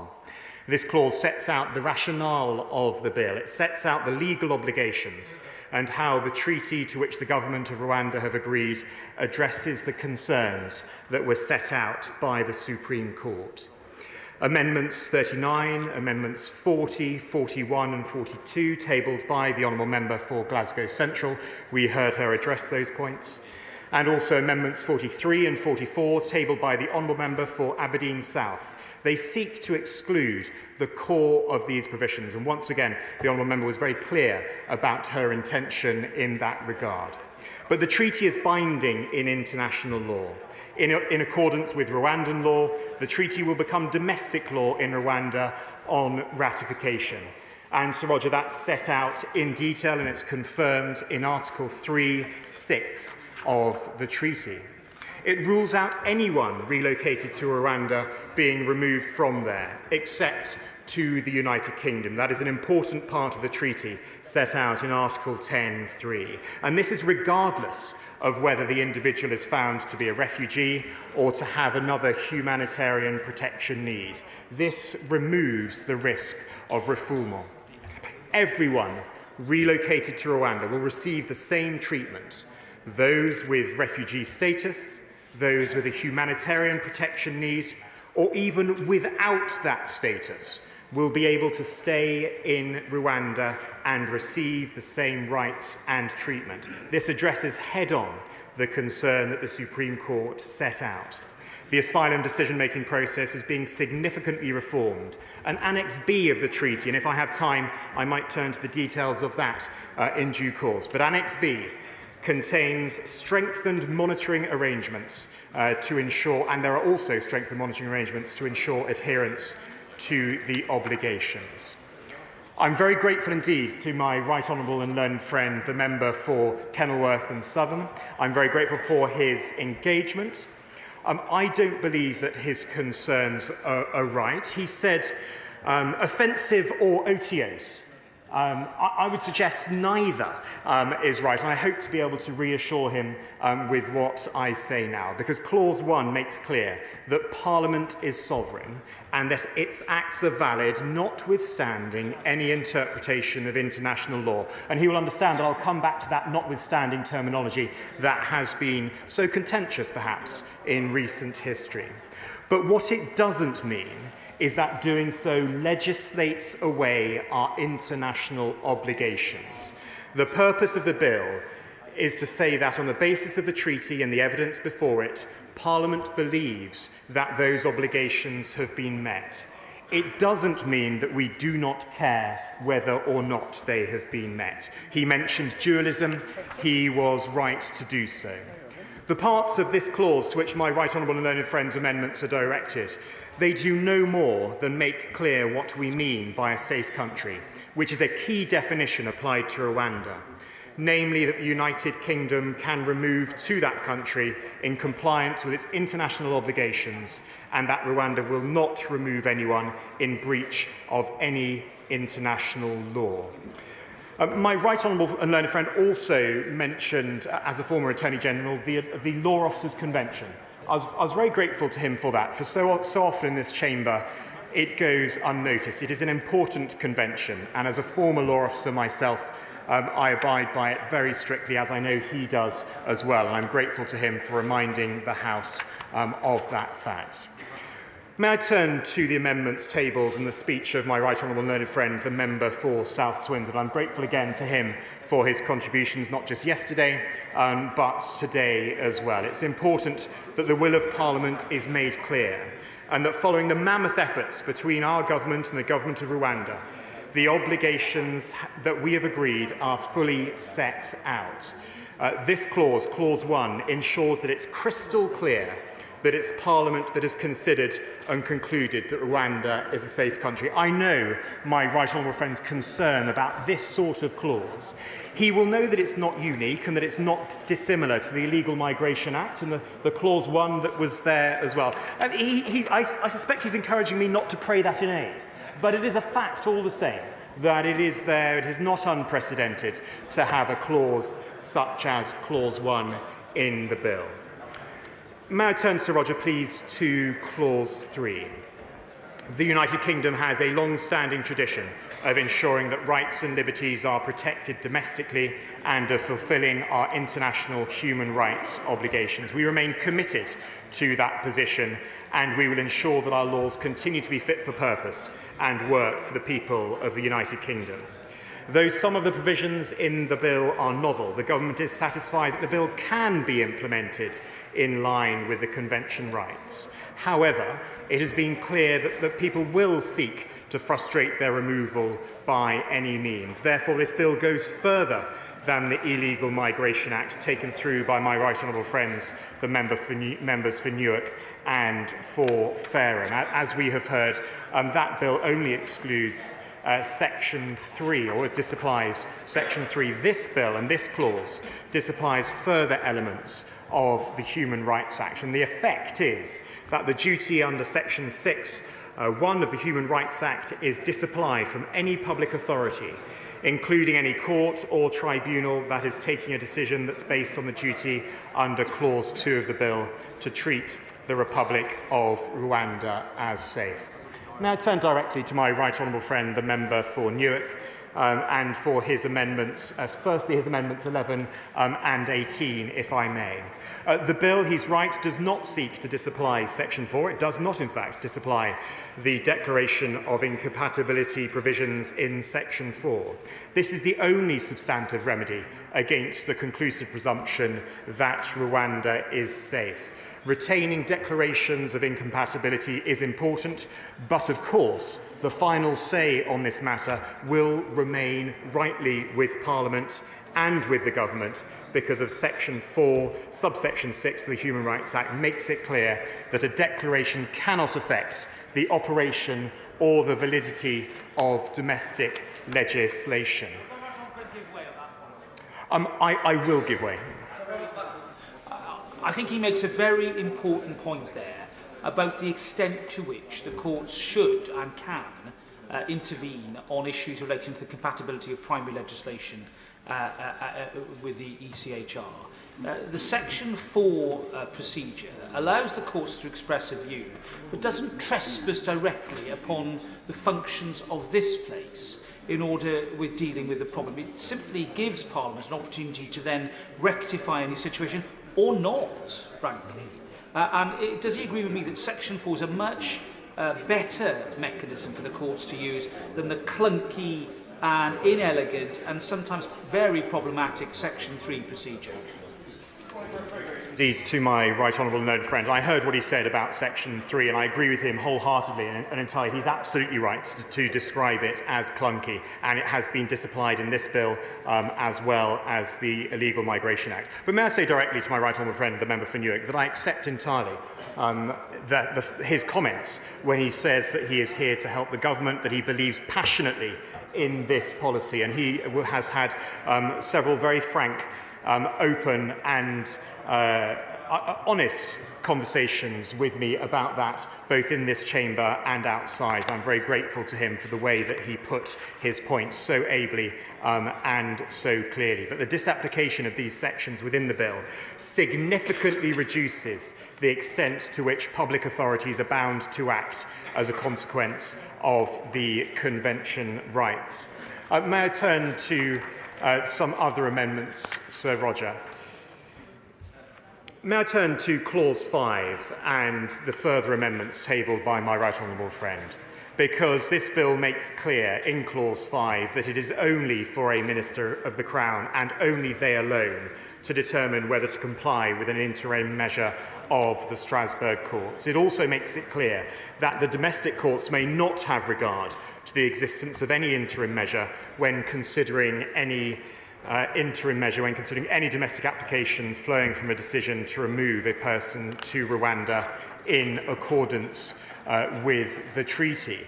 What happened with the Rwanda flight in June 2022 was frustrating, as many honourable members have mentioned. It was a deeply flawed process and raised issues of natural justice, but changes have been made since then, not least in the Illegal Migration Act.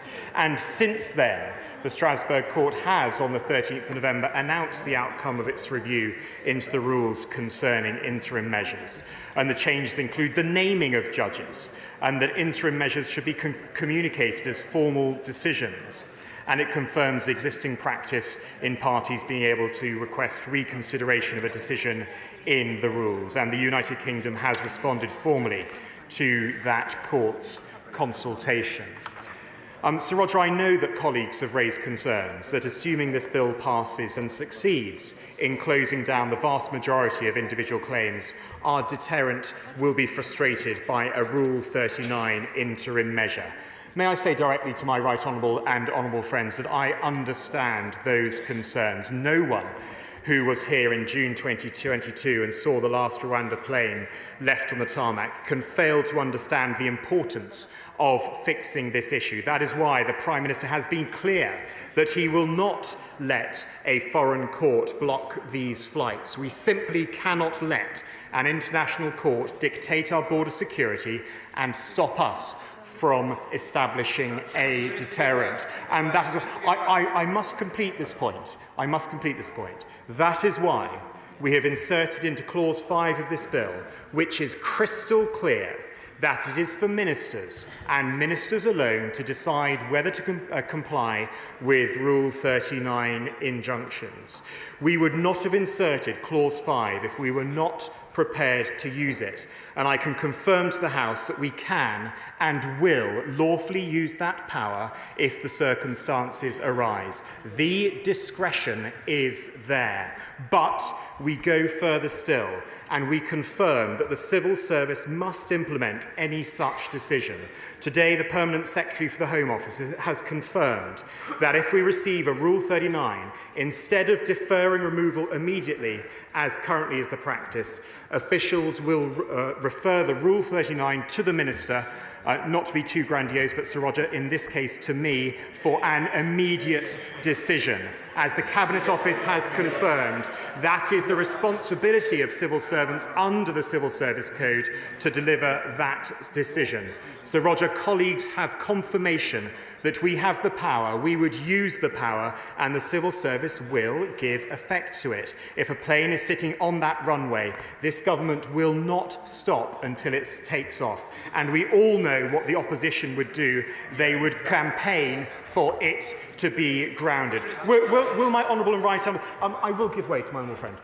Thank you, Sir Roger. I'm grateful to the Minister for giving way. With the point he's just referred to, he said that there will be circumstances in which we will ignore these pyjama injunctions. What are the circumstances of which the government will not ignore and therefore comply with them? I couldn't have been clearer. There is the confirmation that we have the power, we would use the power, and the civil service will give effect to it. May I respond directly to my right honourable? I won't. I don't have the time.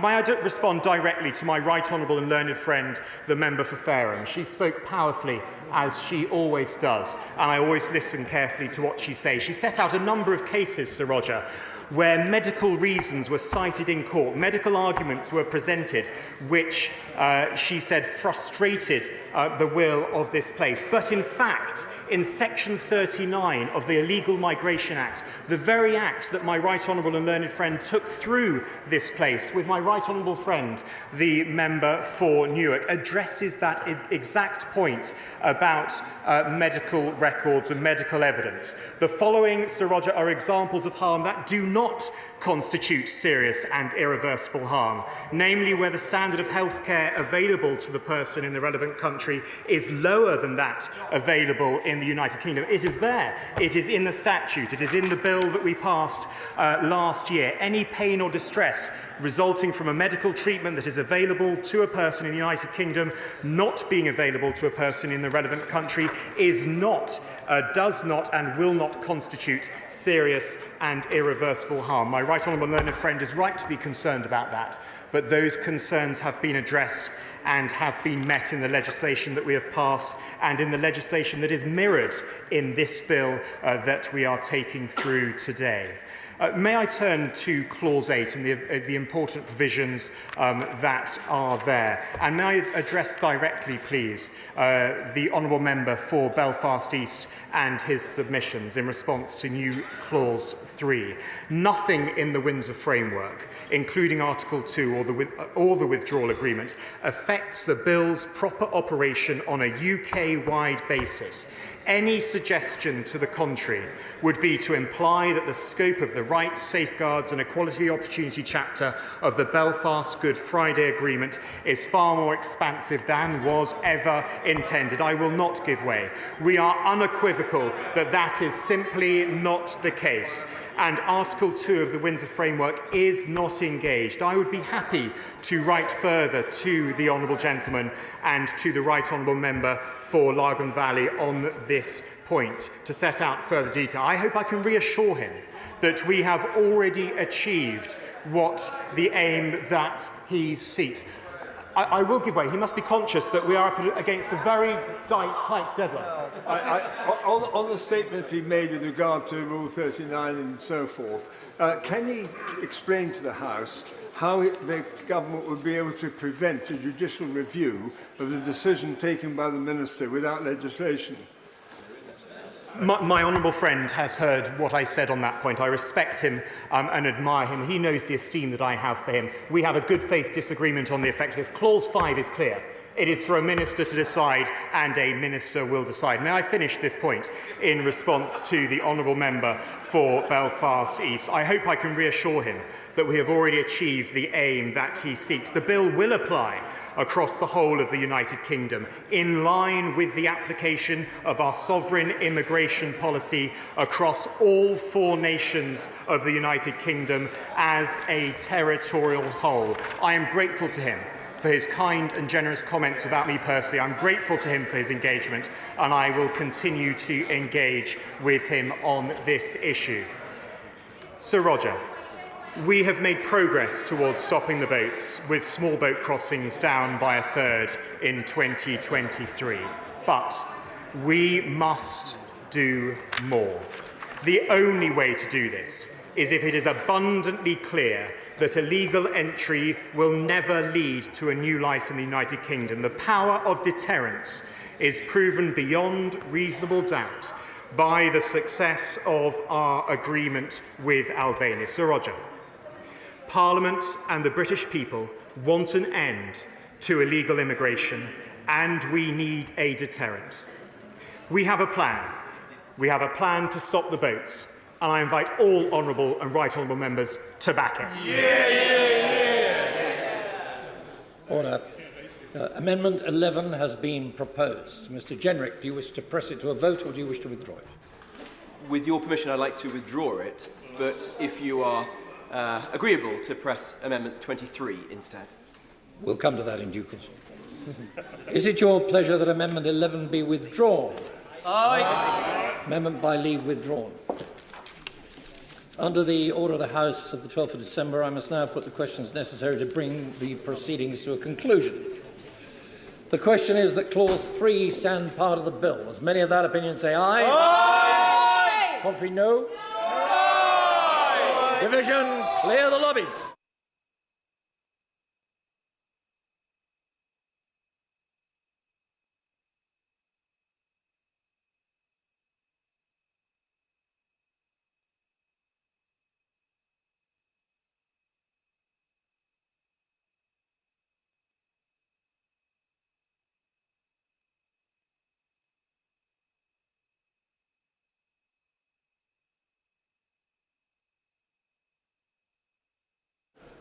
Quickly. Sorry, Sir Roger. Thank you.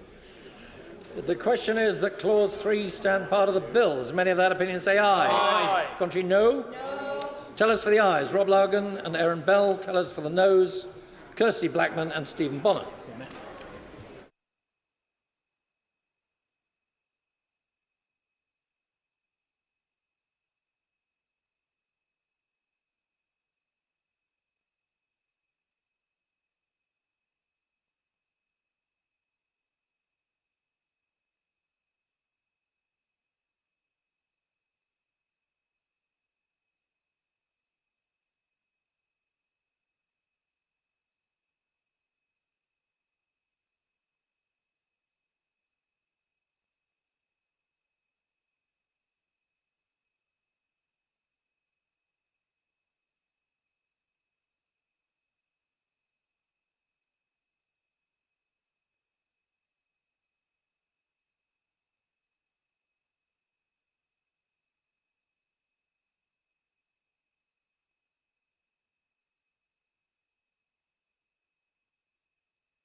Lock the doors.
Order, order.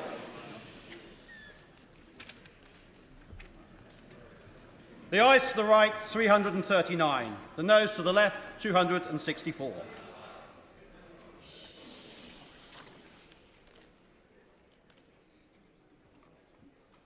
Thank you. The ayes to the right were 339. The noes to the left were 264. So the ayes have it. Unlock.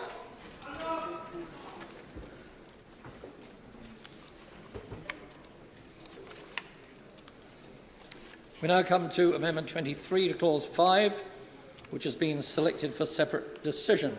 Robert Jenrick to move formally. Beg to move. The question is that Amendment 23 be made. As many of that opinion say aye. Aye. Contrary, no. No! Division. Clear the lobby.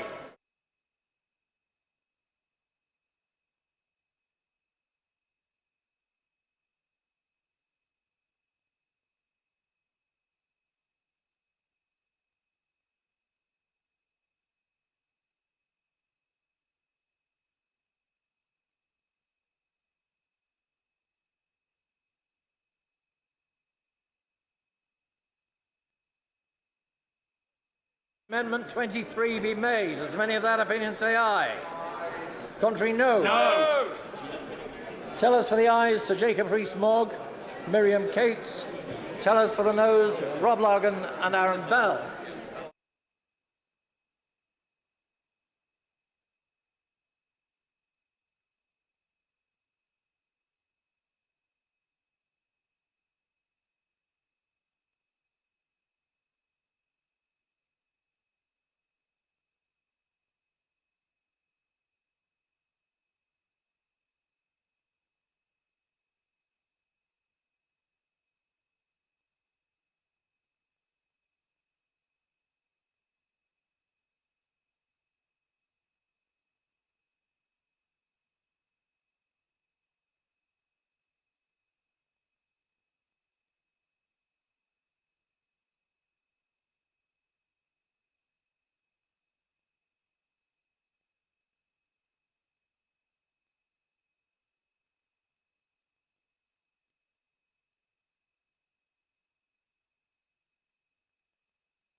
Lock the doors.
Order. Order. The ayes to the right, 65. The noes to the left, 536.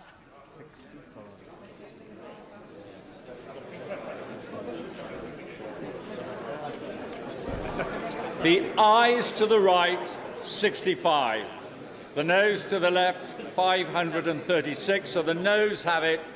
The noes have it. And look, the question is that clauses 5, 6, 7 and 8 stand part of the bill. As many of that opinion say aye. Aye. Of the contrary, no. Aye. Division, clear the lobby.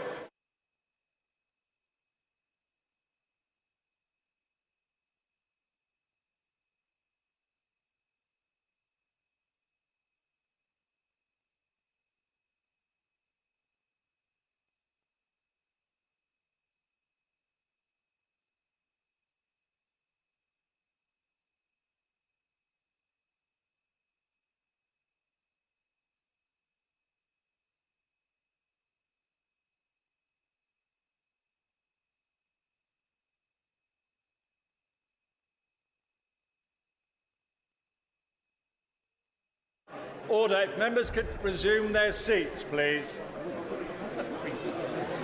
The question is that clauses 5, 6, 7 and 8 stand part of the bill. As many other opinions say aye. Of the contrary, no. Tell us to the ayes, Robert Largan, Aaron Bell. Tell us to the noes, Kirsty Blackman and Steve Bonner.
Order. Order. The ayes to the right, 340. The noes to the left, 263.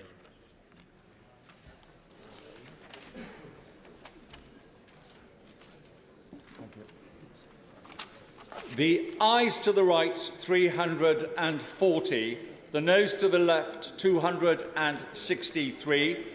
So the ayes have it. The ayes have it. Unlock.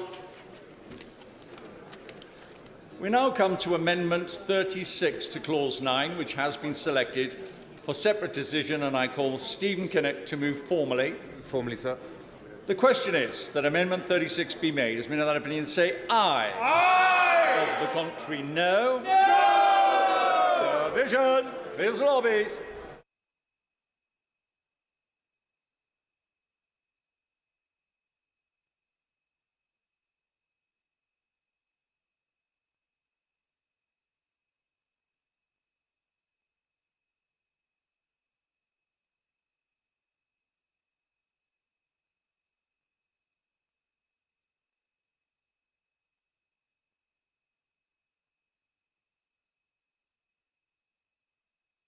Order.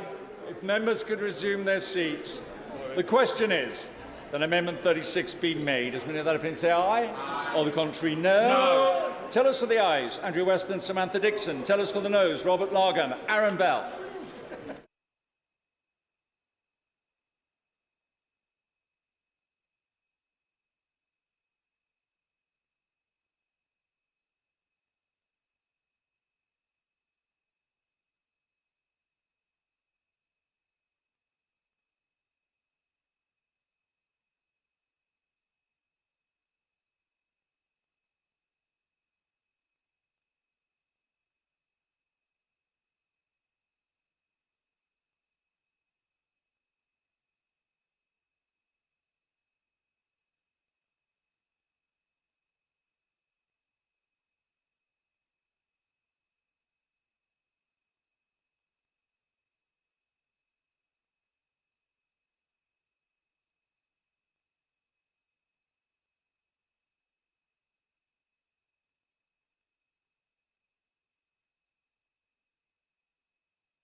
Lock the doors.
Order.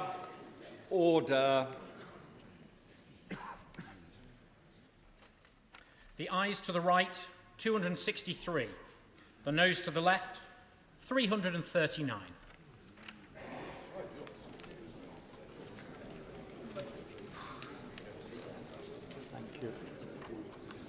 The ayes to the right, 263. The noes to the left, 339. So the noes have it. The noes have it. Unlock. The question is that clauses 9 and 10 stand part of the bill. As may I have been say aye? Aye. Or the contrary, no? Aye. Division, clear the lobby.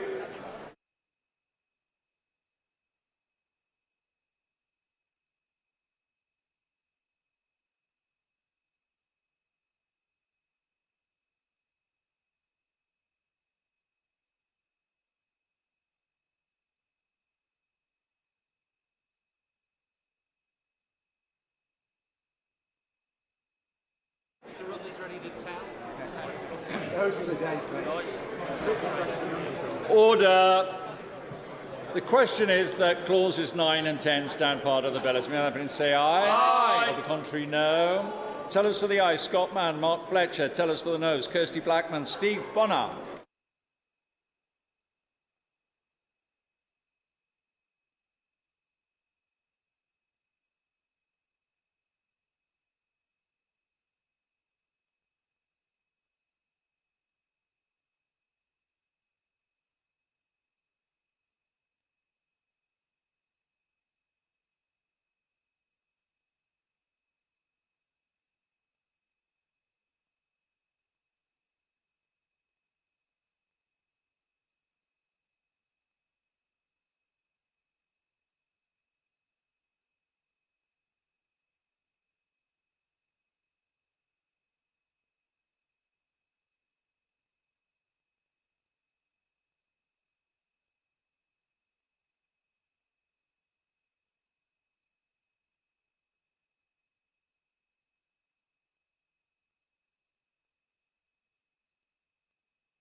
Lock the doors.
Order. Order. The ayes to the right, 340. The noes to the left, 264.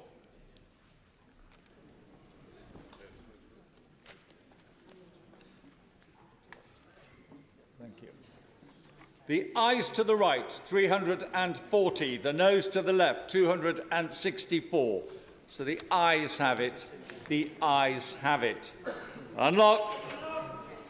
We now come to new clause 8, which has been selected for separate decision, and I call Stephen Kinnock to formally move it. Move formally, sir. The question is that new clause 8 be added to the bill. As many of that opinion say aye. Aye. Of the contrary, no.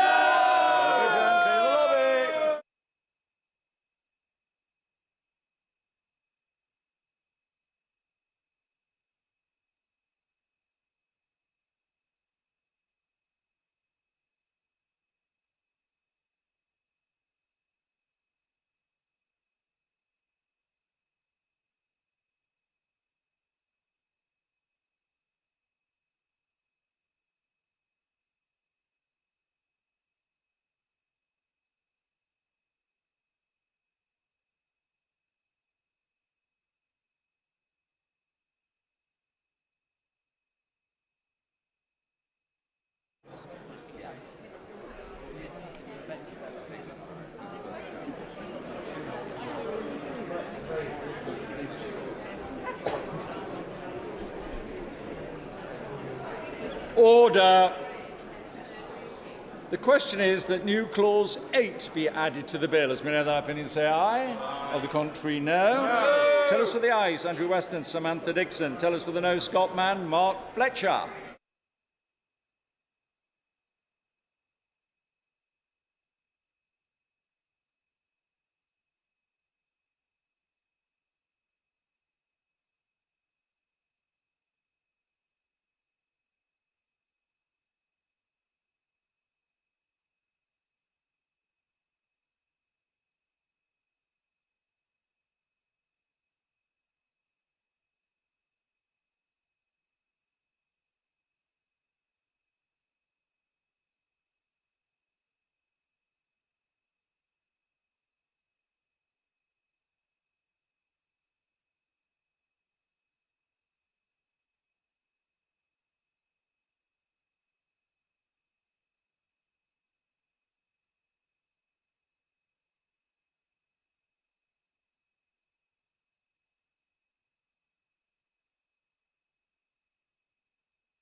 Fingertip control. Thank you.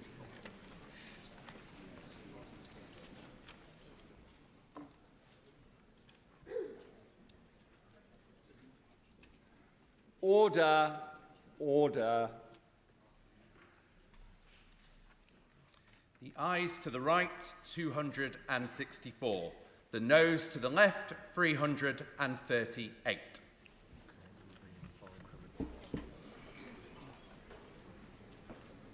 Thank you. The ayes to the right, 264. The noes to the left, 338.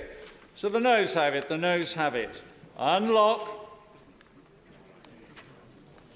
The question is that Clause 1 stand part of the bill. As may other opinion say aye? Aye. Contrary, no. I think the ayes have it. The ayes have it. Order. Order. That concludes the proceedings of the House in Committee on the Safety of Rwanda, Asylum and Immigration Bill.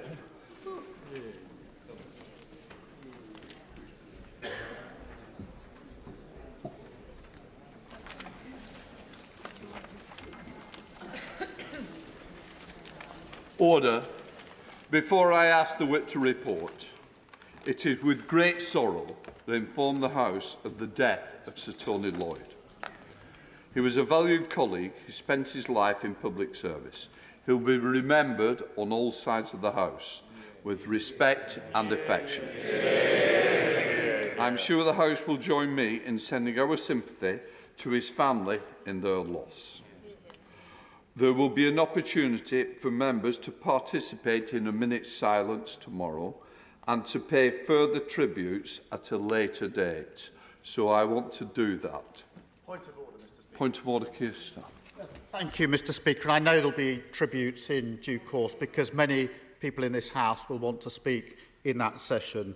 But I'm grateful for this point of order just to say a few words about Tony and this terrible loss this afternoon. We are all deeply saddened at the loss of Tony. I spoke to him last Thursday when he left hospital for the last time to spend as much time as he could with his family and was able to pass on to him our thoughts, our respect, our affection for him, his commitment, his public service and, frankly, his sheer decency. I know that's not just felt across the Labour Party and the Labour movement, it's felt across this House and beyond. And can I just say thank you to those opposite who have sent messages. It is a great comfort to his family to know the respect that he was held in across this House. And our thoughts, of course, Mr. Speaker, this evening are with his family at this difficult time. I say it. Minute silence tomorrow. And I will give the House an opportunity for further tributes to be paid. Right. Order. Whip to report. I beg to report that the committee has gone through the bill and directed me to report the same without amendment to the House. Third reading. Minister. No. There we are. Minister to move the third reading. Right. Okay. Minister. Thank you. Thank you, Mr. Speaker.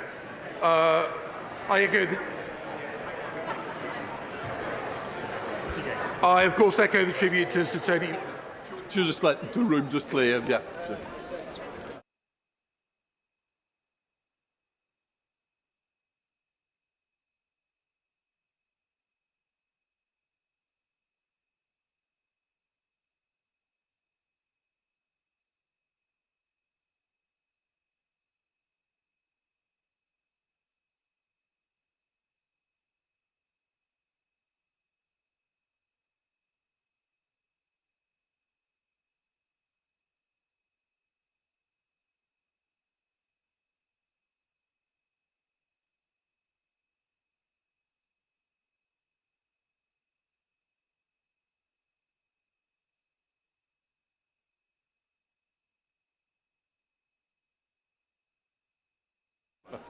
Minister. Thank you, Mr. Speaker, and I of course echo the tribute to Sir Tony. And I beg to move that the bill be now read a third time. The Prime Minister, the Government, I have been clear that we will do whatever it takes to stop the boats. And we have, of course, been making progress on that pledge, reducing small boat arrivals by over a third last year. But to stop the boats completely, to stop them for good, we need to deter people from making these dangerous journeys, from risking their lives and from lining the pockets of evil, criminal, people smuggling gangs. The new legally binding treaty with the government of the Republic of Rwanda responds directly to the Supreme Court's concerns, reflecting the strength of the government of Rwanda's protections and commitments. This bill sends an unambiguously clear message that if you enter the United Kingdom illegally, you cannot stay. This bill has been meticulously drafted to end the merry-go-round of legal challenges. People will not be able to use our asylum laws, human rights laws, or judicial reviews to block their legitimate removal. And the default will be for claims to be heard outside of this country. Only a very small number of migrants who face a real and imminent risk of serious and irreversible harm will be able to appeal decisions in the UK. And if... I will give way. Grateful, Mr Speaker, to the Home Secretary. As things stand, can the Home Secretary confirm that if this bill receives royal assent, that it will not breach international law? Yes or no? My right honourable friend raises an important point and gives me an opportunity to be unambiguous and clear. As drafted, as we intend this bill to progress, it will be in complete compliance with international law. The UK takes international law seriously, and the countries that we choose to partner with internationally also take international law seriously. Because under our I will, and then I will make progress. Yeah. The intervention just now was extremely apposite.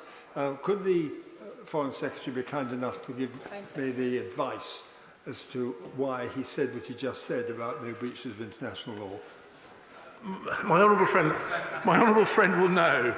My honourable friend will know that the government does not make its legal advice public. We have put forward, of course, an explanation of our position, but I am absolutely confident that we will maintain our long-standing tradition of being a country that not just abides by international law, but champions and defends international law. Under our new legislation, migrants will not be able to frustrate the decision to remove them to Rwanda by bringing systemic challenges about the general safety of Rwanda. I will.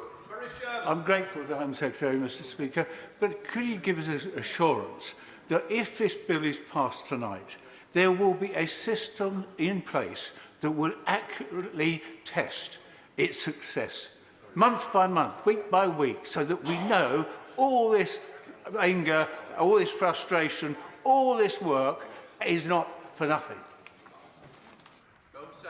Mr Speaker, I think honourable gentleman speaks certainly for a number of people in the House, maybe not too many people on his own benches, because it certainly sounds as if he wants this to work. And I know there are plenty of people across the other side of the House who have tried to frustrate our attempts to deal with illegal migration. But we will, of course, want to assess the success, because we want to be proud of the fact that this government, unlike the parties opposite, actually cares about strengthening our borders and defending ourselves against those evil people smugglers and their evil trade.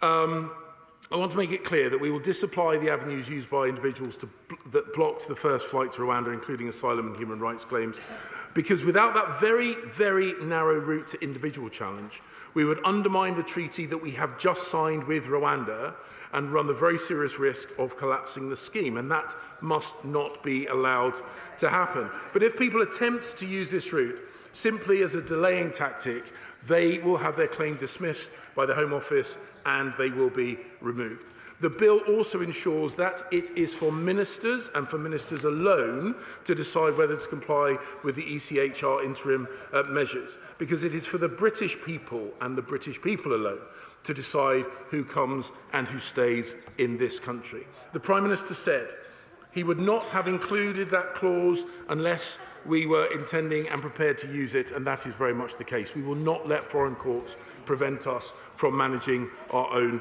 borders. And, as reiterated by the Cabinet Office today, it is a responsibility, as the established case, that civil servants under the Civil Service Code are there to deliver ministers of the Crown's decisions. Mr Speaker, the bill is key to stopping the boats once and for all. And to reassure some of the people who have approached me with concerns, I would remind them that Albanians previously made up around a third of small boat arrivals, but through working intensively and closely with Albania and their government, more than 5,000 people with no right to be here have been returned. And the deterrent was powerful enough to drive down arrivals from Albania by over 90%. Strasbourg has not intervened. Flights from Rwanda have not been stopped, and the House should understand that this legislation, once passed, will go even further and be even stronger than the legislation that underpins Albania. We obviously support the Albania agreement, but will he confirm that only 5% of Albanians who've arrived in the country over the last few years on small boats have actually been returned or removed? What's happened to the other 95%? As I said, this is about deterrence, and the deterrent effect is clear for anyone to see. Over 90% reduction in the number of Albanians who have arrived in these shores because of the deterrent effect.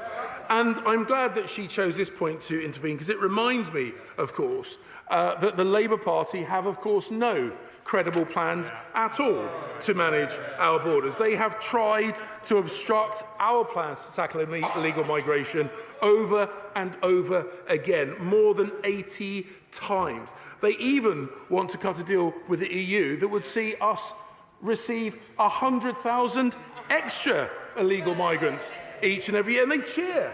She's pleased with the idea that they're going to receive an extra 100,000 every year. They can laugh, but we take this issue seriously, because it is not what our country needs, and it is not what our constituents want. Mr. Speaker, we are united in the agreement that stopping the boats and getting Rwanda partnership up and running is of the utmost importance.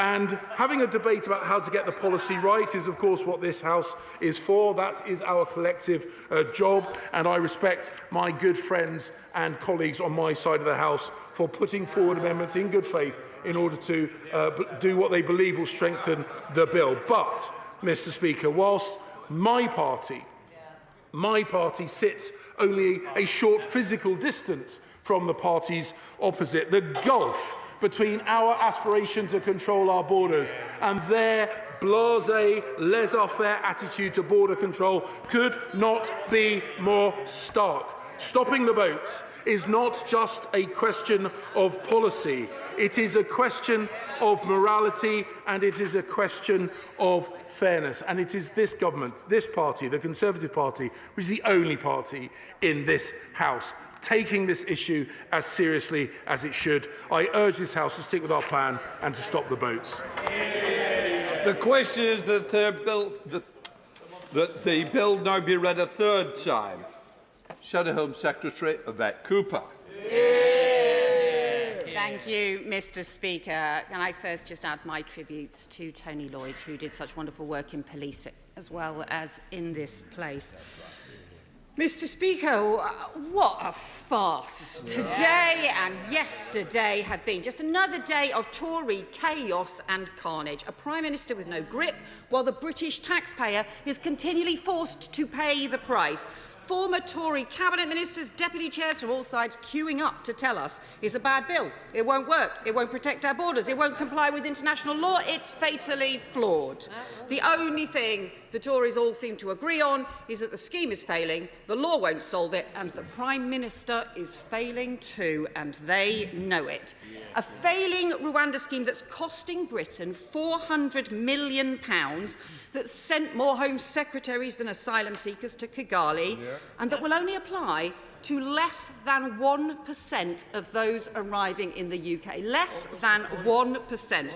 The third Tory law on channel crossings in 2 years. It will get through tonight, just like the previous two did, even though they failed, just like the last two. Chaos leaves the Prime Minister's authority in tatters. He's in office but not in power. No one agrees with him on his policy, and the real weakness is that he doesn't even agree with it himself.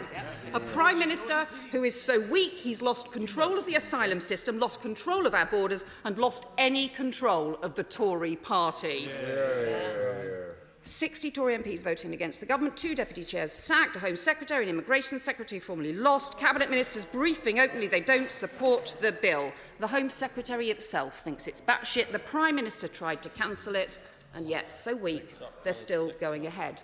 And under the Tories, we've seen border security weakened while criminal gangs take hold because they've not taken the action that we need. The backlog soar, the budget bust. Criminal smuggler convictions have dropped by 30%. Returns have halved.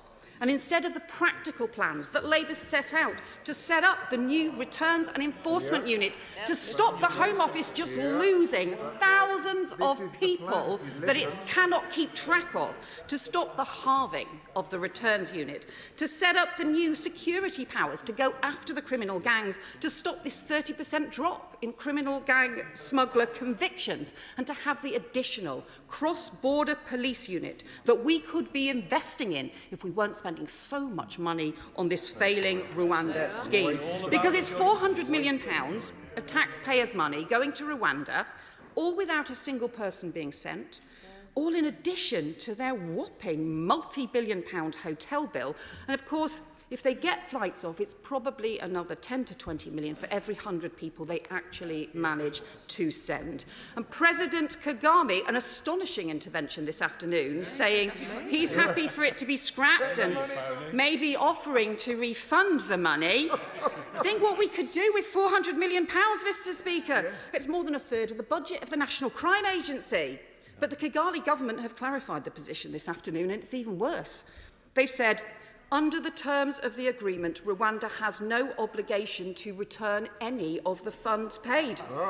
If no migrants come and the UK government wishes to request a refund of the portion of funding allocated to support, we will consider this request. Unbelievable. The government signed a deal, signed a whole series of cheques to send hundreds of millions of pounds of British taxpayers' money to Rwanda for a scheme they were warned would not work, that they were warned might be unlawful, they were warned would not work as a deterrent, and they were warned would be unenforceable and at high risk of fraud. Yet they signed it because they don't give a damn about taxpayers' money.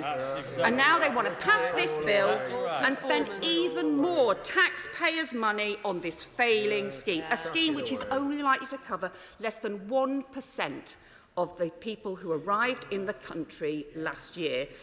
Over 90,000 people who applied for asylum.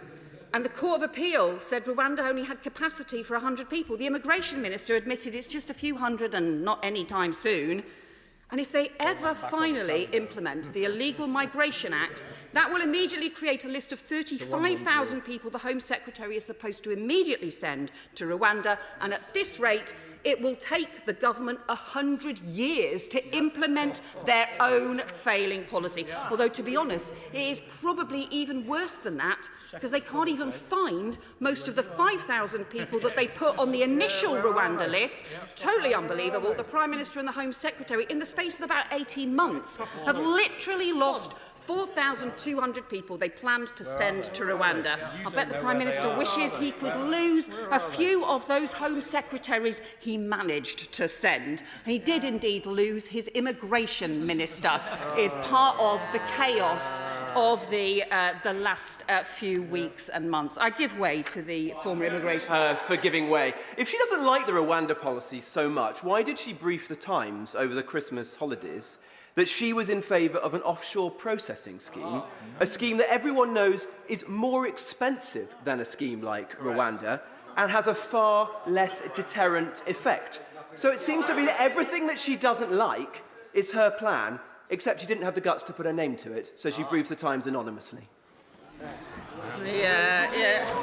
Nice try with total nonsense from the former immigration minister, who does have a history of making things up. Let's be clear. It's not clear that there's anything on the planet that is more expensive per person than the government's Rwanda scheme, £400 million, in order to send nobody to Rwanda and to totally fail. But look, the former immigration minister, I give him credit, he has exposed the real front-bench plan, the real government's plan, the real Prime Minister's plan.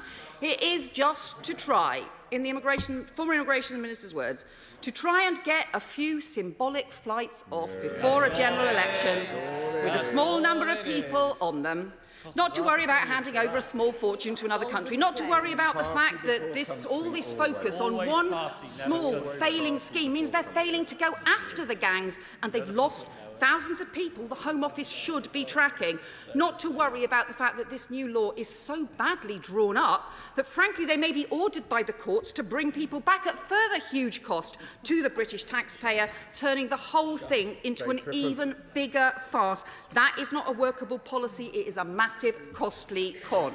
They're trying to con voters, trying to con their own party, but actually the fact is everybody can see through it now. He's a £400 million Rwanda scheme for a few hundred people is like the Emperor's new clothes.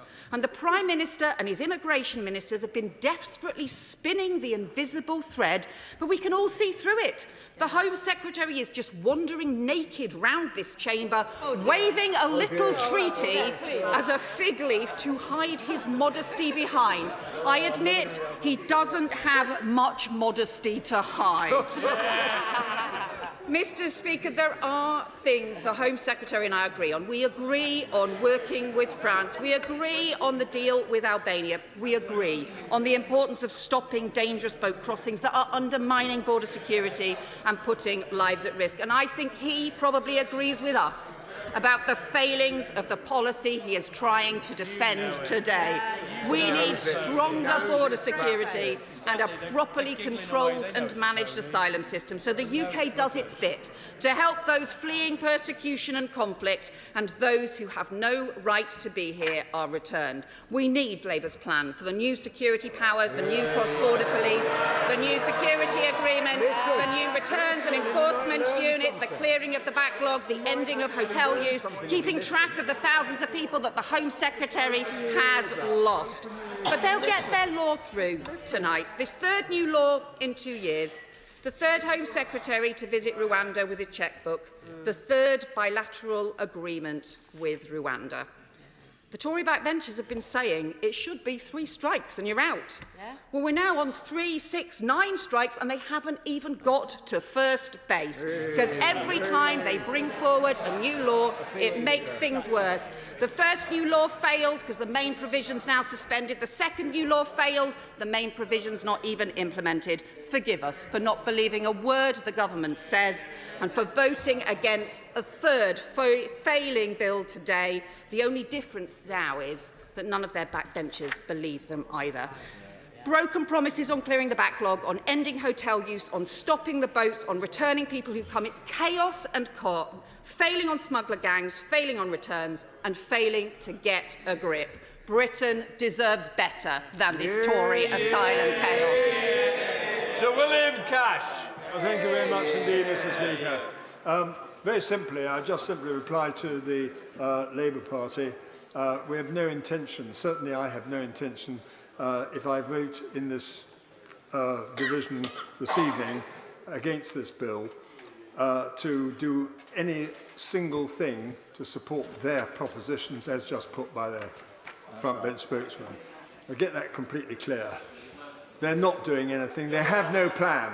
I want this bill to succeed, and the sole reason why I shall be voting against this bill will be because, on third reading, I don't believe, to use the Home Secretary's own words, that this is the toughest immigration legislation that we could produce, nor do I think we've done whatever it takes. I can only say that in this context, but it's about the law. I am deeply worried, and this is my main concern, that there will be another claim which comes as a result of this. I don't think anybody expects anything else.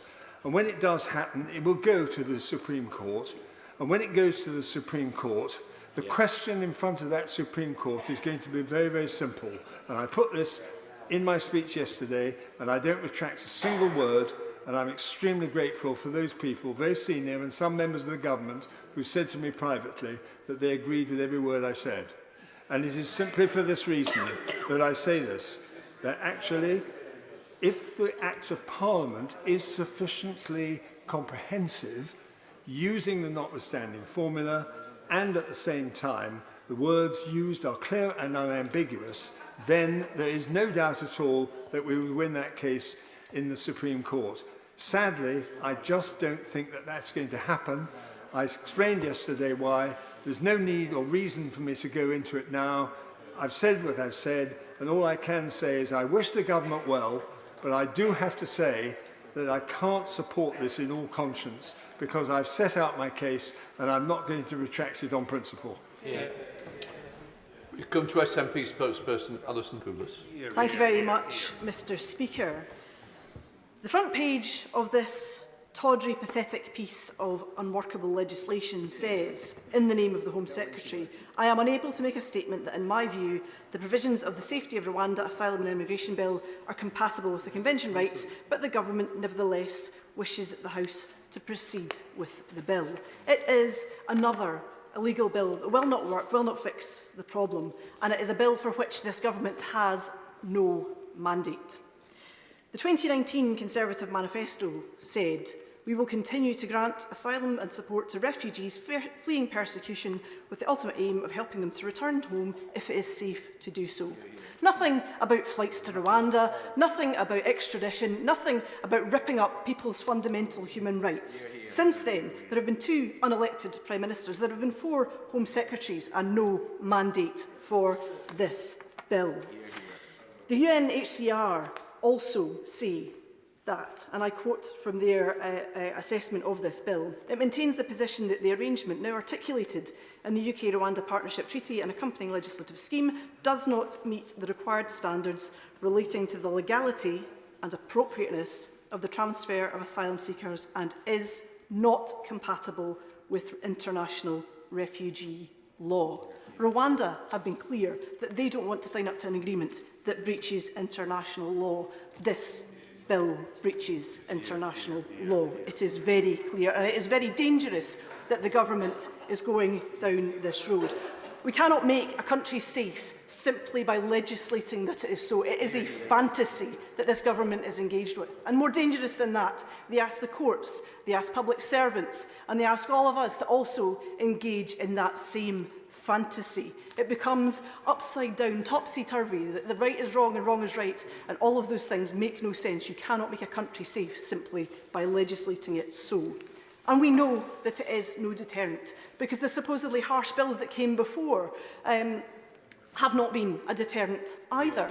It's been 181 days since the last tough, harsh, difficult, deterrent piece of legislation was passed. And those measures are not even yet in force from their previous tough, difficult, harsh bill that would be a deterrent. So we cannot believe them now. And you will also find that the tiniest number of people are actually going to be sent to Rwanda anyway. A tiny, less than 1% of the crossings this year would be sent to Rwanda. What happens to the rest of people left in immigration limbo to wander the streets of these islands? They can't say, they don't know, and they have no idea for what they will do when people have no rights and they are out looking for assistance. Mr Speaker, this bill amounts to nothing more and nothing less than state-sponsored people trafficking. Far from, they don't like to hear it, but it is the truth. They don't like to hear it. And I will explain to them exactly why. Listen to my description and see what they think. Far from dismantling criminal gangs, this government has become the criminal gang, breaking international law, moving vulnerable people across the world without legal process, no right of appeal, no concern for the safety or human rights of asylum seekers, to a country they do not know, involving money and involving profit. It involves people. It involves people that this government will never meet, will never look in the eye, will never sit across the table and watch them in tears because they can't be safe. Robert Burns said, that great humanitarian of Scotland said, man's inhumanity to man make countless thousands mourn. I mourn what this government is doing to human rights, to the undermining of international law and international principles. And I give this assurance, when Scotland gets our independence, we will take our place in the world, we will take our responsibilities seriously, and we will play our full part in the world as an independent nation. Sir Liam Fox. Mr Speaker, can I begin also by adding my tributes to Tony Lloyd, one of the most charming and civilised politicians in this House, a model that would do well to be replicated more widely than it sometimes is. It's very clear from the debates in the last couple of days that it is this side and this side only that understands the concept of deterrence when it comes to the honourable lady has had her hysterical say, I will have mine. When it comes to the importance of dealing with illegal immigration. And it's in stark contrast, I have to say, to the intellectual vacuum that now passes for today's Labour Party. On this side, the debate has been entirely about workability of the bill. And there have been some exceptional speeches, if I may single out my right honourable friend for Newark, in those debates in the past couple of days. Now, I don't believe that we should be demonising at any point those who want to get a better future for themselves by seeking asylum or migration to the United Kingdom, a fine, fair, tolerant society that anyone would want to come to. But the principle of territorial assignment, the right to access the national asylum system upon putting foot on land, has already had a coach and horses driven through it by the fact that many of these are not coming from a dangerous country by boat, they're coming from France. And that cannot be tolerated if we are to have control over our borders. And even more important, a point made very frequently by my right honourable friends, is the need to curb the evil of people smuggling and destroy the economic model of those who traffic in this most disgusting trade. And I have to say, Mr Speaker, political infringements of the ECHR are nothing to the duty to stop people suffocating in lorries or people drowning coming across the Channel, particularly when France is a country that is perfectly willing to ditch the judgments of the ECHR when it suits them, when it comes to deportation. Our deterrent will be even greater if we pass this legislation and can convince other countries to do the same in a synergistic way. Now, this bill may not be everything that everybody wants, but it is much better than what we have today. If I were only to have voted for legislation that I agreed with 100%, my voting record in the past 32 years may have been different from it is today. And I hear those in my own side saying, actually, we can replace this bill with something else. Well, we can't, Mr Speaker. As you well know, Erskine May says, and I quote, when a bill has been rejected or lost through disagreement, it should not, according to the practice of Parliament, be reintroduced in the same session. This is the one chance that we get to pass this legislation. What we do will be judged by our voters according to their priorities. If we leave tonight with nothing, that judgment will be harsh, or worse, leave us to the cringing mediocrities that make up His Majesty's opposition.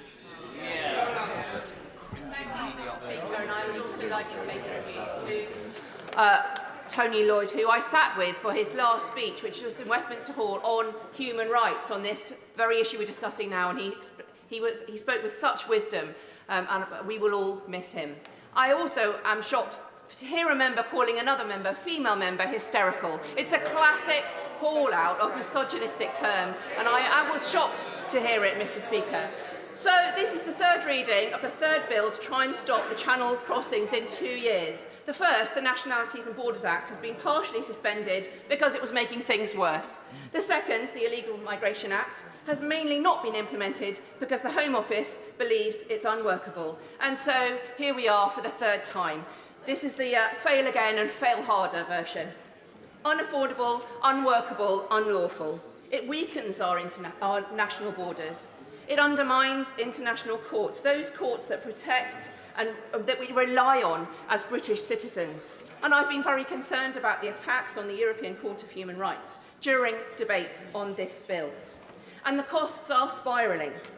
£400 million, plus £2.1 million already spent in legal bills alone by November 2023.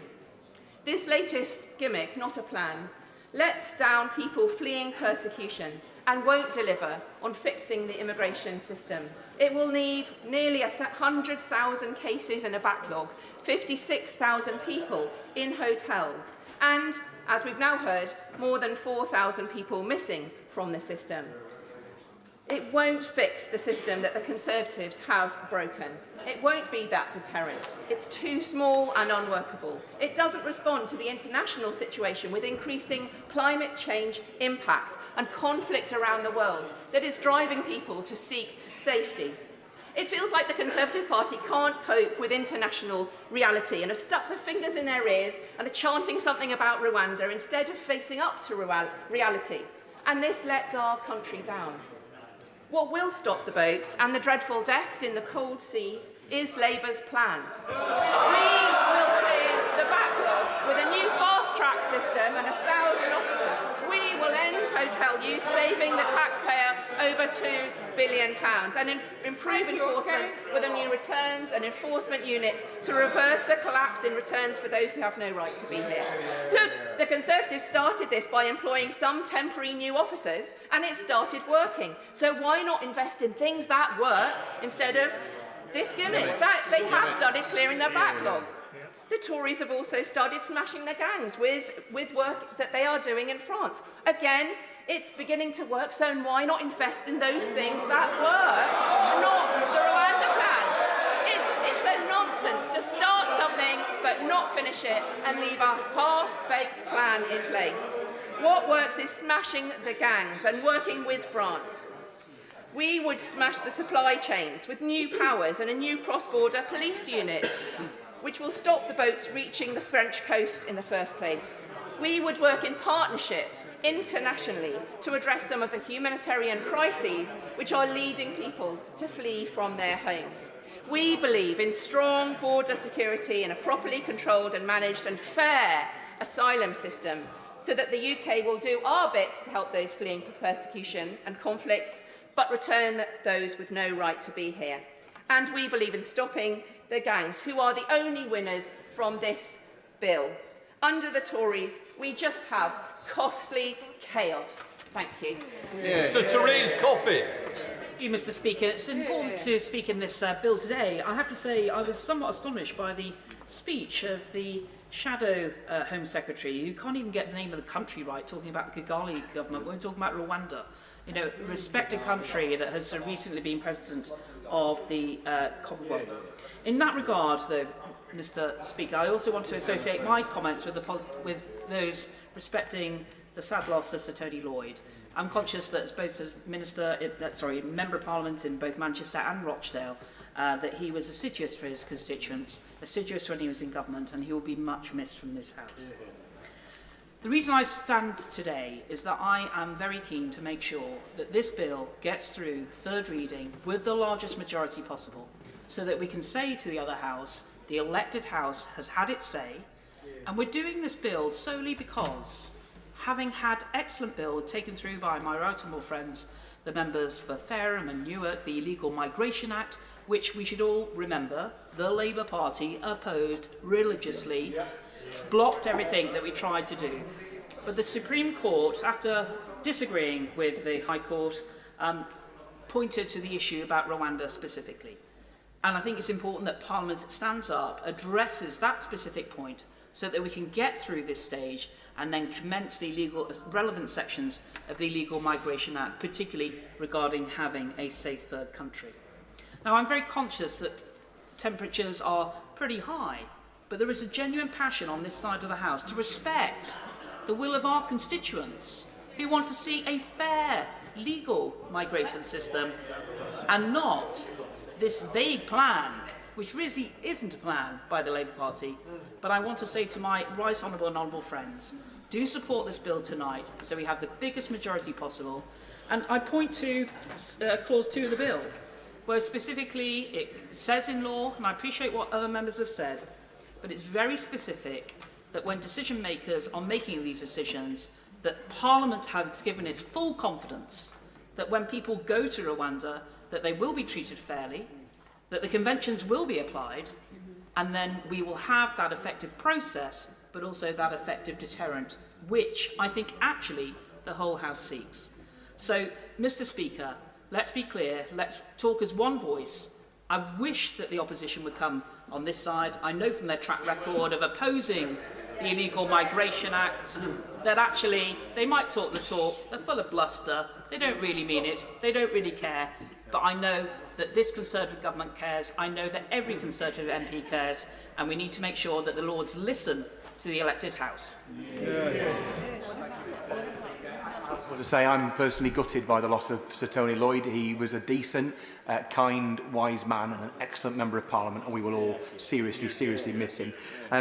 As for this debate, they do say that the smaller the stakes, the more ferociously over which they are fought, and the small stakes are that 1% of the asylum seekers who come to this country might just, if this bill works, end up being sent to Rwanda at the cost of £240 million and counting. And we know it won't be a deterrent. We know that people have travelled from the Horn of Africa, as I said earlier on, and through Libya, through over the Mediterranean, through Europe, to that tiny fraction of people who end up trying to cross the English Channel, as if that will put them off, the 1% chance they may go to Rwanda, having taken all the risks they've taken to get as far as France. And of course people travel from France, because they're not going to blooming sail directly from Libya, are they, for pity's sake? People will come from France. The French government could turn round to the Spanish and to the Italians and say, no, you're a safe country, stay there. You see where I'm going from all this. If we don't work cooperatively, then the whole thing falls down. The real issue is a 165,000 backlog of asylum cases that this incompetent government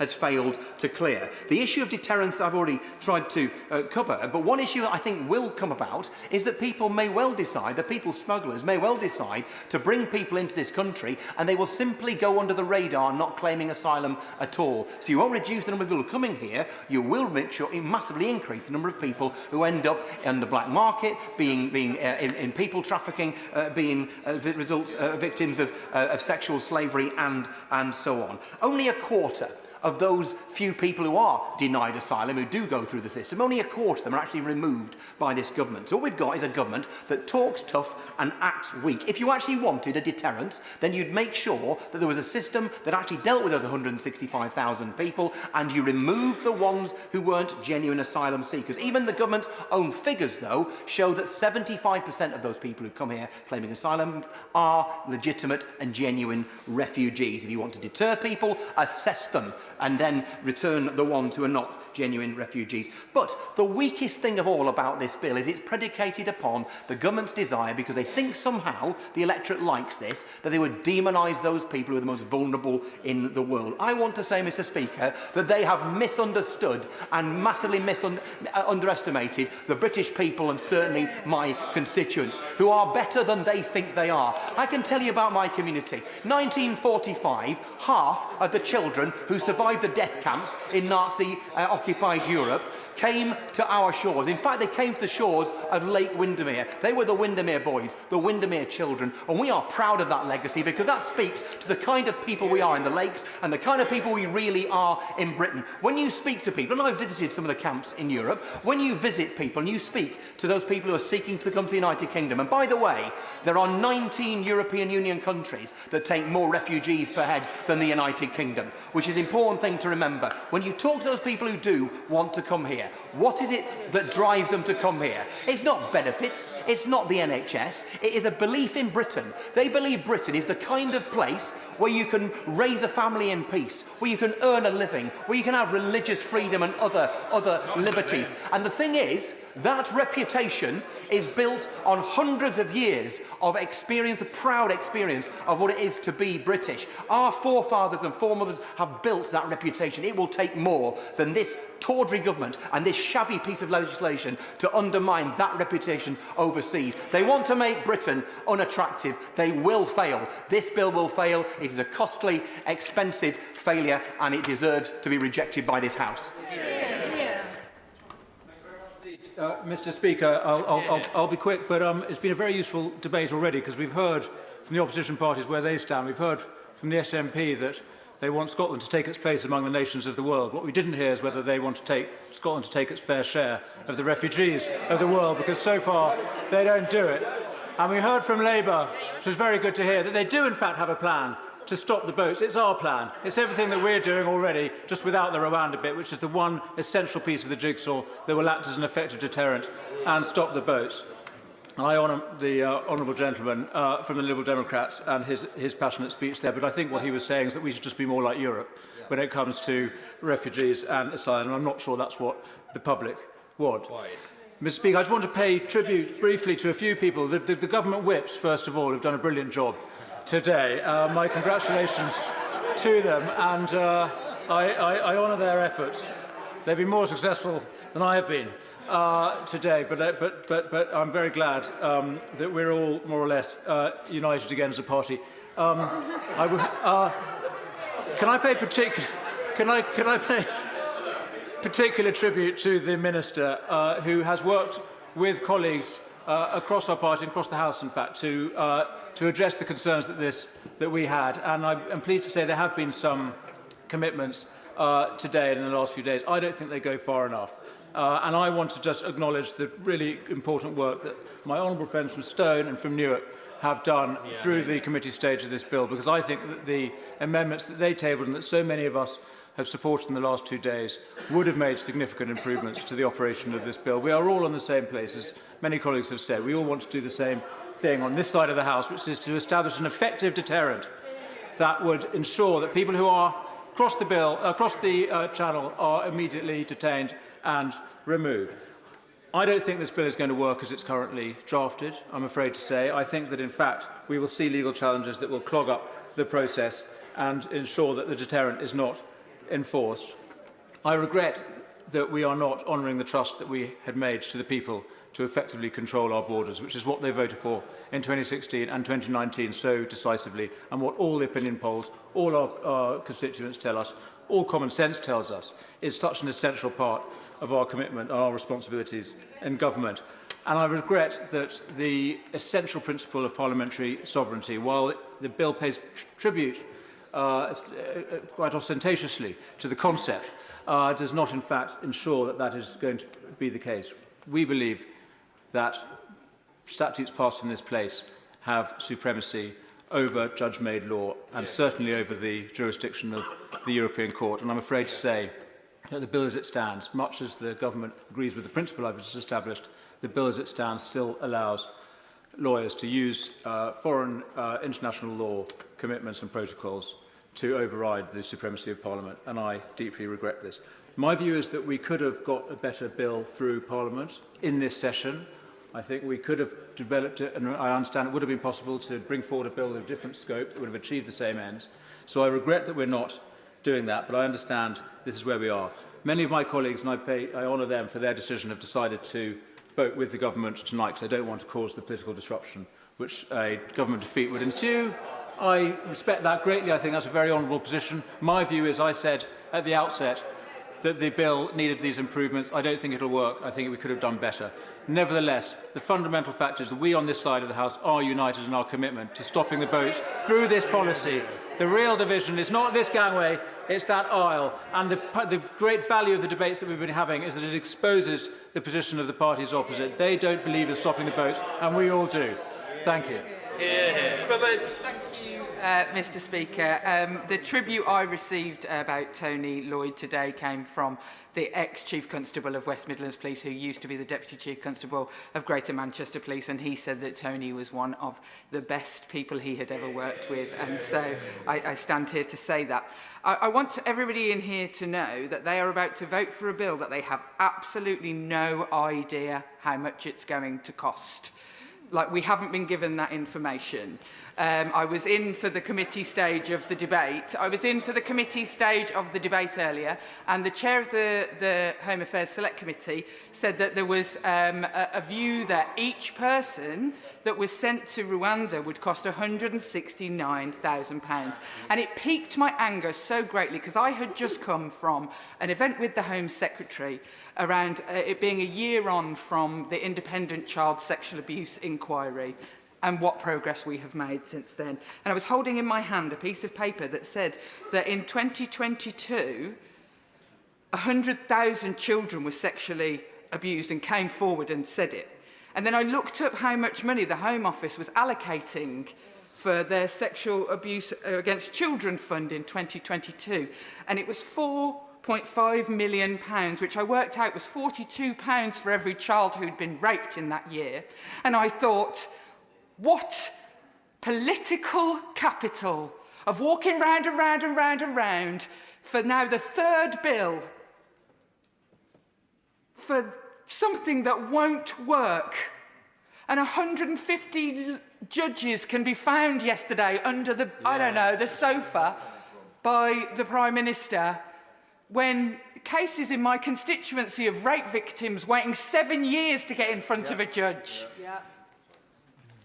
Frankly, Mr Speaker, people who think that the amount of time spent on wasting taxpayers' money on something that hasn't worked the last 2 times we tried it and will not work this time, frankly, Mr Speaker, should be ashamed of themselves for voting for something when they don't have any idea how much it's going to cost the people in their constituencies.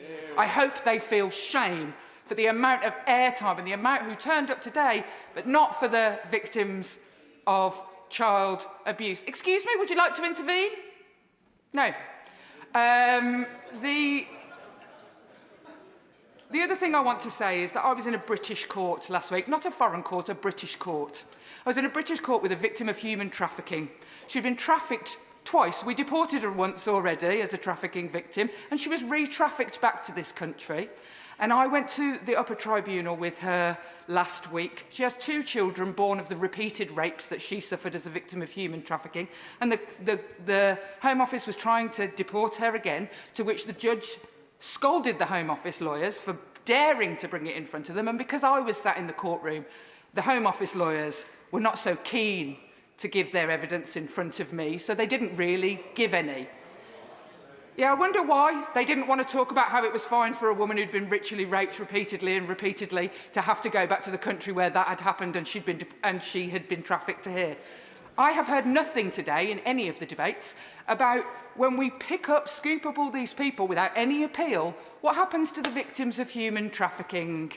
What happens to them? Because currently I've sat in courtrooms where this government is abusing them. I would never vote for this. Not today, and neither should anybody else. Jeremy Corbyn. Thank you, Mr Speaker. I was first elected to this House on the same day as Tony Lloyd in 1983. He was a brilliant friend, brilliant comrade, voted against the Iraq War, student tuition fees and against the renewal of Trident, and was a brilliant Shadow Northern Ireland Secretary, and he will be much missed by many good people all over this country. This bill, Mr Speaker, is an appalling piece of legislation. It fails to take any account of the human suffering of people that are forced, through lack of any other alternative, to try to make a very dangerous crossing across the Channel. I have met people in Calais who are desperate, who are poor, are confused, have travelled from Afghanistan and other places. They are victims of war, of human rights abuse, and of poverty and so much else. The government is now claiming that the only way to deal with this is to attack what they euphemistically call as a foreign court, when in reality that court is the European Court of Human Rights, which is part of our judicial system, and that they are trying to offshore their obligations under international law and international treaties. Look at it on a global stage. It is the wealthy countries of the world, such as Australia and Britain, that want to offshore issues surrounding asylum and the rights of people to seek asylum and pretend that somehow or other they're doing the world a favour. We have to work with other countries to deal with the issue of the desperation of so many refugees in Europe, far more in other parts of the world. This bill blames those people for being victims, plays into the narrative of the most backward, horrible remarks made in our national media and national newspapers about asylum seekers, without ever recognising that those people that have sought legally to seek asylum in this country. It's always legal to seek asylum. That's there in treaty. Tomorrow, eventually, there'll be our doctors, there'll be our lawyers, there'll be our teachers, there'll be our engineers, as they are all over Europe. But it's playing into this sort of racist trope against refugees all over the world, and it is attacking refugees because of where they come from. And so I hope that the House tonight rejects this bill, but I hope in future we don't come back to this kind of debate. Instead, we start to look at the issues of human rights abuse, victims of war, victims of environmental disaster, and the needs of those people to be cared for on this planet as fellow human beings, rather than making them out to be the enemies they certainly are not. Desperate people are looking for a place of safety. Surely it's our obligation. The Home Secretary is getting very excited, but it's his obligation to try and make sure they do have a place of safety in which to survive for the rest of their lives. Well, Brian, Mr. Speaker, I too pay tribute to Tony Lloyd. He was a far, far better man than most of us in this House, I think we would all admit. And those of us who have survived thus far advanced cancer often feel a particular poignancy. I know the Home Secretary will agree with this point, when someone is lost, a friend is lost to cancer. So my condolences go to his family, and I hope we will have a proper time to commemorate him, as you've said, Mr. Speaker. Mr. Speaker, I want the boats to stop, not because I don't value the lives of those who've paid thousands of pounds to risk their lives on the high seas in unseaworthy vessels, but because I do value their lives, because I despise the people traffickers, and because I don't want the generosity of the British people to be tested to breaking point. I'm voting against at third reading today for 4 reasons, though.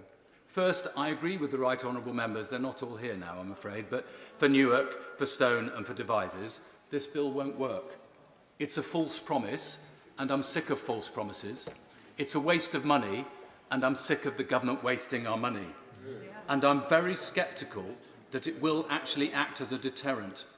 After all, if the freezing waters of the Channel that can take a life in a matter of minutes are not a deterrent, how will a 1% chance of being transported to Rwanda act as a deterrent? Exactly. Second, this bill is based on a heady mixture of gross exaggeration, preposterous wishful thinking, and miserably misconceived machismo. Look at the exaggerations. The Right Honourable Member for Newark said yesterday, millions of people in the world want to make that journey in a small boat. Where on earth is his evidence for that? The Right Honourable Member for Fareham said that there are many instances of asylum seekers purporting to be homosexual to receive preferential treatment in asylum applications. Where on earth is her evidence for that? Many have claimed that the vast majority of those arriving in small boats are economic migrants. But the evidence is that when the Home Office has investigated, it has granted 65% of them refugee status. Third, the Right Honourable Member for Newark said yesterday that the law is our servant, not our master. But it is wrong that even without amendment, this bill places ministers above the law. It means, Mr. Speaker, that even if a dog is factually a dog, and a court, having interpreted the law, has adjudged it to be a dog, the government can declare it nonetheless to be a cat. The former Attorney General said earlier, quite rightly, that we rely in the UK on international law. It's the basis of how we protect ourselves and our interests. So how can we argue that China and Russia and the Houthis should not renege on international human rights law when we ditch it when it's inconvenient for us? And how many of us condemned Russia, quite rightly, when it declared by statute law that Luhansk and Donetsk were part of Russia when they are patently part of Ukraine, as laid down in international treaty? Fourthly and finally, Mr. Speaker, the Right Honourable Member for Newark said yesterday, we are not a parish council. I agree. So let's stop behaving like Handforth Parish Council. let's behave like the House of Commons. Protect ancient liberties, including the right to appeal, respect the rule of law and honour our international commitments, like honourable members. Okay, well, the committee's gone through the House and it's not made any amendments, any of the varying and contradictory amendments from the varying and contradictory factions on the Tory parties. And what we're left with is a bill that in reality nobody actually wants. The hardliners on the Tory party right don't like it, something to do with foreign courts. The Tory left don't particularly like it because they realise how close it sails to breaching our international human rights obligations. The official opposition don't like it, I think, because it's too expensive. And on the SNP, we are opposed to this bill and the entire hostile environment policy in principle, because this is just completely the wrong way to deal with some of the poorest and most vulnerable people who come to these shores seeking refuge and safety. We want to welcome refugees and encourage them to contribute to our economy and society. But, Mr Speaker, it seems even the Republic of Rwanda is getting cold feet, and no wonder, notwithstanding the fact that the United Kingdom continues to grant asylum to asylum seekers from Rwanda. Why should a country that aspires to be a prosperous, stable African democracy allow itself to become a political football for wannabe leaders of the opposition who currently inhabit the Tory benches? According to the Prime Minister today, the best, or perhaps the worst thing about Rwanda is that it is not the UK. And the very fact of not being the UK is a deterrent for people to come here because they might be deported to it. So by the same logic, if the government threatened to deport people to Disneyland, that would also be a deterrent because Disneyland is not in the UK. Now, of course, Disneyland is a place where dreams are supposed to come true. But I think the former Home Secretary and indeed the former Immigration Minister's dreams of flights taking off to Rwanda are not going to come true. And neither are their dreams of becoming the next leader of the opposition after the election. But the dream on these benches of an independent Scotland, the dream which will never die, of an independent Scotland that has its own independent, humane asylum system which recognises human rights and wants to welcome refugees, that dream will come true, and sooner rather than later, Mr Speaker. The question is that the bill now be read a third time. As many of that opinion say aye. Aye. And the contrary, no. No. Division, clear the lobbies.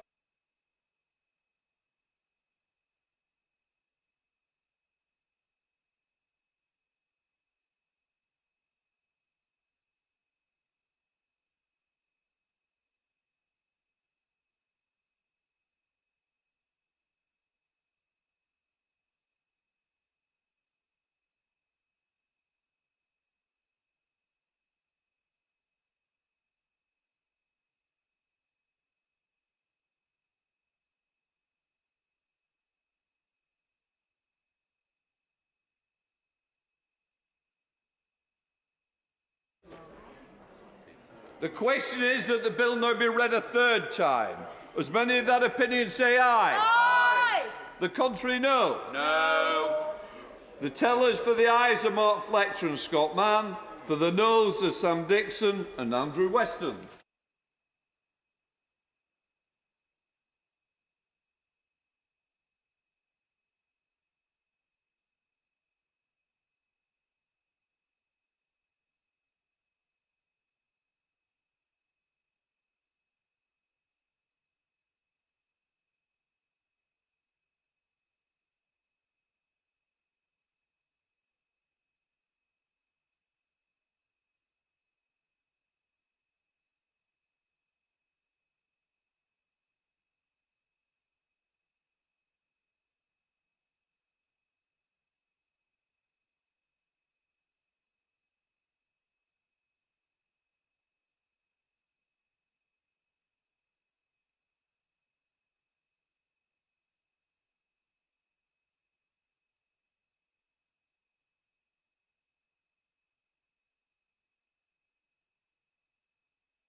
Lock the doors!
Order. The ayes to the right, 320. The noes to the left, 276.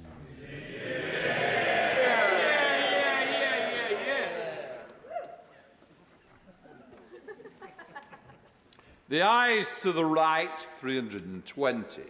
The noes to the left, 276. The ayes have it, the ayes have it. Look!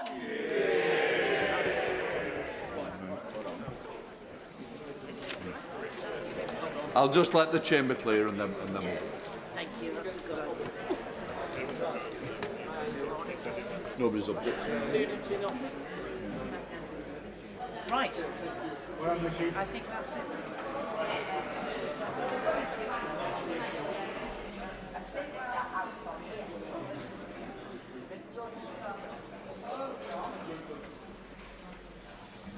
I'm going to put motions 3, 4 and 5, Minister, to move. I beg to move.